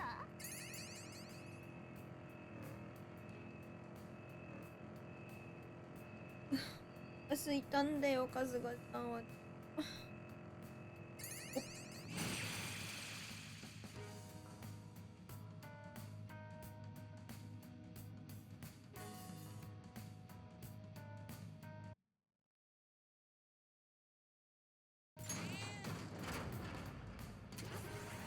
アルゼンワンオブザビガストビートコンシューマーズかな。ランキットワンイン2020 115キロパーソンイン1 years。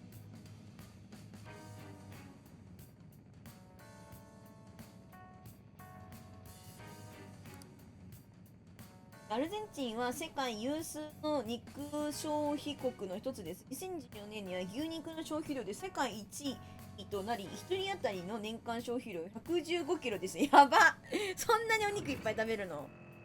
すごいね。お肉大好き大好きじゃん。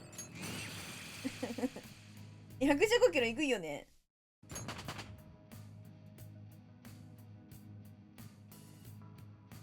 ちょっと待って、ギオンさん受けんな、待って。それは他に取られる前にとりあえず行け、5回ぐらい告白すればいけるタイプだと謎のアドバイスをもらった。やばー。なんか推しに弱いタイプだ。だから行けみたいな感じだったんかな。脈はあると思うぞ。でも5回ぐらいノックしないと開かないかもな、みたいな。ルフィ、肉ってか、ルフィはアルゼンチン人ってことで、わかんない。アルゼンチン人アルゼンチンの人ってこと？なんか、言葉のなんか、チョイスが悪かったわ。あ、イエス、たくさん肉なんだね。すごいね。いいな、お肉いっぱい食べれて。私もお肉いっぱい食べたいな。あ、でもお魚も好きだからな。どっちも食べたい。ノウサギマジでね、マジで本当に今日本一、ガチで。マジで、全私の中で日本一青春してるあいつは。ガチで。マジで日本一です、私の中でね。全一。おもろすぎやろ。おう。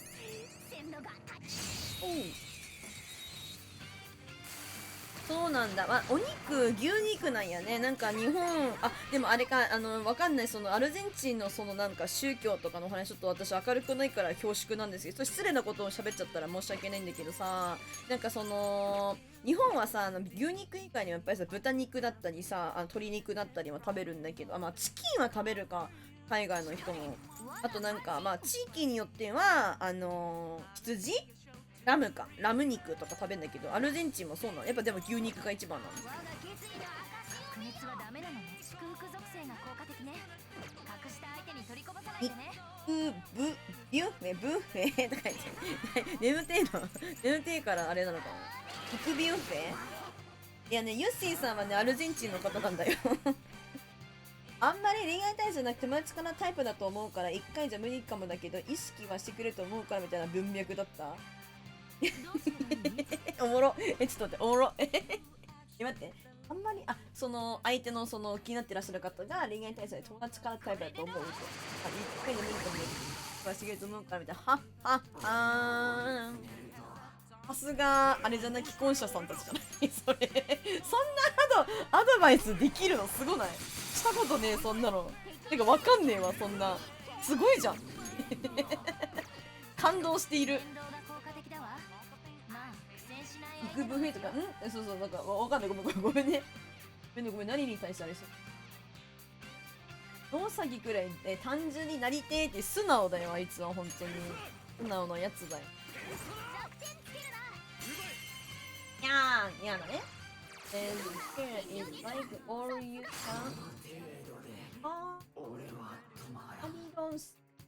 読めなかった。You pay? あ。この状況は。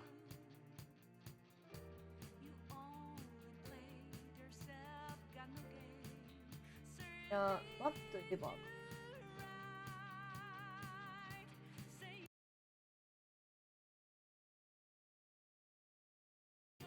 たくさんのお肉って言ってんのか私の。はい、食べ放題のパリージャみたいな店がある。パリージャっていうんだ。パリージャっていうんだ、このところ。あります。定額を払えば好きだけ食べられます。お肉がたくさん。そうなんや。いろんな種類もまあいろんな種類の肉。回復ね。一人回復する必要ないからね。絶対回復してくれ。さて。そうなんだ。いい調子だ。パリージャって言うんだ。日本やと何？焼肉食べ放題焼肉バイキングで食べ放題ってやつかそれは。日本語で言うと。途端になんか安っぺえなっちゃう。Every kind of meat, chicken, cow, pork. そうなんだ。いろんな種類のお肉あるんだ。いや、ペルソナ6なんせ。そうだよ、春日さんもめっちゃね、楽しみにしてる、それ。もうね、配信始まった瞬間にね、超楽しみ、超エキサイティングって言ってた。そうなんだ。いろんなにお肉あるんだ。やっぱ日本で焼肉の食べ放題みたいな感じのところがあるんだよね。連動が効果的だわ。まあ苦戦しない相手のはずよ。祝福属性が効果的ね。隠した相手に取りこぼさないでね。弱点をつけるみたいだ。動画見た緑の僕うちねまだね動画まではちゃんと見てない。でもなんとなく見たよ。なんかちょっとダークな感じなのかなみたいなこと言われてたのよ。アドバイスなるほどな、本当かよ。半々ぐらいです。コード聞いて俺バカだからわかんねえよってめちゃくちゃ肉食える場という認識。そうだね、私もお肉をたくさん食べれる場所なんやなっていう認識。これで戦術の幅が広がったな。さて。なんかでも大きそうだよね。なんかわかんないけどやっぱりさ海外サイズみたいななんか印象ある。なんか豪快な、なんかそれこそなんかいわゆるなんか漫画肉みたいなお肉食べてみたい。どんなストーリーになります？そうだね、どんなストーリーになるか気になるね。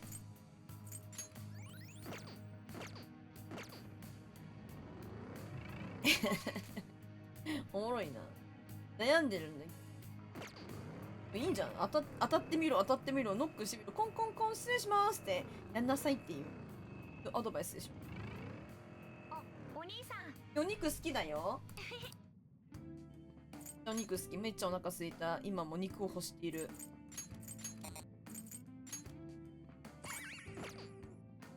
来た。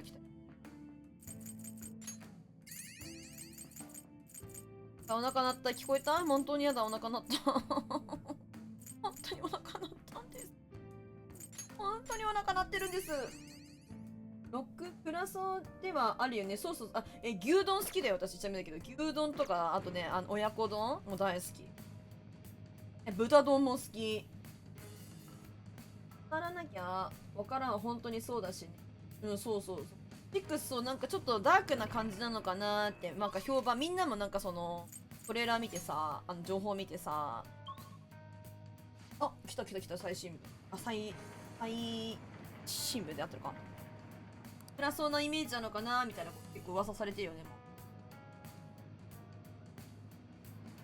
A person I know that want it has a overall S food ランドル、なんだろうか、ランダムラーメンショップ。おえあはは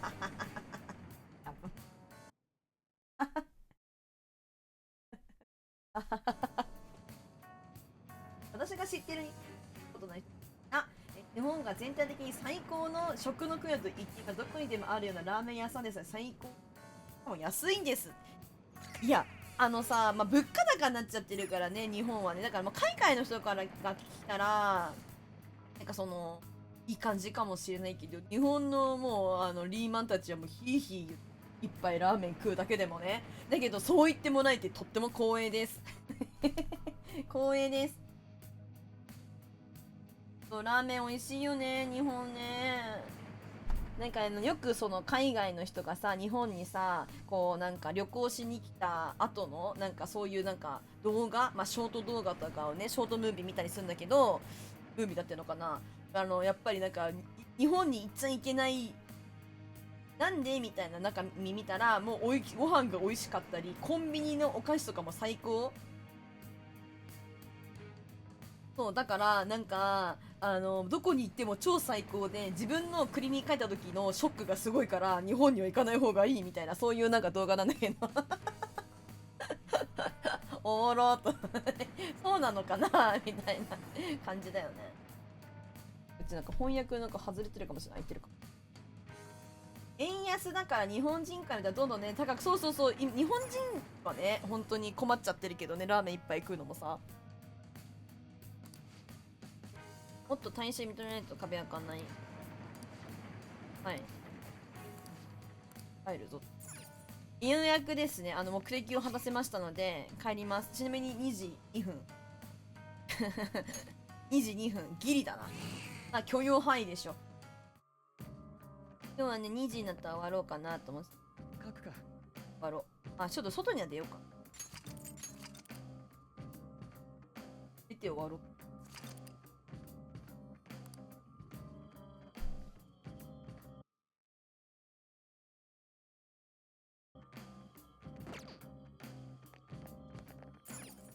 やめんのか？あげました。確かに。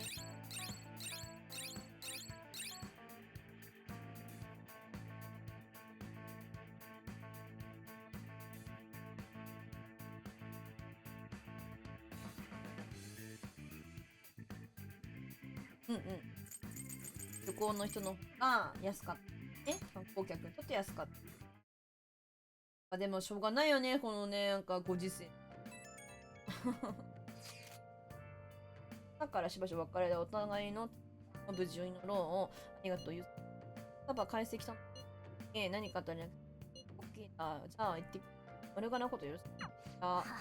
お前らまた旅行の話かやって嫉妬してるから、旅行の話してる。というわけで、セーブして、あろう。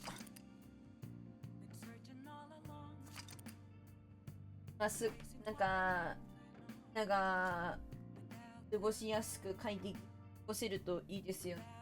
どこの国でも。ラブ&ピースです。はい。愛と平和。これが大事でございます。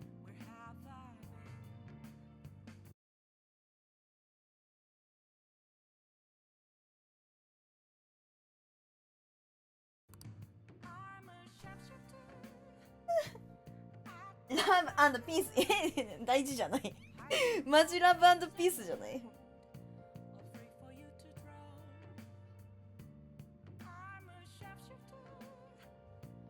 ということでね、今日はね終わろうかな。ちょっと、遅くなりました。今日25分になった。ありがとうね。19名さんどうもありがとうございます。今日もというわけで、明日はね、何のゲームするかちょっとまだ決めてないけど、でもなんかでっかいタイトルのやつやったらって言われてるから、そういうのやろうかな。どうしようか。みのるさんお疲れ。ありがとう、いつもみのるさん。ラブ、ありがとう。突然の愛。ありがとうね、みのるさん。でも本当に心からいつもありがとう。でございまして。おさかにゃやで。ありがとう、ニョロコ。おやすみ。おやすみ、ユッシーさん。こちらこそありがとうね。でなだ。グラシアス。ありがとう。は、終わりの時間か。で、ギオンさん。はって。縁も滝縄なのでね。昨日も言ってた、縁竹。言っとった。19名様ありがとう。誰がいる？ダンビーさん、ちゃちゃまるさん、デルタさん、どんぐりさん、ギオンさん、アイムフェイスさん、春日さん、悪魔し、くぶちゃんさん、ありがとう。ノウサギ寝落ちしてる。ノウサギ。ドルさん。ニコッチさんもいるじゃん。パドルさん、おじ。ユッシーさん、ユウさん、Thank you。くぶちゃんさん、ありがとう。お疲れ様。お元気ですよ。くぶちゃんさん、また落ちた。ギオンさん、お疲れ、おやすみ。ありがとうね、こちらこそ。みんなもお疲れちゃん、おやすみ。名前呼ばれてないんですけど、ふざけないでくださいっていう方はごめんなさい。お名前の表示がなくって。ごめんなさい。20名様ありがとう。1人増えちゃった。ごめんね、今終わろう。21名様どうもありがとうございます。こんばんは。今ちょうど閉店ガラガラでございまして。毎日配信しておりますので、もっとよろしければですね、明日もお越しくださいませ。ありがとうございます。ニュラコと申します。よろしくお願いします。ありがとうございます。私のことマシンガントークに撃たれても大丈夫な人かな、わからない。撃っちゃった今。ドドドドドドドやばい。もしかしたら初見さんだったかもしれないのに、マシンガントークで撃ってしまったかもしれない。最後の最後にそっと2名去っていった。ウケる。やらかしたかこれ。でもそれを面白いと思わないタイプだったかな。ちょっと気になるな。ありがとう。じゃあね。See you again. See you tomorrow. Goodbye. Thank you. ありがとうね、みんな。おやすみなさい。ありがとう、みんな。いつもどうもありがとうございます。本当に今日も。どうもありがとうございます。どうもありがとうございます。今日はクブジャンさんが400ビットチェアの Thank you ね。Thank you so much クブジャンさん。ビッグラブ。ありがとうね、クブジャンさん。イモジューチューさん、もう寝ちゃったけど、50ビッツ。ありがとうございます。イモジューチューさん、ありがとう。イモジューチューさんも幸せになりますように。株のお話は私が一概には幸せな人もいれば幸せじゃない人もいらっしゃると思うので、芋焼酎さんも幸せになりますように。ありがとうございます。ということでおやすみなさい。バイバイ。また明日。じゃあねー。なつみお腹すいた。